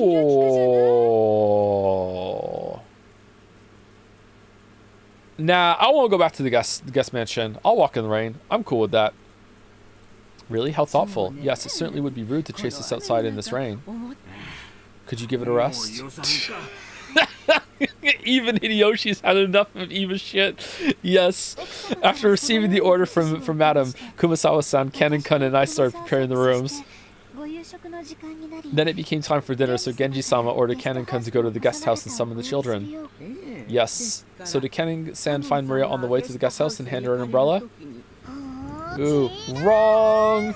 Wrong! The person who'd actually received the umbrella denied it. Rosa was troubled. All she wanted to do was give a word of thanks to the person who had lent the umbrella, but she couldn't find them. And she thought asking like this with everyone gathered for dinner would work immediately. Then it was you, Natsui-Nisan. I'm sorry. After everyone's friendly chat, my headache was so bad that I've been resting on. See, this kind of thing would drive me crazy. Like who gave the umbrella and no one's saying yes? It would drive me apeshit. It's such a modest mystery, but in this position I would be like, okay, well, someone gave my kid a motherfucking umbrella, and it had to be one of you fucking people. Meanwhile, Weebs in the chat would be like, does it really matter? Let's move on. I'm sorry. I'm tearing into both jugulars today. Therefore, I did not go outside. Then who was it? George Cunn and the kids? That can't be right. No, it wasn't us. We were watching television in the guest house the whole time. Actually, we thought Maria had just gone back into the mansion with you. After you slapped the shit out of her, then Kanon-kun came, and he asked whether Maria was with us. That's when we realized she wasn't in the mansion. I mean, if it were me, I'd have grabbed her hand and pulled her under a roof before giving her an umbrella. Rosa was completely baffled. One by one, the relatives and servants denied that they had done it, even though it really wasn't something anyone would need to hide. So it's not a murder mystery. It's a who gave an umbrella to a kid mystery. Damn, subverting expectations once again. What amazing writing. So by process of elimination, the number of remaining candidates wasn't large. Of course, it wasn't me.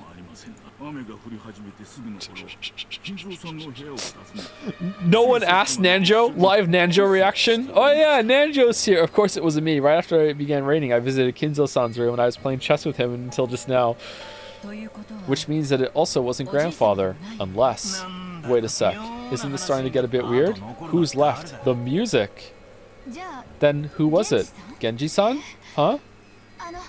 Well, wait a second. Don't get me wrong. It's not like I'm searching for some culprit or anything. All I want to do is, as a mother, thank the person who gave Maria an umbrella in the middle of the rain.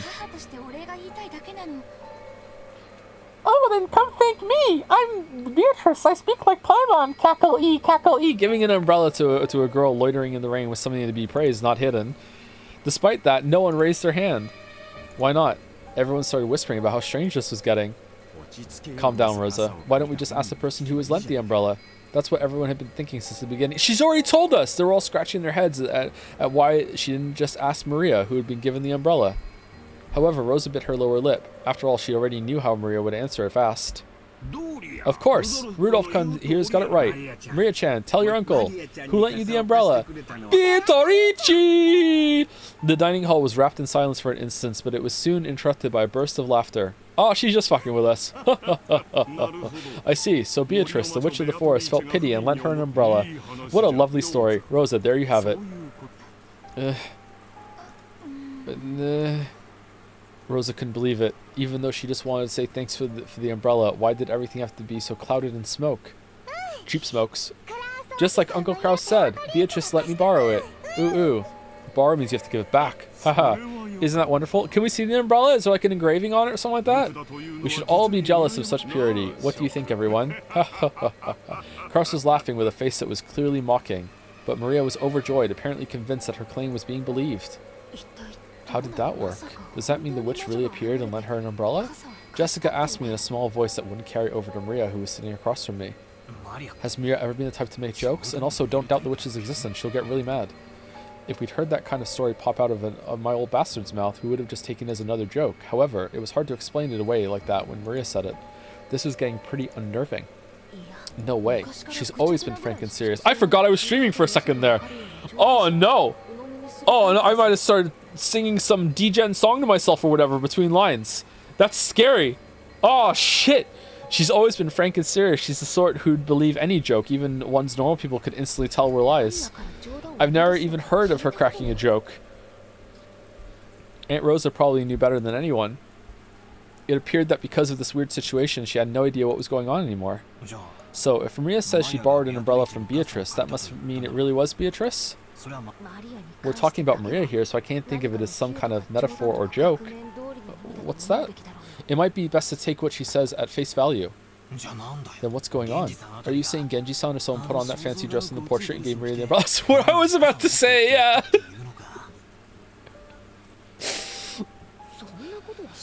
Oh, what happened was that after Kinzo opened the window and threw the ring, he jumped out of the window, climbed down the gutter, went into his secret underground bunker, changed into his Beatrice uniform, went outside, gave Maria an umbrella that he knew was there. Then he went inside the mansion, went through another secret apartment, got a shot put ball out, loaded it into the mechanism, and now in 1 second it's gonna fall out of the ceiling and kill one of us right now. The shot put ball killer has done it again. I'm not sure about that. Actually, that's what I want to know. Jessica shrugged jokingly, but her expression didn't completely match her attitude. Once the hors d'oeuvres were set out and Goda showed off his vast store of knowledge, the meal began. If I do a joint reading session with Greg, you imagine how awkward it would be to be like halfway through a scene and be like, hold up, Greg, I need to do my shot put killer bullshit for a second. Give me a minute.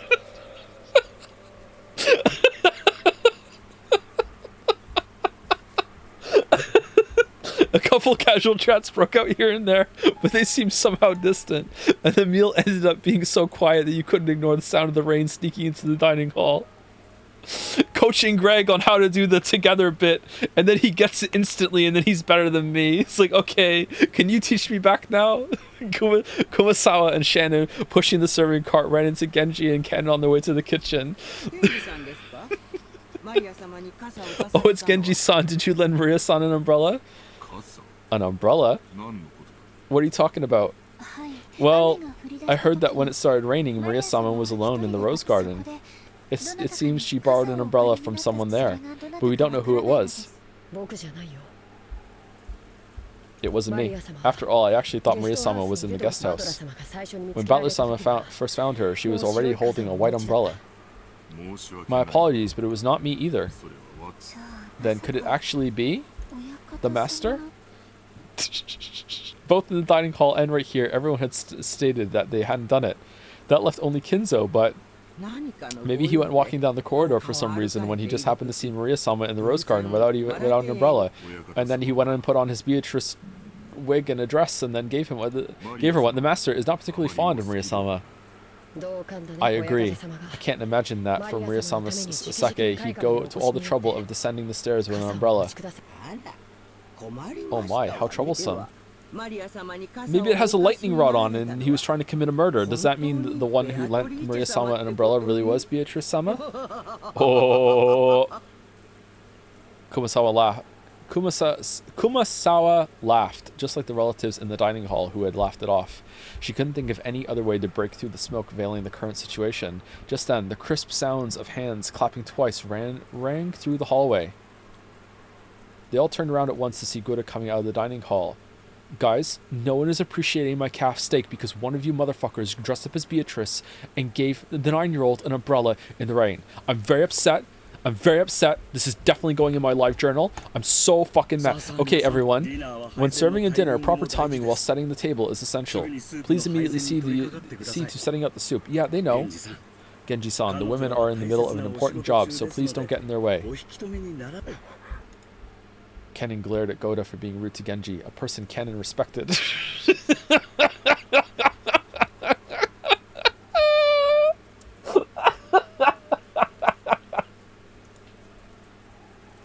Genji, realizing this, patted Kennen once on the shoulder as a warning. Joe, reading this, expressed how he didn't think those 2 lines were necessary. I just don't think those lines were necessary, chat. He added to make the joke. He thought the joke might not have landed, so he wanted to do it one more time. I just think that those lines didn't really need to be there, and that, if you cut them off, the sentence would have conveyed exactly what it needed to convey. Kennen reluctantly turned away and returned his expression to normal. Obey Goda's instructions. Hurry and prepare the dinner table. Come now, there's no time. Don't dawdle. Hurry. Goda grabbed the serving cart from Shannon and steadily pushed it toward the kitchen. Then please allow us to return to the kitchen. After all, Goda-san's temper is very short. Oh. Please excuse me as well. Kumasawa and Shannon left. Only Genji and Kennen remained. Through the window, the darkness of the rainy night could be seen, along with the occasional thunderbolt. I love storms. Genji-sama, did Beatrice-sama really return? I don't know. Shall I inform the master? Okay, the way you're saying return implies that you either saw her before or you really believe that she was here before. That is not necessary. If she truly has returned, she will eventually appear before the master of her own accord. Oh, furthermore, she is a fickle person. It would be pointless to report to the master only to find that she does not appear. I wonder if this means the master's ceremony has already begun. Probably. However, that has nothing to do with furniture like us. We must continue to return the favor we received from the master until our final moments. Yes, this is furniture's duty. The thunder crashed once more. Except for those instants when lightning lit up the sky, nothing could be seen out the window but the darkness of night. Just as humans rule when the sun is up, those that are not human rule when the sun is down. Oh no. The darkness of night that now surrounded Rakenjima was ruled by another master, not the Ushiromiya family. Did this master take pity on Maria when she was alone and being pummeled by the rain in the rose garden, lending her an umbrella? Candon looked at the rose garden's lights, dimly visible beyond the window. The dim lights weren't enough to illuminate the surrounding area. Looking at those lights felt like making eye contact with the witch, and Candon forced himself to avert his gaze. Not a bad line either, actually. If he didn't, it felt like his eyes would be absorbed by that light. Can the weather change how people act? You often hear stories about how things like atmospheric pressure can influence people's moods and physical health, and birds. For some time now, everyone had been struggling to clear the gloomy atmosphere, but any conversation was quickly cut off, and in the end, the dining hall was simply filled by the sound of the rain. Dessert was some kind of chocolate cake accompanied by pear sherbet. Sherbet? Sherbet? It's not sherbet, is it? How do you say that?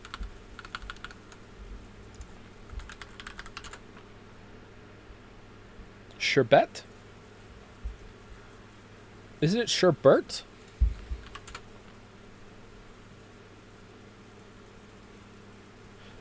Okay, sherbet is another word for it. Some people say sherbet, some people say sherbet. Is it still pronounced sherbet all the time? Bert?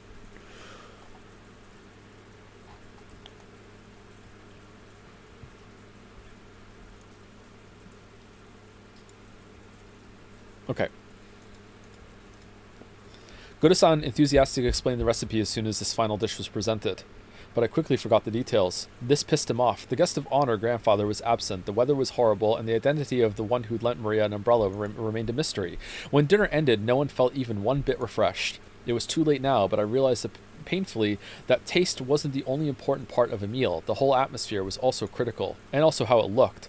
Goda-san, the supposed conductor of this musical piece called Dinner, did his best to enliven the place, dropping little jokes left and right, but apparently not one of them succeeded because he was actually just the meanest motherfucker.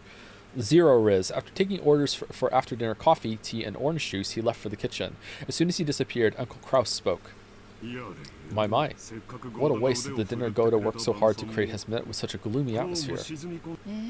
Yes, absolutely. It just feels like nothing would taste good today. Oh, I'd like to know why you feel that way. Later on, I'll do all I can as your older brother to help cheer you up. Aunt Eva grimaced slightly. I'd already heard she wasn't on good terms with Uncle Kraus, but it was pretty clear now. When I looked around and noticed my father and Aunt Rosa were also grimacing. Apparently, there was something besides the weather troubling all of them. Both Aunt Eva and my dad aren't looking too happy. You love to see it? Really? I don't think so. I asked Aunt Natsui, who was sitting on my right, but she seemed to be in a bad mood as well. She snapped back as if to say she was absolutely not interested. Well, our adult conversation got a little complicated. It isn't something kids like you need to worry about, Battler-kun. Ha ha ha ha ha. Isn't that right, Natsui-san, Kiri-san? Uncle Hideyoshi laughed as he spoke, but without his usual brightness, so I could vaguely imagine just how complicated their adult conversation had become.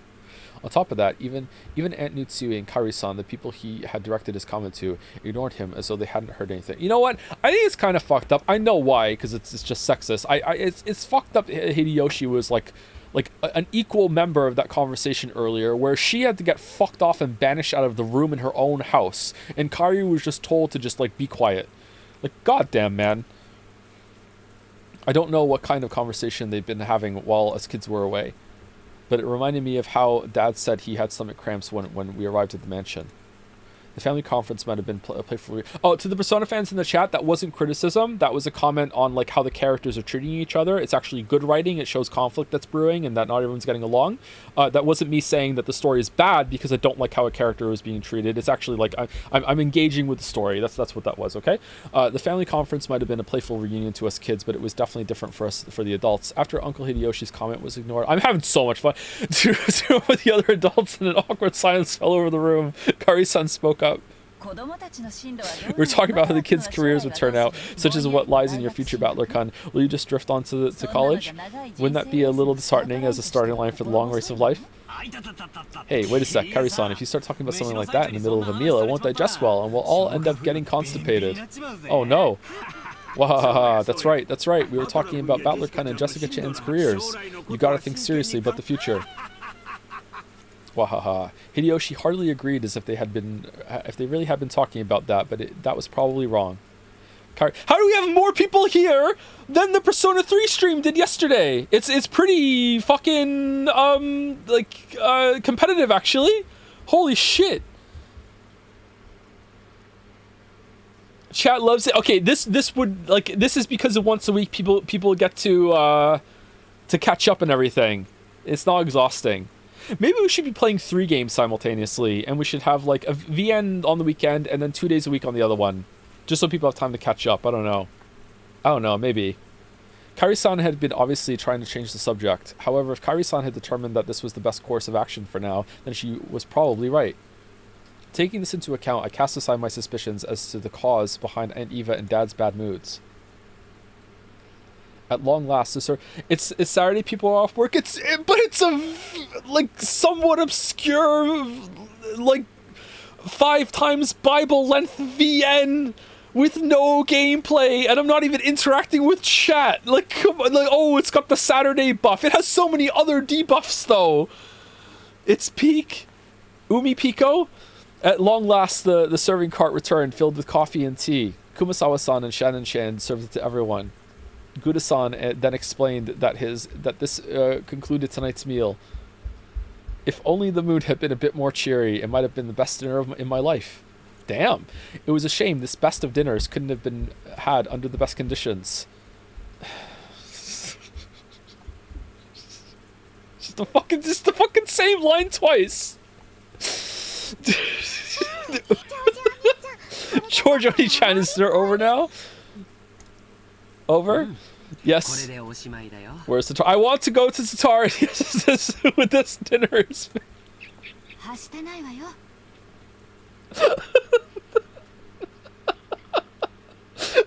Don't be rude. Stay in your seat and calmly drink up. Ooh. Maria looked like she was really excited by the occasionally crashing thunder. Maybe she wanted to quickly finish eating and run over to the window. She had been fidgeting for a while, waiting for the meal to end. Some people are afraid of thunder, while others find it interesting, and Maria was apparently one of the latter sort. Therefore, when she heard from George and Nikki that dinner was over, a huge smile broke across her face. I never used to be afraid of thunder and lightning, and in a way, I'm still not, for my own sake. But since having kids, I gotta say, there's some protective father instinct cuts in.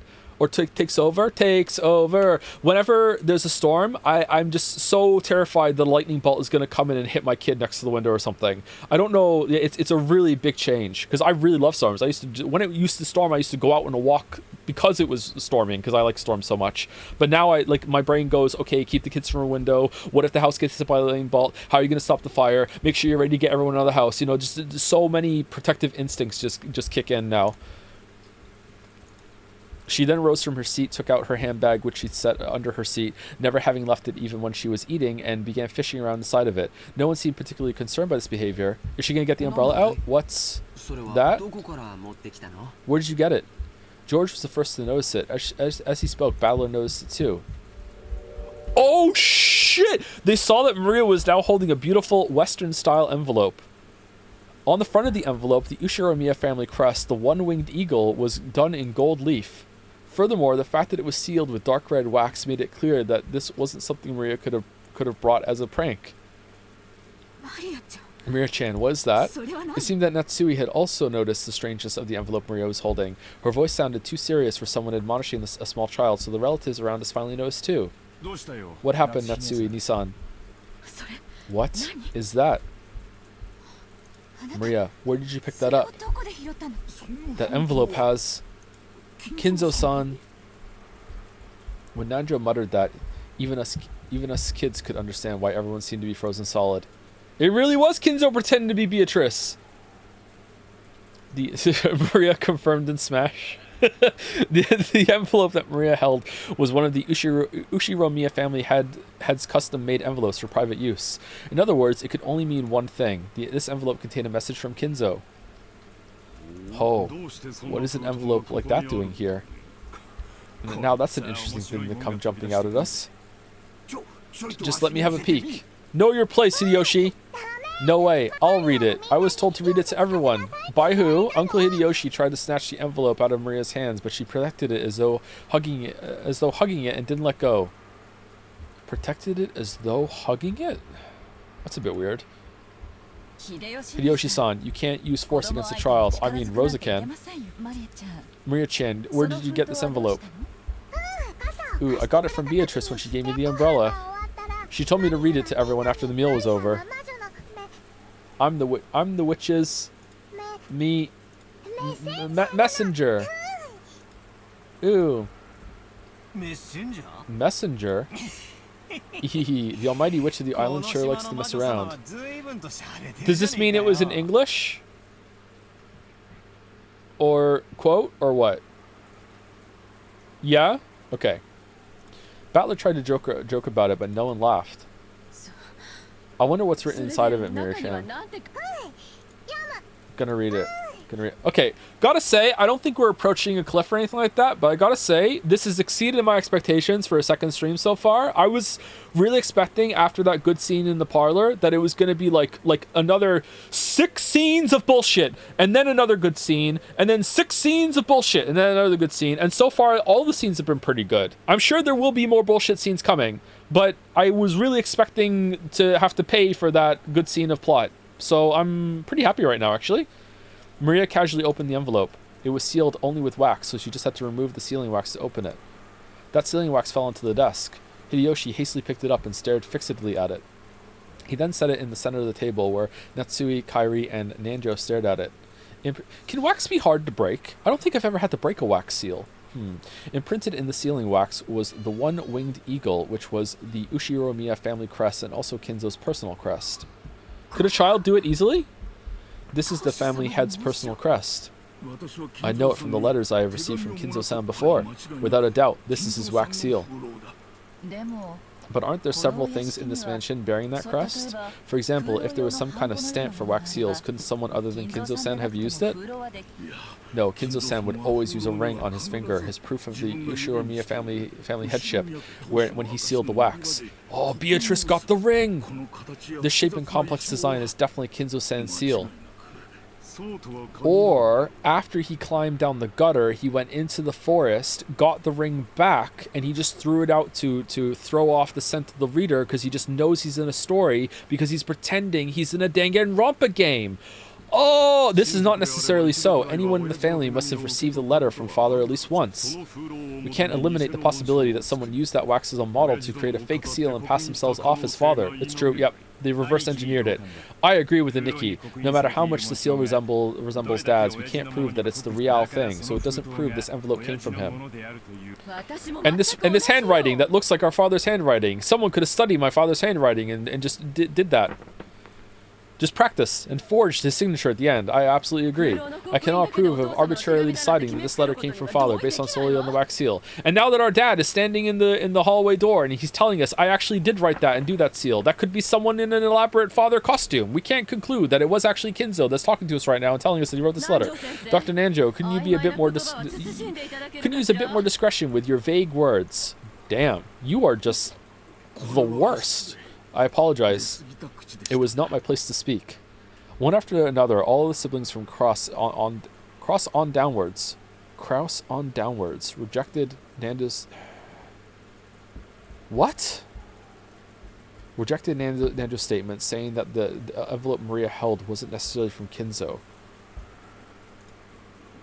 They were afraid. They feared from the bottom of their hearts that Kinzo's intentions were written in there, and that it might be some announcement regarding the inheritance that would be decidedly unfavorable to them. Maria, the person who gave you that envelope is the same person who lent you that umbrella, right? I don't know what "oo" means. Is it true? Ooh, yes. Ooh. So in other words, the witch, Beatrice, gave Maria-chan that envelope along with the umbrella? Ooh. Maria nodded forcefully. I agree with my husband. It's a dubious letter handed over by some suspicious person. It isn't even worth reading. There's nothing wrong with just reading it, right? Battler said to Jessica in a small voice, trying to act tough, but Natsui heard him clearly and glared at him with threatening eyes. And then, Beatrice told you to read it after the meal was over, right, Maria? Did Beatrice have a beard? Beardatrice? It's okay, everyone. This envelope didn't come from grandfather, but from Beatrice. Regardless of who actually wrote it, why can't we just hear what's inside before we decide? That's right. Even if father didn't necessarily write it, I'd still like to know what's written inside. Maria-chan, I'm sorry I tried to take it from you by force earlier. I apologize, so will you read it out aloud in front of everyone? Maria, read it. Ooh. As all the relatives stared fiercely at Maria, she spread the letter open with a rustle. Do you think it really did come from Dad? Shut up! She's gonna read it! Impossible. Whenever Father has announced something to us in the past, he would always send Genji if he didn't do it directly, correct? I cannot believe that he would use such a joke-like approach. That's right. Maria, a messenger? That definitely doesn't suit Father's tastes. Rosa, could this be Maria-chan trying to surprise us by putting on some kind of show? Maria isn't really a kid who'd be capable of something so thoughtful. Gonna read it. Ooh. I'm going back to my own world. The words came out of Maria's mouth, but for some reason her voice seemed different than usual. Uh-oh. Everyone's silent. Welcome to Rockenjima, members of the Ushiromiya family. God fucking that. I am Beatrice, the alchemist for this family, employed by Kinzo-sama himself. Ha, that's crazy. Shut up! Yeah, quiet, yeah. I have served him for many years in accordance with our contract, but on this day, Kinzo-sama has announced the final suspension of that contract. Therefore, I ask that you acknowledge my resignation from the position of family alchemist from this day forth. How foolish, what nonsense. Shut up! I can't stand to listen to it. And now, there is one part of the contract that must be explained to all present. I, Beatrice, lent Kinzo-sama a vast quantity of gold under certain terms. One of these terms specifies that all the gold is to be returned to me upon the termination of the contract. Furthermore, I am to receive everything of the Ushiromiya family as interest. Ridiculous. It's been ridiculous from the very beginning. So it's basically one of those things, right? Doesn't it sound just like one of those contracts with the devil? The contract has expired, so they've come to collect interest. Shut up! Let her read it! Is she trying to grab some retirement money for her old age or something? What a cheeky witch. Battler-kun, now isn't the time to joke around. Battler made a face as if to ask, if I can't make fun of this, what can I make fun of? Some of the adults' faces were pale, while others looked dazed. After hearing this, you may feel as though Kinzo-sama has been savagely ruthless. However, Kinzo-sama did append a special clause to the contract so that you would have a chance to preserve your wealth and honor. If and only if that special clause is fulfilled, I will lose my rights to the gold and the interest for all eternity. Because without risk, there can be no magic. A special clause? What is it? It's your older brother.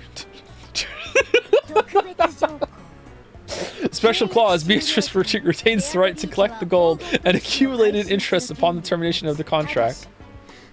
However, if someone is able to discover the hidden gold of this contract, Beatrice must abandon these rights for all time. The collection of the interest will proceed shortly, but if any one of you fulfills the terms of the special clause, I shall return everything, including the portion that has already been collected. Furthermore, as the first step of this collection of Kinzo-sama's debt, I have taken possession of the Ushiromiya family head's ring, which signifies the passage of the Ushiromiya family headship from one individual to another. I ask that you confirm this for yourselves by examining the imprint on the wax seal. Are they trying to claim that's the meaning behind this seal?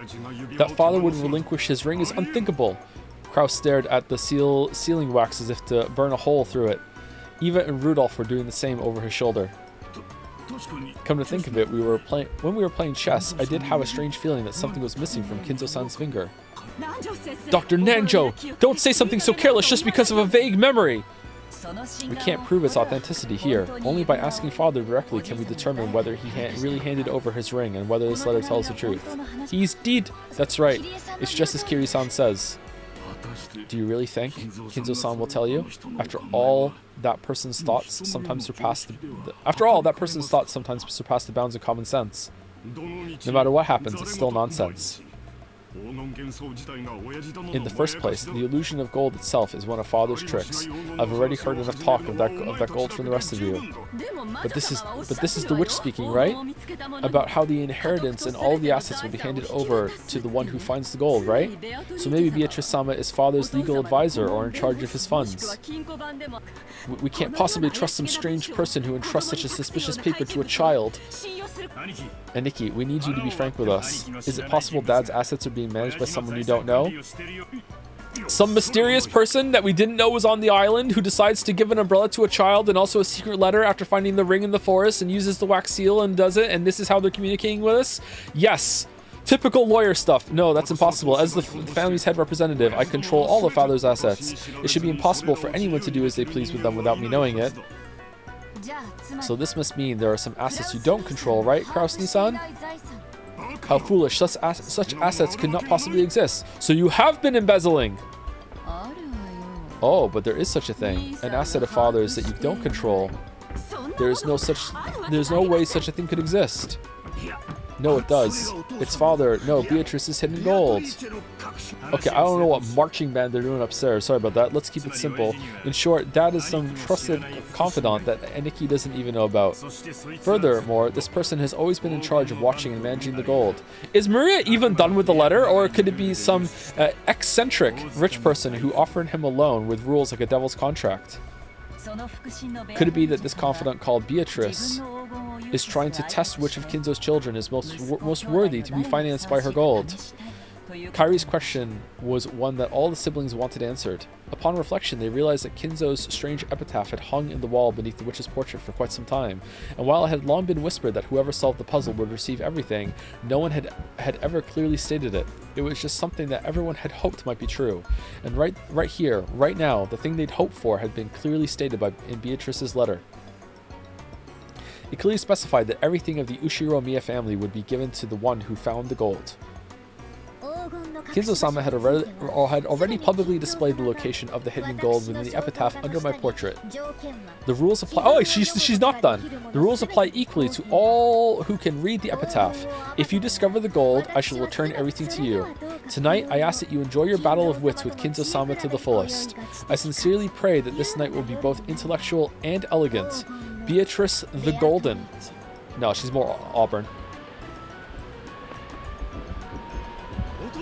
Father, I know you can hear me.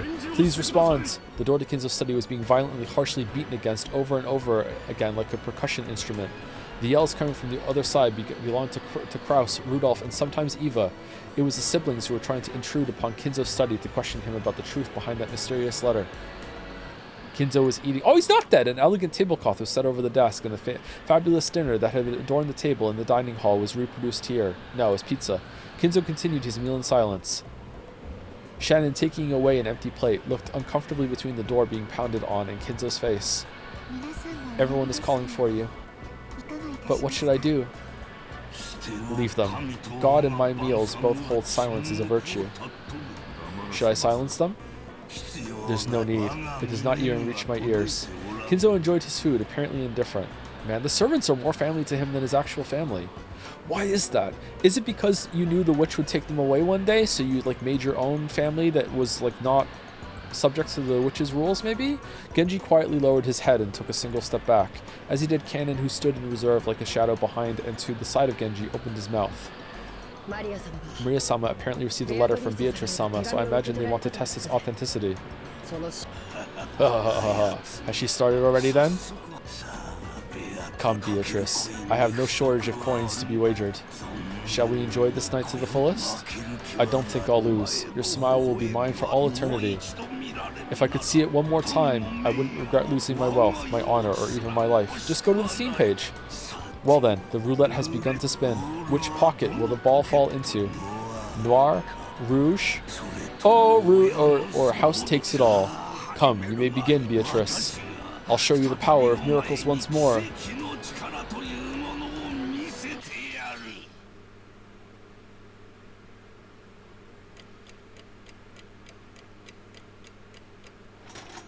Alright, that was a good scene.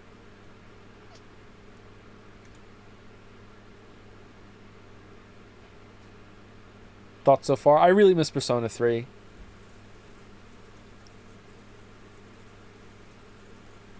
This story is making me think too much. I have too many questions, and it's giving me answers.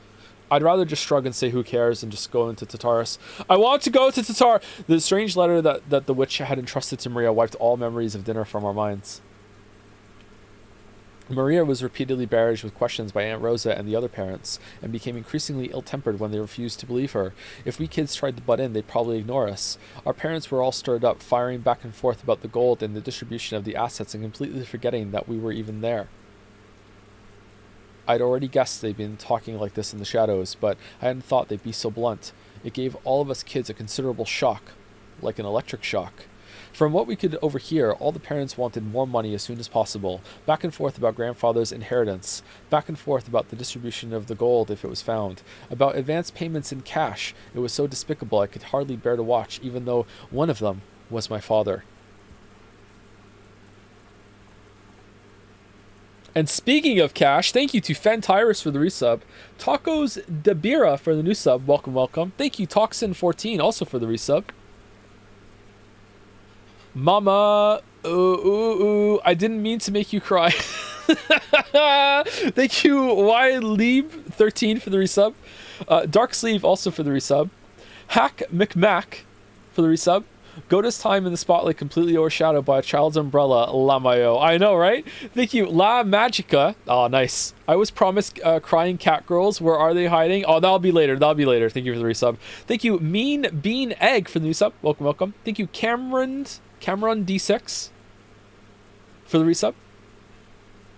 One day evolve into a Cameron D20. Thank you, Jigchu for the resub. A giant chug jug from Jackie Ohio. And Yuri was taken for gifting a sub to Biturichu. Thank you very much. Okay. We have 20 minutes until break, and I need to pee, so I really want my break. If I feel up to it when we get to break, I will continue for another hour, and we'll go to 5, but it's probably going to be not this scene, but the scene after we will end, I think we'll do that, okay? I feel like I have some reading stamina. I'm not making as many mistakes as I was a bit earlier, but we'll see. If I start to wilt, then we'll stop. About advance payments, okay, there we go. It looked like Jessica felt the same way. We left our seats without being asked to and went to hang out somewhere well away from her parents. You know what? We just got to a scene break, and there's no way we're getting to the end of the scene in 20 minutes. So let's take our break a little early, and then we'll just go for 2 more scenes. I think that's what we should do. Anyway, so let's just take it a little early right now, so we don't have to interrupt in the middle of a scene. So I'll be right back. Like 4 or 5 minutes. I'm gonna go pee and get some water.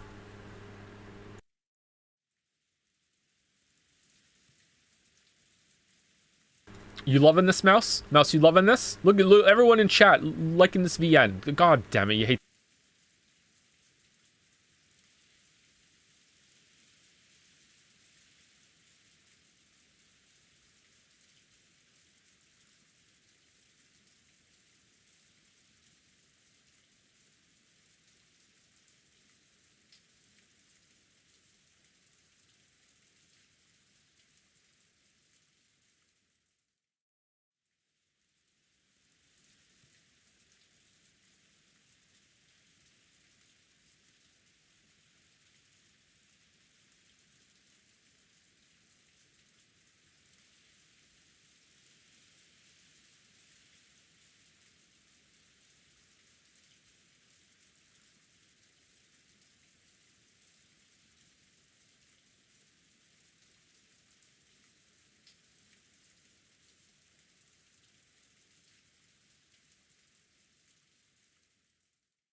Alright, I'm back.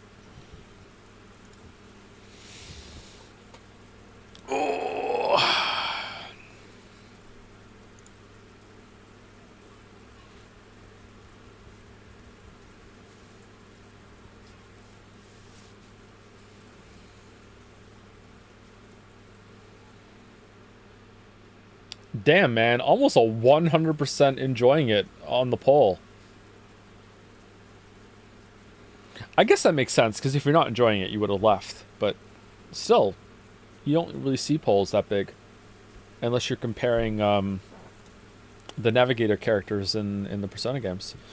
Okay, continue. We left our seats without being asked to and went to hang out somewhere well away from our parents.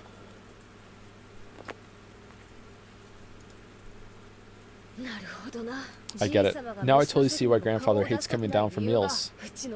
I'm so disillusioned with our parents right now. All that about money and the inheritance. I mean, he probably made them this way, Jessica. How can they act like that right out in the open? Well, I'm already completely disillusioned with my old bastard. There's no way I could think of any worse of him. By the way, what are these boobs? That's exactly the same for me. Still, that freaking shocked me. Shocked me to the core. Jessica looked down at the floor, irritated. She was always talking about how bad her parents were, but maybe she hadn't really felt that way deep inside. The depths of Jessica's shock made that clear. You're all minors being supported by parents, so you might not understand, but getting money is neither simple nor a pretty thing. I won't try to force you to understand right now, but since you're still kids... But even so, I want you to realize that your parents are just doing their best in their own way. Aw, George! Come on! Oh, great. George and Nikki's gotten all mature. George-san, I know you're working hard as a full-fledged member of society, but does that mean you turn into a shameless, greedy vulture like our parents whenever you start talking about money and assets? If it were only for my own benefit, then no, I wouldn't want to do that. However, when your family and your employees, your subordinates, and their families are all counting on you, there are some times when you must fight. I hate that kind of fight. That back and forth about grandfather's inheritance just makes me want to puke. Okay, so you're not completely wrong. You do have a lot of responsibility. I get it. But at the same time, like, that's not really how the parents are acting here, man. But we don't see how they got to the situation. That's true. Jessica pretended to spit violently. That harsh reaction made the depths of her pain very clear. Let's stop talking about this. All this about grandfather's hidden gold, property, inheritance is our parents' problem, not ours. I agree. At the very least, I think children have a duty to be considerate and stay out of their parents' way when they're talking together. Sounds pretty boring. Everyone knows the phrase, adults are filthy. I don't, but we had now seen that for ourselves, and that really did give us a considerable shock. George and Nikki was now pretty much an adult, and I'd already been disillusioned with my dad, so the shock wasn't that big for us. George was now filthy, but Jessica seemed to be taking it hard. Apparently she'd received a bigger blow than I thought. She always talks badly about her parents, but it looks like she hadn't changed at all on the inside. Even now, she's still a pure-hearted, delicate person who can't doubt others. I'm sure she respected her parents as much as anyone else does. And then her parents started raging about going, money, money, inheritance, my money. Therefore, right in front of all the other parents and the children, it's no surprise she received a shock from hearing that. Jessica-chan, please don't start hating your mother and father. I won't ask you to understand them, but at least don't hate them. I get it, just leave me alone for a bit. 6 years ago, I would have kept taunting Jessica even after she got all dejected, but I guess I really have grown over the last 6 years. I realize it'd be better to leave Jessica alone right now. Jessica suddenly looked away, sulkily, and left the parlor. She probably wanted to be alone for a while. I could do nothing but wordlessly watch her back as she left. Come to think of it, I wonder where Maria-chan went. Oh, she's missing again! She's probably pouting in front of the portrait. Maria truly looked up to witches. Literally, she's so short, and she'd expected that coming in direct contact with Beatrice and receive... And she'd expected that coming in direct contact with Beatrice and receiving the letter as proof... Okay, would surprise everyone and make them happy. Okay, that's why it didn't make sense. It's fine. However, the adults had doubted its authenticity, thoroughly bombarding Maria with questions and refusing to accept her story. Even for me, it wasn't hard to imagine how much that must have hurt Maria. We couldn't speak to Maria or Jessica. In the end, George and Nikki and I just abandoned ourselves to the sound of the falling rain in the dark night. I wonder what's happening with that typhoon. Maybe there's something about it on the news. George and Nikki started walking over to the corner of the parlor where the television was. He hadn't called me over, and I really couldn't have cared less where the typhoon was on the sea now. So without going over to the television, I loitered around the window. Loitered. The wind hasn't picked up that much here, but I wonder if it's horrible over the sea. I did hear about a severe storm warning on the weather report. Ah, Kari-san. I take it those big talks between the adults are going smoothly, yeah?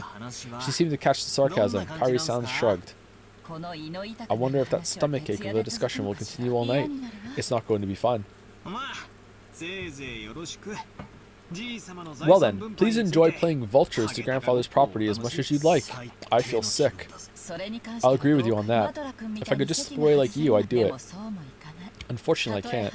Even if I'm not allowed to speak. So you just like Rudolph? You don't feel like you belong here. You really do. Everyone else does. You feel like the odd one out. Again, you feel like more of like you belong more with Battler, George, and Jessica, to be honest. Like, maybe you're just someone that's in between or something. I don't know. We spouses have it pretty rough too. Kari-san took a deep breath, smiling bitterly. That's right. They probably wouldn't let Kari-san speak since she only married into the family. Still, as Dad's partner, she's had no choice but to stay by his side and support him. She's probably had to bear the full brunt of this mental pressure much more than me. I wasn't going to apologize, but realizing that I'd spoken too harshly, I cut the sarcasm for the time being. So how does it look? Are they still stuck on the topic of the mysterious witch Vitorici? More or less. Those four siblings are always piling up secret agreements when they come together to discuss the division of grandfather's inheritance. They're saying that some unknown fifth person has appeared and is trying to make things even more complicated, and there's no way that'll make for a peaceful conversation. Just when you think they're snarling at each other, they'll set up a common front. Natsuhi Nisan's not the only one getting headaches. On the one hand, they all want a larger portion than the other siblings, so they're all rivals. But on the other hand, they don't want 1 yen to be snatched up by anyone other than the siblings, so they're all allies. I hadn't been told the details, but the siblings were apparently discussing how to protect their shares under various situations, setting up ceasefire agreements and rules to prevent anyone from getting an unfair advantage, even preparing to resort to legal action if absolutely necessary. Oh no, not legal action. That they would go this far to preserve their shares was so beyond disgusting that you just had to acknowledge their resilience. I mean, George would like it though. I'm surprised George isn't in there. Tap George in. So basically, Beatrice is like an assassin sent by grandfather. He probably wanted to scare the hell out of his children for talking about the inheritance without him. Ehehe. Who is this Beatrice, I wonder? If everything she claims is true, then she's a mystery figure that no one knew about until today, and she also knows about grandfather's hidden gold. Do you know about the witch story? Probably. On top of that, she was even entrusted with the head's ring. She must truly have been trusted by him. Well, obviously, I don't think she's a witch riding around on a broom. I do, but there's no doubt she's a mysterious person who's earned the right to be called a witch. If only Maria-chan would go into more detail about that. Everyone's been smothering her, even though she's just a little girl. They really scared her, and some things they might have asked now can't be asked. I wonder if those people have ever even read The North Wind and the Sun.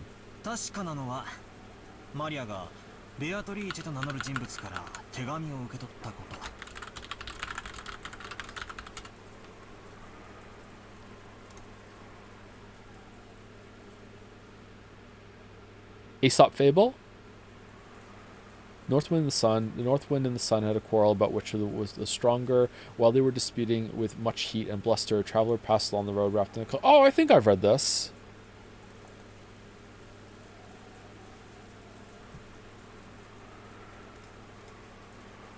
What we do know is that Maria received a letter from a person who took the name Beatrice. She sure is shy for a mystery person, entrusting Maria with a letter and hiding away even now when she could have just appeared and talked to us directly. Ha ha. Hey Battler-kun, do you really think a person called Beatrice actually exists? Who knows? Doesn't it really seem like a false name? Like she's grandfather's representative, so she was given permission to take the name of the witch from his illusions? Oh my god, that would be so fantastic! Just a huge fuck with them for the whole weekend, pretending to be a witch. The whole house rigged with like animatronics and like all the snap of fingers, secret switches and shit. That's not what I meant. Right now, there's a total of 18 people here on Rockinjima. Do you think there's a 19th person? Watch out for them. 18 people. 1, 2, 3, 4, 5, 6, 7, 8, 9, 10, 11, 12, 13, 14, 15, 16, 17, 18. Okay, so there's only 18, so that's it. Everyone here is on the page. Okay. Interesting. Are there really a full 18 people on this island right now? Wondering about that, I began counting on my fingers, and it really did come out to that many. Shit. Do I think that a 19th person exists? Big Danganronpa vibes right now. Oh man, this took some big cues from Danganronpa. What exactly do you mean? Say the line, chat! Just what I said. The person who lent Maria that umbrella supposedly wasn't one of us 18. So isn't it natural to assume that a 19th person exists and that this person lent Maria the umbrella? Well, yeah, it sure looks that way. Do you guys want the music up a little bit?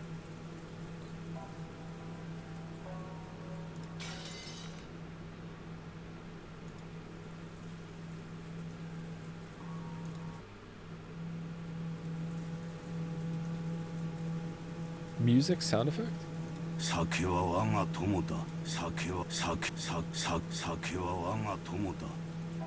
Let's put it by 1 and see if we want to put it higher, okay? It went up by 1.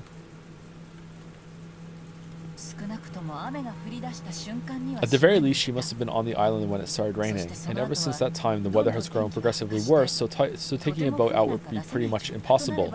In that case, that person must still be on the island, hiding from the rain somewhere. Who drives the boat? Or was that Gouda, or did the boat person go back to the mainland afterwards with said boat?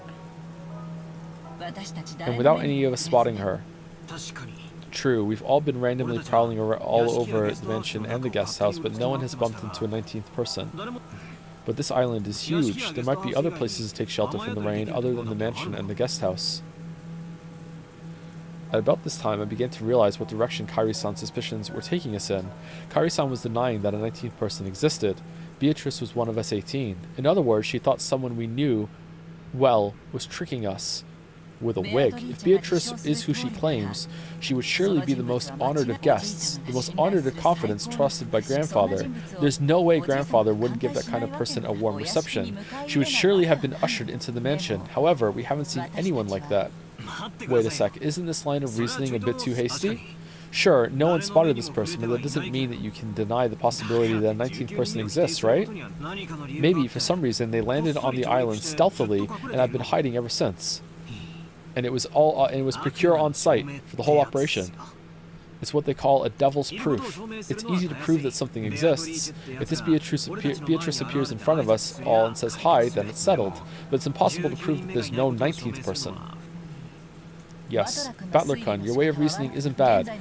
In our current situation, there isn't enough information to either accept or deny that a 19th person exists, but if you spin the chessboard around and think that way, we can deny the existence of a 19th person with near certainty. Spin the chessboard around was one of Kairi-san's favorite phrases. Mine was, what are these boobs? I've been influenced by those words and used them myself from time to time. Yeah, you two really get along. That's nice. When you get stuck by trying to find a move in chess or shogi, then by spinning the board around and looking at everything from your opponent's standpoint, you can often see a strategy that'll give you the upper hand. It means turning things around and putting yourself in your opponent's shoes. You see? Let's say that a 19th person called Beatrice actually exists. That person must have managed, without being seen by anyone, to stealthily arrive on this island and remain hidden ever since. Maybe they had some reason, okay? In that case, why did they go to all the trouble of appearing before Maria and handing her the letter? It really was a contradiction. Maybe they were here before we got here, though. If they had some reason for hiding themselves, then they should have stayed hidden the whole time. But even so, they had appeared openly in front of Maria. Then... Wait, Maria said it herself. She said the witch made her a messenger. Maybe that's because Maria was the youngest and looked the most obedient. Why would they need a messenger? If they just wanted a letter delivered to the family conference, they could have mailed it. If they mailed it to each of the 4 siblings, no one would be able to ignore it. There was no need for this person to carry it themselves and secretly deliver it by hand. Yeah, but then it wouldn't have the drama. It wouldn't have the spice. She wants to set everyone on edge. The game is afoot. Yeah, that does sound pretty weird. In the first place, if Beatrice existed and wanted to make her presence known to everyone, then she could have just openly presented herself to all of us. Despite that, she chose the vague method of appearing through a little girl called Maria-chan and only gave us a vague impression of who she was. Contradiction. Let's go a little deeper, shall we? Kairi's smart. Okay, hold on. Is she though? Or is everyone in this story got the 999 disease where they're just like walking different parts of Wikipedia, and if they all join forces, they're all of Wikipedia together? She appeared in front of Maria trying to give us the impression that a 19th person existed, and yet she still hasn't appeared before us and is hiding somewhere at this very moment. Think about those contradictions. You've got to keep these things in mind when you spin the chessboard around. In short, if a person wants to leave us with the impression that Beatrice exists as a 19th person, what might their goal be?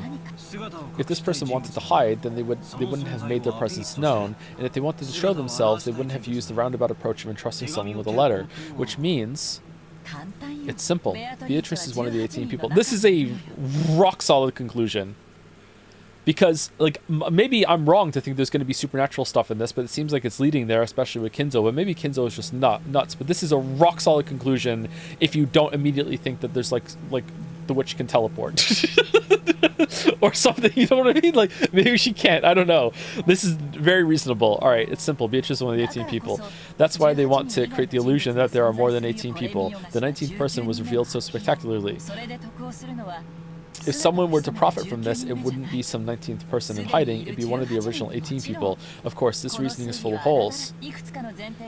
Of course, even the opposite could be completely true. You know what? If you put a wig on, if you turn over even a few of the premises, it'll simply fall apart. But I'm almost completely certain it's correct. This is starting to feel pretty creepy. Someone lent Maria the umbrella and handed her the letter. Supposedly, none of the 18 did this, and yet Beatrice was hidden among those 18. Was this person planning, hiding their true form and pretending to be Beatrice? I suspect it might have been Maria-chan play acting, but the contents of the message were extremely complicated, and it's hard to imagine Maria-chan writing that herself. However, I can't deny the possibility that Maria-chan is working together with someone. But wait a sec, Maria's a 9-year-old kid, right? What could she possibly be planning, and with whom? And what about her straightforward, overly honest, obedient nature? Yes, I understand what kind of person Maria-chan is. Maybe Rosa went in, put the wig on, went back out, said, you know, Mommy wants to play a game with you, actually. Here's an umbrella. Say I'm Beatrice. Here's a letter. And then went to sleep. And then took shot put ball out. Yes, I also understand what kind of person Maria-chan is, but that's exactly why I think it's possible. That girl's a dreamer who can't help but look up to and blindly accept the existence of witches. So if a person appeared in front of her and claimed to be the witch Beatrice, Maria-chan would happily swallow it up, I think. So you're saying that if someone disguised themselves by wearing that fancy dress from the portrait, tricking Maria wouldn't be that hard? Honestly, I think if someone just held the painting out in front of them and just did a voice that you know, Maria might go along with it. Of course, with that reasoning, all of us women would become the primary suspects. Anyway, who did Maria-chan encounter? Learning the details of that question would be the best key to solving this riddle. But this key has been firmly locked away inside Maria-chan's heart. Everyone denied the existence of the witch without listening to her, barraging her too much with questions about who Beatrice actually was. Okay, who knows that Maria likes the witches, though? Actually, I was going to say that it would have to be Shannon, because Shannon was there when we were having that conversation, but Maria's been here before, so she's probably liked the witches in the past visits, too, so any of them could know that, actually. Everyone denied the existence of the witch without listening to her, barraging her too much with questions about who Beatrice actually was. You'll read this already. She probably won't open her heart to the adults now. In the dim hall in front of the portrait of Beatrice, Maria was sobbing. No one believes I met Beatrice. Ooh. Even though I showed them the letter Beatrice gave, they still don't believe.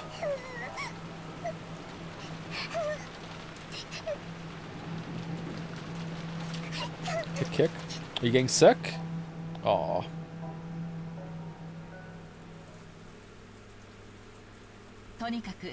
Anyway, Maria-chan's holding the key. The key to whether Beatrice is one of the 18 people or a 19th person. Maria's stubborn, right? When that girl gets angry, it's pretty hard to make her feel better. Battler-kun, I think a kid like you would be better at cheering her up than an adult like me. After she's feeling better, try asking. I know you don't care about all this back and forth about the inheritance, but don't you find this Western Mansion mystery situation exciting? Hell yeah! Who in the world is this person who gave Maria-chan the letter? It makes your intellectual curiosity ache. You're actually pretty tough considering you're still excited after being dragged through that endless money talk. Adults can be pretty amazing. I shrugged exasperatedly, but I did notice something. Kairi noticed how dejected I was after overhearing our parents' turbulent discussion, and was probably trying to clear the air. At the very least, I'd recovered enough to voice my complaints. She wasn't my real mother, so I've never felt like calling her mom. But it did make me think she's a real adult. Hey brats, so this is where you were. Kairi, you really took your time fixing your makeup, didn't you? I think I'll make a habit of going out to touch up my makeup too. By the way, what are these boobs? Oh, that's where I got it from. I'm sorry. A woman's makeup takes a long time. So, how's this discussion been without me? I'm sure everything was all peaceful and harmonious. Kairi-san poked the weak spot under my arm with her elbow. We decided to take a break to cool our heads a little. It looks like we'll be at it all night. Makes me want to cry. His way of talking hadn't changed, but he couldn't completely hide his fatigue. I couldn't say I was sympathetic, but he looked pitiful compared to his normal, energetic self. Still, that rain's just awful. I really don't want to go back to the guest house. It looks like Natsumi-san set things up so we could spend the night here in the mansion. What'll we do? We don't need to decide until you're done, right? If you run so low on energy that you can't return to our room, then we can take them up on their offer. Okay, this seems like it's just prime for someone to die tonight. Everyone's in the mansion. There's not going to be like, well, you know, we can eliminate 5 suspects immediately because who could get into the mansion without it raining or whatever. It seems like set up perfectly. Conditions could not be more perfect for someone to die tonight. You're right. We can think about it later. What about you, Battler? If I stayed, I'd just get in the way. I'll be nice and go back over there. Oh ho! I see. Will you go back so soon? I don't know. It'd be lonely to head back myself. I'll gather all the kids and we'll head out. Okay, you go do that. Also, Battler, you won't be going to sleep that easily tonight, right? Yeah, I'll probably be up talking with the cousins. Sounds like we'll be up all night. Is there a problem with that? I see. If you're still awake when the adults' discussion is over, I want to have a little talk as a family. A what? That doesn't sound like you. Apparently Kairi-san was thinking the same thing. What are you talking about? She asked him in a small voice. It looked like Kairi-san didn't have a clue what that meant either. I also want to talk to you about it, Kairi. I'll tell you later, so don't ask how. And then he died. Please. I don't know anyone who neglects the concept of family as much as this old bastard, and now he's saying we're going to have a talk as a family? Both Kairi-san and I couldn't help but get wide-eyed. Look, don't look so terrified. I'm the one who should be terrified. After all, at that point he swallowed his words for an instant, even though putting on airs of importance wasn't much like my dad. You're freaking me out, Dad. Everyone in our family's gathered here now, right? Don't make a big deal out of it and spit it out. Tonight, I will probably be killed. There was a huge crash of thunder. Right before Rudolph died, he told me, I think I might die. It must have been really close. I hope he's fucking with us.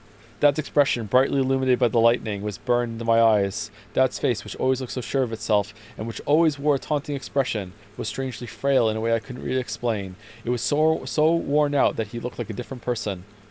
What? What are you talking about? That doesn't sound like you. Giggle. I agree. What happened? You look so timid all of a sudden. It's not like you. I'm gonna go fix my makeup too. Don't follow me. Dad turned away weakly. After that, only Kairi and I were left, still wide-eyed. What did he say? Tonight he'll be killed? You don't think that mysterious letter scared him, do you? He's been watching too many serial murder movies.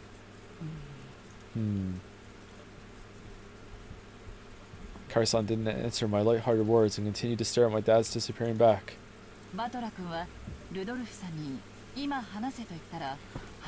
Battler-kun, when you told Rudolph-san to spill the beans right away, he left without telling us anything, and then muffled from the other room. Oh, who are you? Wait, what are these, boobs? Get stabbed to death. Oh no! And then later on, 4 hours later. Wait, hold on. Think back to when the murder happened, Kyrie. What? We heard him say, "What are these boobs? The killer must have been a woman." Oh my god, you're right. That really narrows it down. The breakthrough we needed, even though he said he had something to say to both of us. He didn't answer you. Why? Spin the chessboard around. What do you see? Sorry, that was dumb. Well, when he said he wanted to talk, but then couldn't, that's a contradiction. What can you see, son, by looking from Dad's perspective?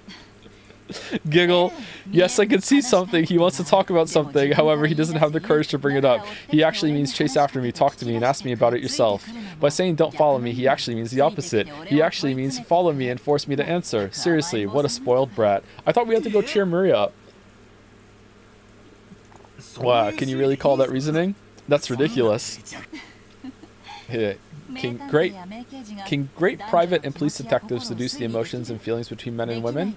They can't, right? Figuring out the feelings of the opposite sex is even more advanced art than exposing the tricks in different crime cases. What is your profession?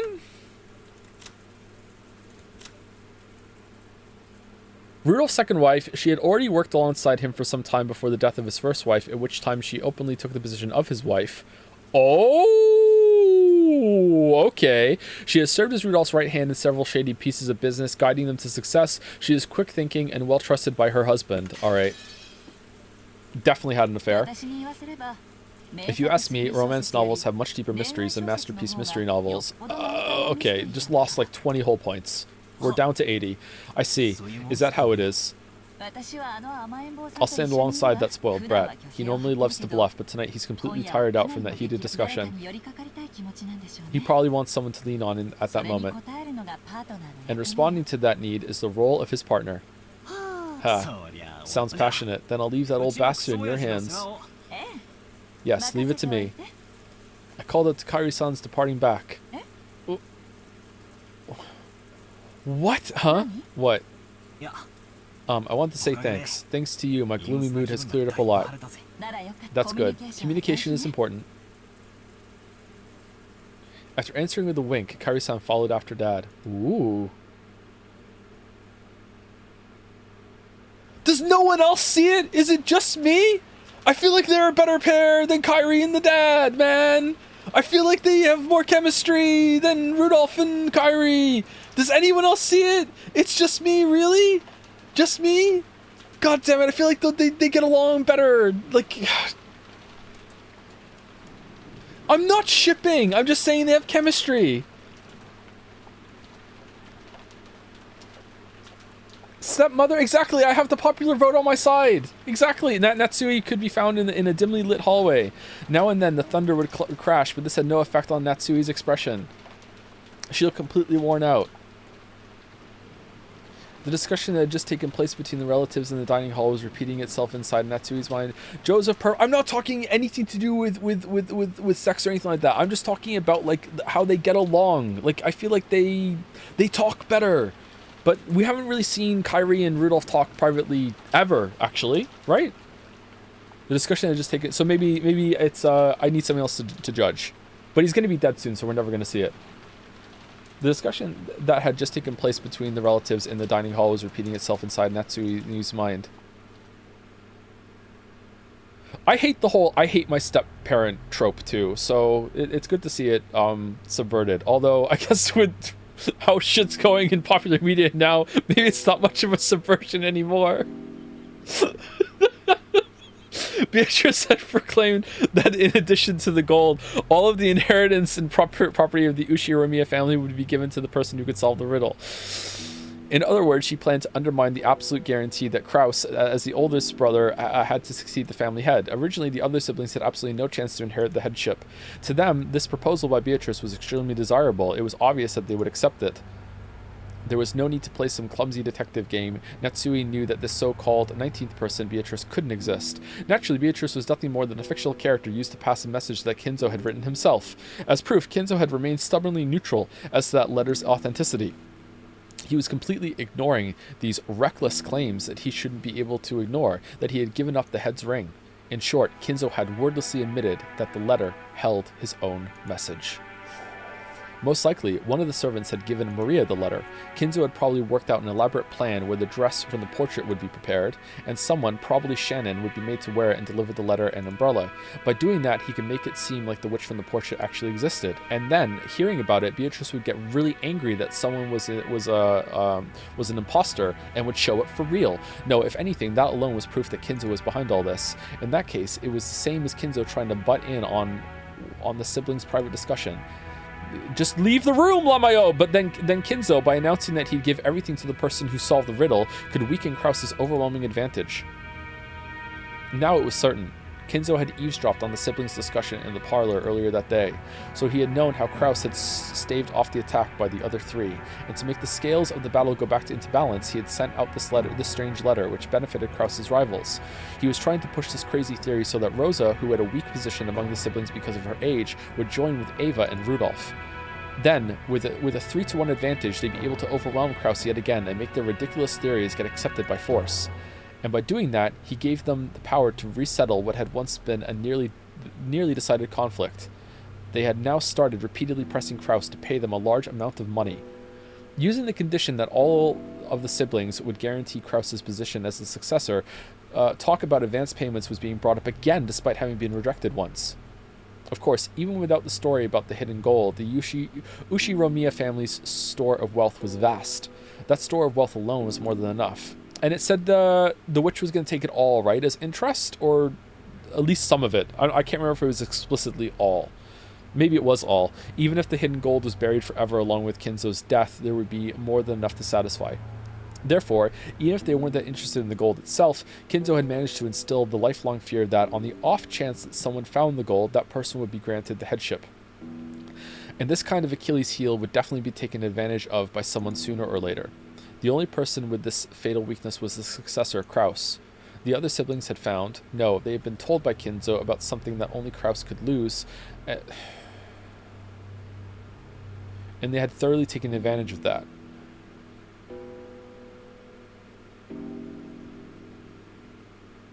Okay. Natsui, as Krause's only ally in his painful position and as his wife, wanted to fight alongside him. She kept trying to explain to him that the existence of the gold itself was a farce, and there was no need for him to compromise. Krause had always told Natsuhi, he had told all of the siblings. He always said that the hidden gold was nothing more than an illusion created by Kinzo. Therefore, Natsui had believed it as his wife and had supported her husband on that foundation. But now... Even so, Natsui's words didn't reach Krause. Even though Natsui had fought so hard and had lent all of her strength, he continued to fight by himself and was trying to compromise with the other three siblings. Natsui sadly and weakly wondered why she could not be of use to him, and then started getting angry. It had happened when everyone decided to take a short break to cool their heads. Natsui had flared up against Krause. Enraged, he had asked why she could not be useful to him. He had then told her that he wanted to talk about something and invited her into a room that she was not normally allowed to enter. What? That room had been sealed with a heavy-looking padlock, and just looking at it had given her an uncomfortable feeling. Can we see it? There's no need for you to worry about anything said by those three, or even this suspicious person who calls herself Beatrice. After all, the gold is just a ruse created by Father. You are also calling him Father, just like Yoshi did. Interesting. Okay, so it's a family dynamic thing. Okay. Some families do that. When you marry into the family, you can call your spouse's parents, like mom and dad or something. Some people do that. I think it's a little uncomfortable and weird, but some people do it, yeah. No, not even in law. Some people don't even have the in-law thing. When you marry someone, sometimes you will call their parents mom and dad as well. Some people drop the in-law. Yeah. I don't know if it's common, but some people do it. Yeah, I've known some people that have done that, so it's fairly common. Yeah. There's no way something like that could be found. Your position as a successor is a solid fact. What are you afraid of? Krause removed the padlock on the door. He then motioned for Natsui to enter. Enter.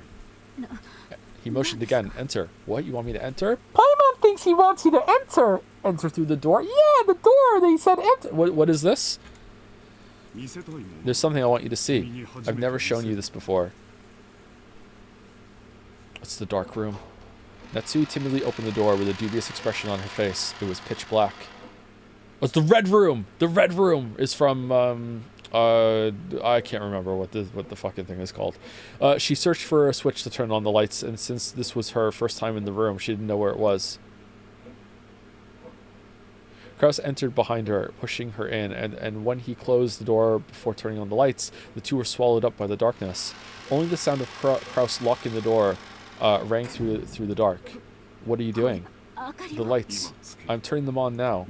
Wait, are we going to see it, or is it going to be, oh my god, I can't believe this, dun dun dun. Just as he said, when Kraus pushed a switch on the wall, a flickering light turned on and lit up the room. That is, Natsui had her breath taken away. The room had no windows, and at a glance it appeared to be empty. In the middle of the room, a small round table had been set, and the lights brightened only that table, as if it were the leading part in a play. That would have been a good image to show, actually, but I understand they're limited by how much art they can have. On top of the table, a red tablecloth of elaborate design had been set out, covered with dust, and on top of that, something about the size of a grown man's arm had been set down. That something took Natsui's breath away. Grown man's arm? You mean like a forearm, right? I don't think you can have... Can you have a gold ingot that's the size of a whole fucking arm? Surely forearm, right? It's a gold ingot of incredible purity. Without this, no one would have believed in the legend of the gold. He knew all along! It was an ingot of solid gold. Even when in the faint light, it sparkled with a noble and dignified glint. This is not a proper ingot. I don't even know whether it was cast inside or outside the country. What do you mean, proper? It took a high level of skill to make the purest of solid gold ingots. I love this word. It's so fun to say. You can kind of taste the word in your mouth when you say it. I think I've said that before about that word, actually. In order to verify that purity, it was standard to have the original foundry and the name of the bank that guaranteed it imprinted on the gold. However, this ingot did not have that kind of seal. Alright, that's fine. This mysterious... Oh, sorry, it's not fine. That's what he meant with proper. This mysterious gold bar had come from an unknown foundry. Look here. There's nothing to be afraid of. It's just a bar of gold. Natsui, following Kraus's words, timidly approached the ingot. Right here. Kraus pointed at the surface of the ingot.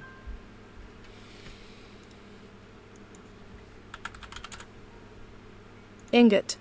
Okay. It's not ingot, it's ingot.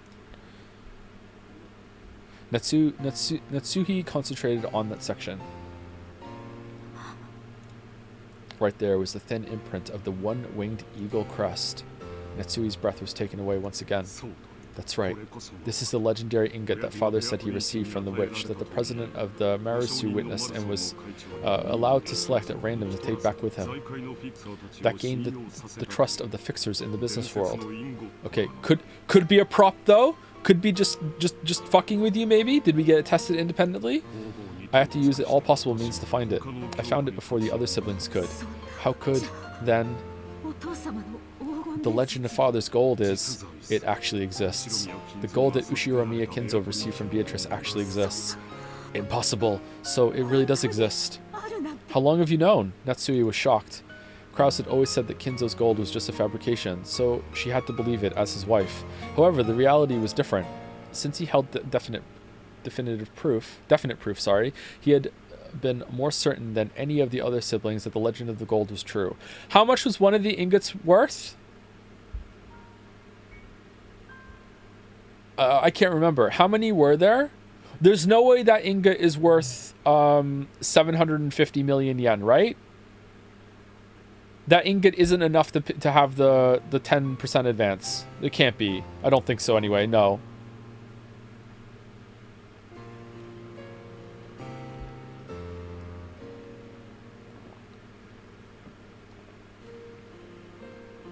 Maybe it is actually. I don't know. How many ingots would you need to make 10 tons? It said it was the length of an arm too, so who knows how fucking like big that is. It doesn't look the length of an arm to me. Legend of the gold was true. Because of this, Kraus was deeply frightened at the possibility that someone other than himself would find the gold he failed to find, costing him everything. But to Natsuhi, this truth was more than enough to split open her heart. She had thought that as Kraus's wife, she should be as close as... Yeah, exactly! That she should be as close as confident, which is why she had selflessly supported him. And yet, he had hid this fact from her until today. Why? Ask him. Have I been so undeserving of your trust? That has never been my intention. There was simply no need to tell you. You never asked. Is that all a wife means to you?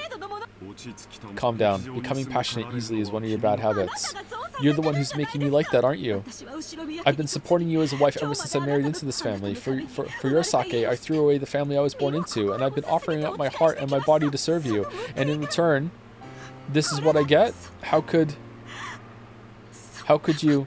Kraus grimaced, looking annoyed. His expression effectively communicated how much he disliked this part. This fucking...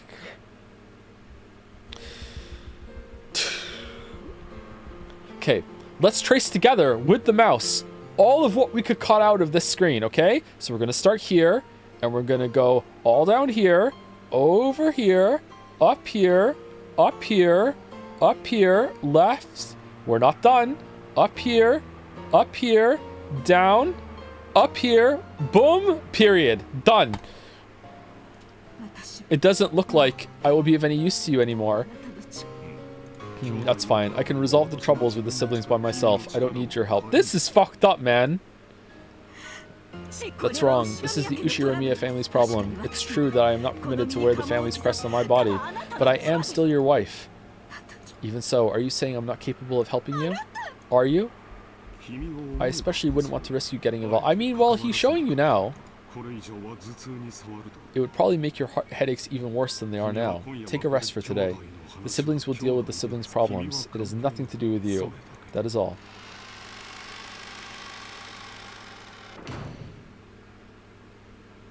Natsui fucking sucks. You think so? I think she's one of the best characters so far. I really understand where she's coming from. I probably feel for Natsui more than any other character in the story right now, actually. A dull headache tormented Natsui. No matter what medicine she took, no matter what scent she burned, it wouldn't heal. In fact, simply wandering alone through the dark corridors and listening to the sound of rain seemed to be a better cure.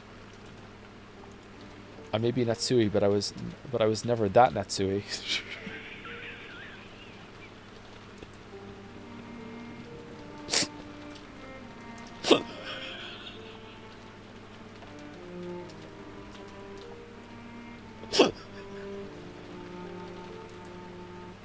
Sorry, I may be Natsui, but I was never Ushiramiya Natsui. I have been despised and treated as a borrowed womb and insulted when I couldn't even fill that role. Even so, I have tried to properly perform my duties as a wife, but now even my husband has rejected me. I've done my best raising my daughter, as if it were the last job left to me. However, I've had no release from my anger and sadness, and they've caused me to subconsciously strain that relationship too. Because I've been excessively strict in Jessica's education, she dislikes me thoroughly. She despises me for having no interest in anything but grades. There is no longer anything I can do for the Ushiramiya family. No. That's no good. Despite it all, I must help my husband and beat back the schemes of the other greedy siblings. You also have a daughter! The family head won't be around much longer. Eventually, Kraus will succeed the head, and the next successor will be Jessica. Strictly speaking, the man who enters the family by marrying Jessica will become the next head, but it all comes to the same thing. I have to make Jessica an excellent successor whom everyone will accept as worthy to take over the Ushiramiya family. Just obsessed with the family. In the days to come, that greedy Ushiramiya Eva will probably be plotting to find some fault with the main family, and if all goes as she plans, Jessica will be dragged down from the succession, with George set up in her place. It is regrettable, but George is a man, and even more, has matured as a person. Compared to Jessica, who is right in the middle of her rebellious period and whose grades are slightly below average, it can be seen at a glance who is more fit to succeed the head. So in order to secure Jessica's position, I need to turn her into an excellent person. After doing that, I want to find her an excellent husband worthy of the excellent person she will have become. A wonderful man who will truly accept Jessica and stay with her through all of life's joys and sorrows, and also someone who I can control, because he would technically be the head of the family. Should have got a tutor if you want her grades to go up. She's on this island by herself. Was Natsuhi trying to entrust her daughter with fulfilling some desire of her own? Natsuhi thought back to the days when she'd had no choice but to marry into the Ushiramiya family because of that unavoidable fate. She had tried to block that from her memory. She had consciously forgotten it, and had actively attended to the life she had been given as Ushiramiya Natsui. And in doing so, she had built up a new life. But just now, felt like all of that had been casually rejected. How should I think as I live my life? I do not know. Natsui helplessly rested her head against the glass of the window. The glass, which was cool thanks to the raindrops beating against it, felt somehow refreshing, even though it should have been emotionless. Right then, it seemed to be the only thing that could understand Natsui. At that point, even if someone had appeared, Natsui didn't intend to pay any attention to them, but she did pay attention, because it was her beloved daughter. Okay, that was kind of weirdly written. Oh, it's you, Mom. What the heck are you doing in a place like this? Thought you were a ghost. Just like always, her words were rough and not at all like a girl's. Instinctively, words of rebuke rose to Natsui's throat. However, their strength gave out and they didn't escape her lips. Jessica, forgive me, but my headache is awful. Please leave me be. I see. Jessica was seeing her mother in a position of feebleness for the first time, so she was considerably disconcerted. Until now, she'd been filled with contempt for all of the parents, including her mother, but now those feelings had been completely swept away. Her mother's utterly exhausted face had wiped them all out. In its place, the words George had told her floated back in her mind. Our parents are doing their best in their own way, and because their families are counting on them, they can't afford to keep everything pleasant, and have a heavy responsibility to fight. Maybe her mother had been standing around in this dimly lit hallway because no one had tried to understand that in her. Jessica hated her mother, so she had no intention of speaking kindly to Natsui just because she was looking a bit frail. Why'd you hate your mother so much? She's always criticizing you? So when she attempted to speak kindly to her mother anyway, she had to clench her fists and gather up the words from deep in her heart. It sounds like you've really got your hands full with that meeting thing. It has nothing to do with you. Please go somewhere else. Is your headache bad? Should I go get some medicine? You don't have to trouble yourself. Please leave me alone. Natsui wasn't being cold. She just wanted her daughter to go far away so she wouldn't have to bump against Natsui's own short temper. But there was no chance that Jessica would realize this. Oh, okay. Jessica hung her head, looking sad. Seeing that expression, Natsui recognized the kindness that Jessica was trying to muster. She gave her head a small shake to drive away her own unkind feelings. Then I'll leave. I'll be with the other cousins, so I don't get in the way of the adults. See you later. Wait there. She called Jessica, who was trying to leave, and look lonely, to a stop. What? Okay, Writer X took over for this part, I guess. Thank you for being so considerate. It isn't good of me to go to sleep and leave you alone. How about a hug? Don't talk like that. You'll bring bad luck. I've made you worried, but I'm okay now. I will go. If I let my daughter see me this feeble any longer, I'll only make her feel more easy. With that thought in her mind, Natsui left Jessica with words of gratitude and made to depart. This time, Jessica called out to her mother's back. Everyone's calling out to each other's backs in this story so far. Natsui stopped and turned around, asking what business Jessica had with her. But Jessica herself didn't know why she'd stopped her mother, and for a while she smiled wryly, muttering to herself as she hesitated over what to say. She was poking around in her pocket when her hand touched something, and she took it out. Hey Mom, I was given a charm today. What was it, a charm against magic?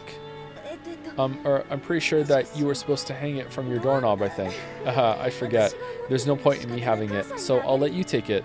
It was a scorpion charm that Maria had given her on the beach, and that's the only reason why Natsui will survive the night. Although she'd heard of its various effects from Maria, Jessica's mind had gone blank, and she was just barely able to say even that much. Jessica, thinking that her mother probably wouldn't accept it anyway, immediately drew back her hand as she had stuck out, grasping the charm. So when Natsui came back to take it, she was extremely shocked, like electricity. What is this? Some kind of prized toy? Well, I think it's something like that. I guess you wouldn't really expect a charm that looks like a toy to do anything, but her mother took the charm from her, from where she grasped it in her hand. Thank you. I'll take good care of it. Sometime soon, in exchange, why don't I give you a charm that was important to me when I was a child? Oh, she's into this bullshit. Okay. It's not like that's what I gave it. It's not like that's why I gave it to you. But well, if you really say so. Aw, they're bonding. Then I will rest for now. My headache is awful. Try not to stay up too late. Sure. Maybe Natsuhi needs to get off the gluten. Natsui put the charm in her pocket and turned away. She then disappeared into the dark hall. And nothing called out to her back.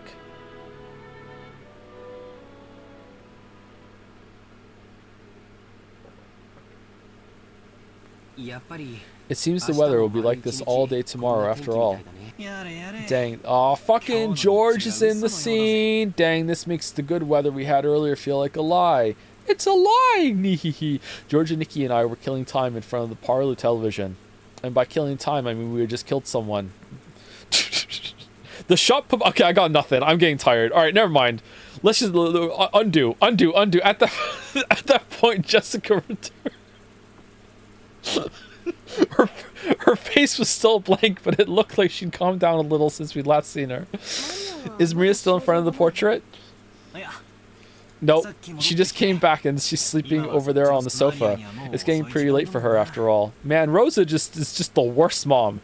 Looking at the clock, I saw it was a little past 10 p.m. Even if we were planning to stay up all night, it was about time to head back to our room. Well, my mom did have a room prepared for us in the mansion. What'll we do? I'd rather head back to the guest house. Going by what we saw of our parents, I think it'd be better if we weren't in the mansion. I agree. Feels like they're telling us kids to mind our own business and stay out of their way. Let's be good little boys and girls and do that.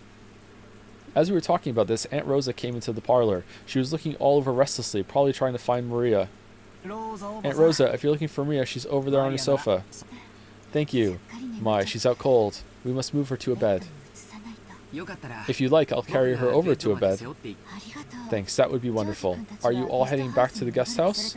Or are you going to stay in the room Natsuhi-Nisan had prepared here? We were just talking about that. We just decided to head over to the guest house. I see.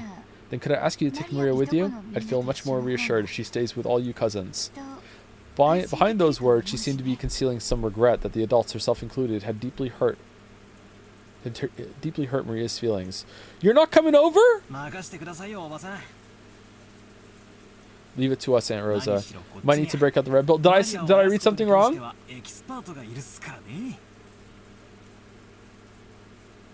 Sorry if I misread something. Leave it to us, Aunt Rosa. After all, we do have an expert at comforting Maria with us. Are you talking about me? No, me. I couldn't do it. Are you talking about me? I couldn't do it myself. We'll need everyone together. That's right. Battler, weren't you the one who hit it off with Maria when you were messing around earlier? As we said this, Aunt Rosa smiled, looking truly happy. Thank you, everyone. It looks like our meeting will last until very late, so while I'm sorry to burden you like this, I'll be counting on you all to take care of Maria. Hey, Maria, are you sound asleep? We're going back to the guest house. Maria muttered something indistinct, rolled over, and fell back asleep. It looked like she was sleeping deeply. She's really out cold. I hate to wake her. Right, I'll carry her. I don't know, George. 9-year-olds can be pretty heavy. You might want to let the 5'11" Chad take care of this. Maria's body was much lighter than it looked. Oh, never mind. I lifted her up and put her on George and Nikki's back. It was raining hard outside, and Nikki couldn't hold an umbrella and carry Maria at the same time. Okay, she's asleep and she's on your back? What? It looked like Aunt Rosa would come with us as far as the guest house to help out. However, when she heard Uncle Krause's voice call out to her, she had no choice but to return. Now it's a problem. I have to go back now. Piggyback? You can't piggyback someone who's asleep, chat. They have to like it takes two to piggyback. They have to wrap their arms around your neck. Unless he's like hunched over the whole entire time, maybe? I don't know. Is everyone returning to the guest house? After we left the hall on the way to the entrance, the door to the servant room opened and Shannon-chan stepped out. It has grown very dark, so allow me to guide you. That would be great, Shannon-chan. George-kun is going to carry Maria there. Could you hold an umbrella for him? Yes, certainly. Shannon-chan brought umbrellas for each of us and a flashlight to guide the way. As we opened the front door, the downpour was quite terrific. It looked like we wouldn't have any spare time to take a pleasant walk and enjoy the nighttime rose garden. And Nikki, is she too heavy? Want me to carry her? I'm 5'11", by the way. It's okay. I can at least carry Maria-chan. I'm truly grateful. Please take care of Maria. Sure, you got it. Then I guess this is goodnight, Aunt Rosa. Then I will see them over there and return here. Yes, please. Aunt Rosa watched us leave. And then she said to our backs, Maria, I'm sorry for everything.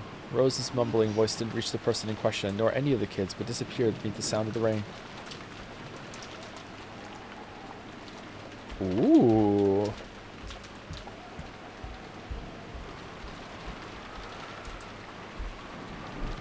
After cutting through the rainy rose garden, we arrived at the guest house. If only I had applied for the position of Maria carrier, then I would have gotten a chance to have Shannon Chan's huge boobs running all over my arm.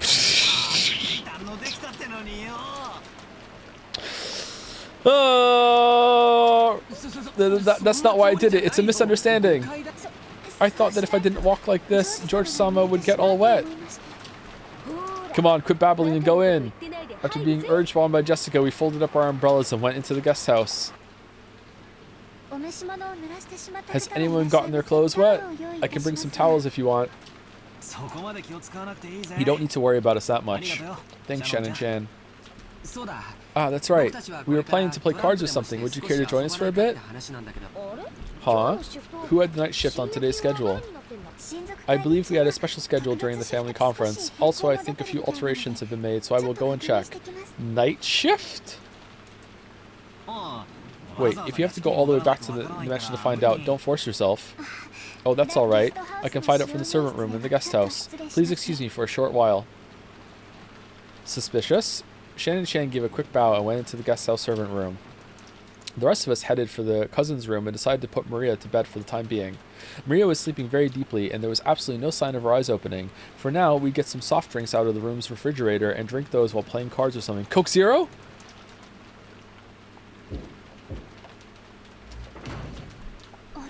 Oh, Kennen-kun? And you're here too, Genji-sama. What has happened with tonight's shift? Kraus-sama has given an order. He made some sizable changes to the shift schedule.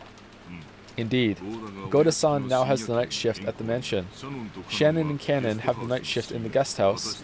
Kumasawa-san and I have been ordered to sleep in the guest house. Just now, a phone call came saying that once you arrive, you are also to remain here for the rest of the night. Wow, conditions could not be more perfect for a murder. Oh, who could it be? But there were people in the guest house and people in the mansion, and there's no way someone would be able to go to the mansion and back again. But wait, what if they had an umbrella? Oh no, all the umbrellas were slashed in the night. Oh no, that certainly is a sizable change. The shifts at the guest house and the mansion have been completely reversed, haven't they? Why? Originally, Shannon and Cannon had been assigned the night shift in the mansion. Yeah, I know. While the night shift had been in the guest house, where all of the relatives were staying, had been assigned to Goda, who had an abundance of experience in entertaining. Kumasawa should have been sleeping at the guest house, while Genji should have been sleeping in the mansion. However, it seemed that Kraus had suddenly ordered that the schedule be modified. Man, the plot's so nice they said it twice. The shifts at the guest house and the mansion had all been reversed, and Genji was spending the night at the guest house. It's probably because of Beatrice-sama's letter. Yeah, that's the letter that caused them to change all the shifts in the mansion in the guest house. I was sleeping over there before, but now I'm sleeping here. Everything's all turned around. Why probably? Okay, I'm dropping the joke. After such a mysterious letter appeared, it was only natural that Kraus-sama would suspect. We served directly under the master, so Kraus-sama tried his best he could to keep us far away from the family conference.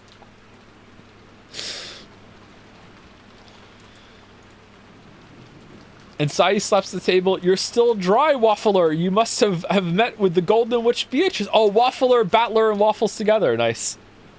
Genji, Shannon, and Cannon were all permitted to wear the Ushiromiya family crest, the one-winged eagle, as the servants who served directly under Kinzo. Ah, that's why. Okay. Of course, since they were working for the Ushiromiya family, they had to obey anyone's orders, but their only boss was Kinzo.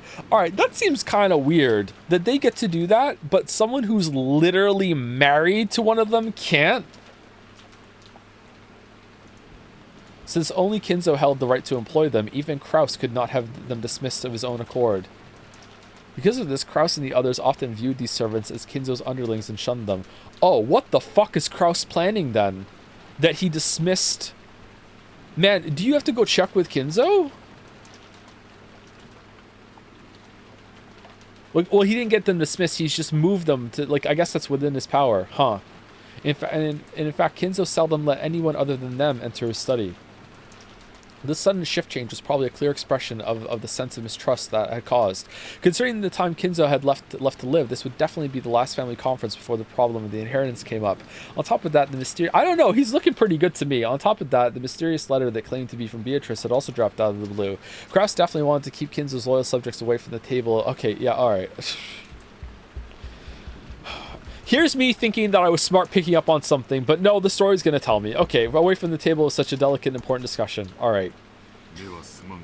If you excuse me, I will go rest. If anything happens, call me immediately. Our guest tonight is a special case after all. Yes, certainly, Genji-sama. Genji nodded back, went behind the screen, took off his jacket, and slowly began to relax after a day's worth of tension. Gonna go get his workout in. The ones who just returned now, were they the children? Yes. The other relatives are having a conference in the mansion. It looked like it would drag on for quite some time. Then we've got it easy. It's already this late and there's this weather. The rest of the relatives will probably spend the night in their rooms in the mansion. Yes, probably. I'm only saying this because Genji-sama isn't around, but I'm a little happy I was sent to the guest house, I guess. Oh? Why's that?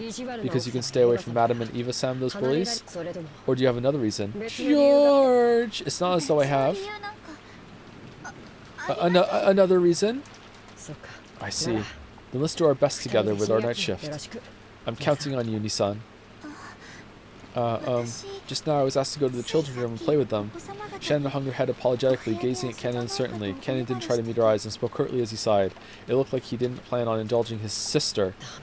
You can't. You were assigned to the night shift. Besides which, it isn't necessary for furniture like us to respond to an invitation to play. You understand, right? Yes, I do understand. Well, what if they need a table to play cards on? Shannon's shoulders drooped slightly. She had already expected that Cannon, a stickler for rules, would say something like that, but she still seemed a little discouraged. As Cannon flipped through a logbook, he spoke without facing Shannon. That means the children will be waiting for you. You'll have to apologize and tell them you have the night shift and won't be able to stay with them. Go ahead, go and come back. Why don't you come play too, Cannon? Yes. I'll go apologize and come back. Shannon hurriedly stood from her seat before her brother's mood could change and flew out of the servant room after giving a quick bow. What if they insisted? Spooky safe. As he watched her go, Cannon took a single deep breath. Genji's voice came from beyond the screen. Cannon, I will be here so you can go too, Genji-sama. Shannon was the only one called. It's not as though I was invited.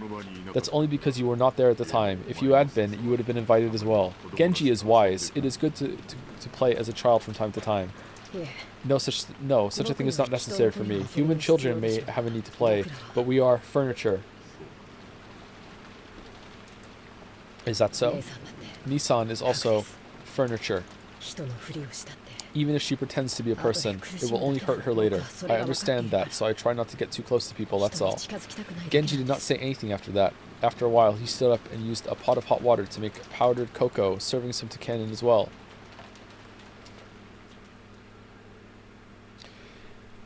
And Sai slaps to Shannon, what are these boobs?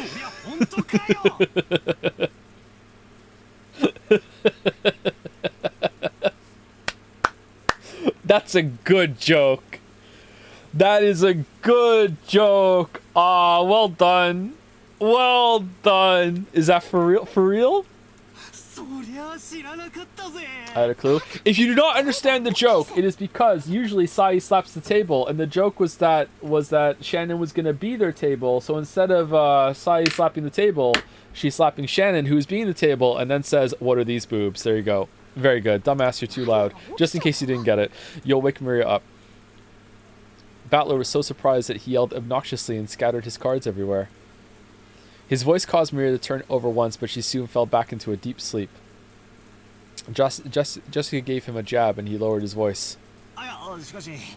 Thank you for Umineko explaining it. Do you want me to explain it even more? Do you need some more explanation? Still, seriously, now that you mention it, they really did have that kind of atmosphere, didn't they? Ha, now I see. So George Nikki is... George couldn't be seen anywhere in the room. A short while ago, when Shannon came into the room, George suddenly said he'd forgotten something in the mansion and needed to go back to get it. Oh, no! Shannon said she would guide him, just like she had on the way to the guest house, and the two of them departed together.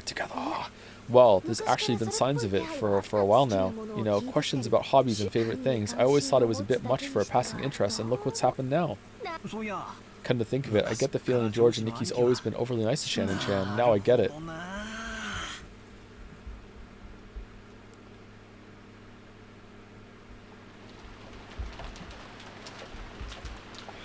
Is Mouse here?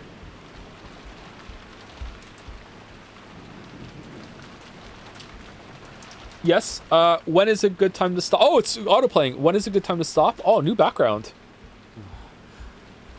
Now? Stop now? Like literally right now? Or stop at the end of the scene? Literally right now? Okay. Weather report. Weather report. Weather report. Doot, doot, doot. No? I'm sorry, I can't read for more than 5 hours. I'm gonna lose my mind. Like, I won't be able to follow it even that well too. You don't want me to read more than 5 hours. Like, go and see the end of the last stream if you want to see what it looks like when I'm... Why did I skip over that one again? If I read more than 5 hours, like, my eyes are gonna start bleeding or whatever. Like,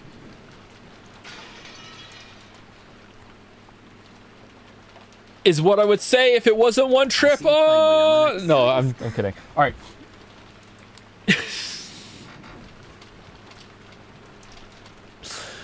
Okay, so that was Umineko stream 2. Pretty successful, I gotta say. I think the story's picked up quite well. I'm enjoying it much more than the first stream. I don't think there was a part today that I was overly bored. There were definitely some scenes that were slightly slow, and there were definitely some lines that could be cut, but not as much as it was in the first one. I'm curious how much of the first stream is actually going to be properly important, and if they could have, I don't know, started on the boat trip to the island or something. If they didn't need to start in the airport, I don't know, they could have combined some of those scenes. Like, is Battler being afraid of being on a vehicle really that important? I don't know, we'll see. Skip Persona next week for more of this. I don't know if I'm ready to make that call just yet, but we'll see. Okay, maybe we'll have 2 a week instead of 1 a week, but if we are having 2 a week, I think I will split it up, but we'll see how it goes. Okay, but before I go, thank you to... Who's the last person I said thank you to?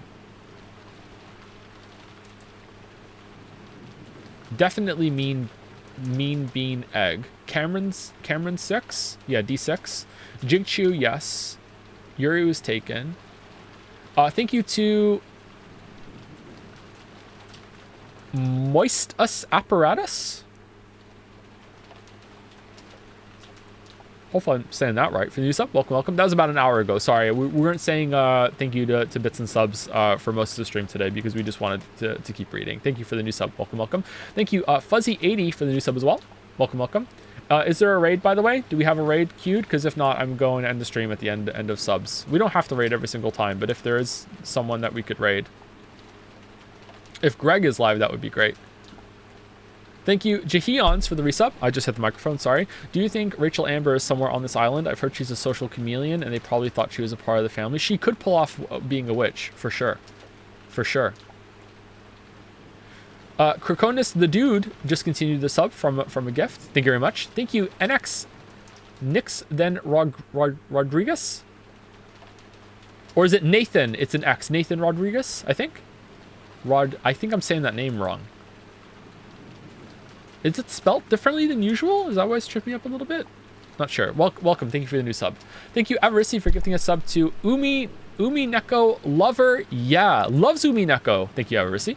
Thank you, Jackie Ohio, for the bits. This 100-bit cheer that I spent 100 bits on costs 100 bits. Avarisi cheered 100 bits. Okay, that's a really funny message, but I can't say it. +2 Avarisi. +2. God damn. Oh, man. Thank you, Pincerata, for the bits. We need guest star Greg Chun to voice Battler because he is perfect for making pervy jokes actually land. That's very true. That's very true. Limited edition. Thank you, Pincerata, for another 200 bits. Glad you're enjoying the story so far. I genuinely think episode 1 has the least cliff, so I think you'll be hooked for the time being. Oh, does it get worse after this? Oh, no. I hope not. I hope not. Thank you, Con5654, for the gift subs. Thank you much for the 5 gift subs, Con. And also, thank you for 5 gift subs from a Pepsi addict as well. Thank you very much. Thank you, North Star 104 for the resub also.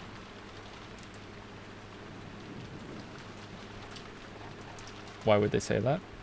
Porno mag. Paste it? You want me to paste Avarici's joke in chat? Okay, hold on. Let me say it. All right, here you go. This was Avarici's message. You cannot cheer your own channel. All right, so I copy and pasted it. All right. There you go. So owned? So owned? Thank you for the setup, Avarici. Thank you very much.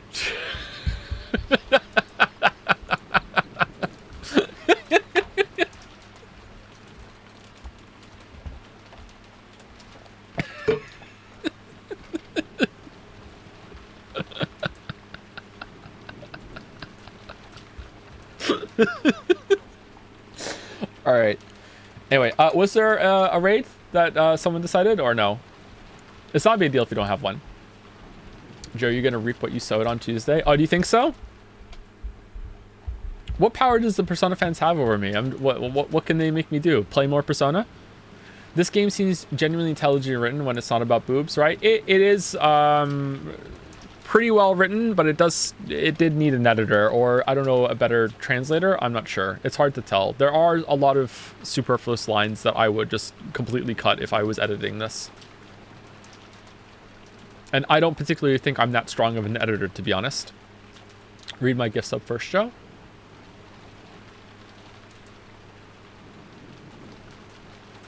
Oh, it just came in. Thank you, Mouse, for gifting a sub to Furniture with an underscore. Oh no. Furniture's here. With a smile? Oh, I meant plot? Yeah, well, it remains to be seen how the plot goes. But so far, I feel like there's already been some setup and payoff moments. I just wish the setup was a little faster is all. Like the setup for the rose coming back, and that's how she ends up out in the garden. That's good. Instead of it, like another game, it's maybe even another story that we've had on the stream would have just made that character suddenly just want to stay out in the rose garden, and I would be sitting here going, okay, why the hell are they just making this character sit out in the rose garden? Like, clearly this is just setting something up for later. And then chat would go, well, it doesn't matter. How do you want them to move the plot forward? And then I would be like, well, yeah, by having them like have a reason that's established earlier in the story, and then they can make it make sense. Like, I don't know exactly how they would do it, chat, but there are ways to do this. Well, I think that would add unnecessary clutter. It'd be that sort of discussion. It'd be like, well, yeah, as you can see in the story, it was maybe unnecessarily long. Maybe there's more setup in that we don't know yet, but you can do it, right?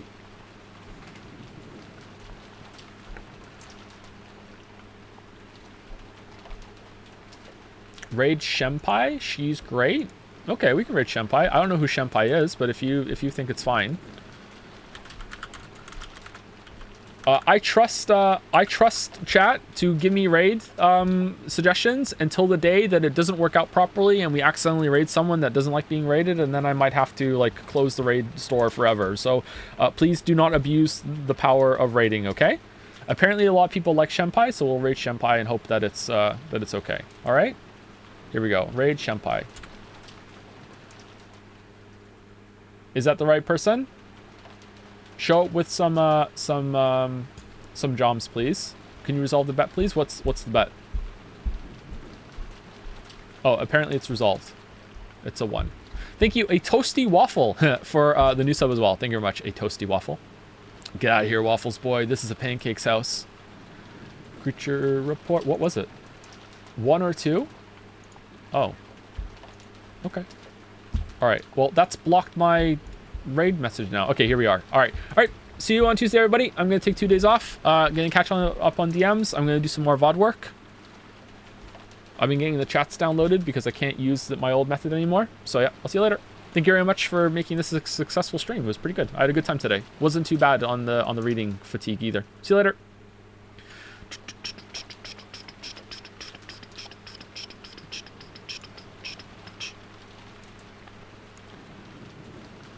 And as always, for anyone who stuck around and was a part of the ride, I'll see you again as well. Have a good weekend.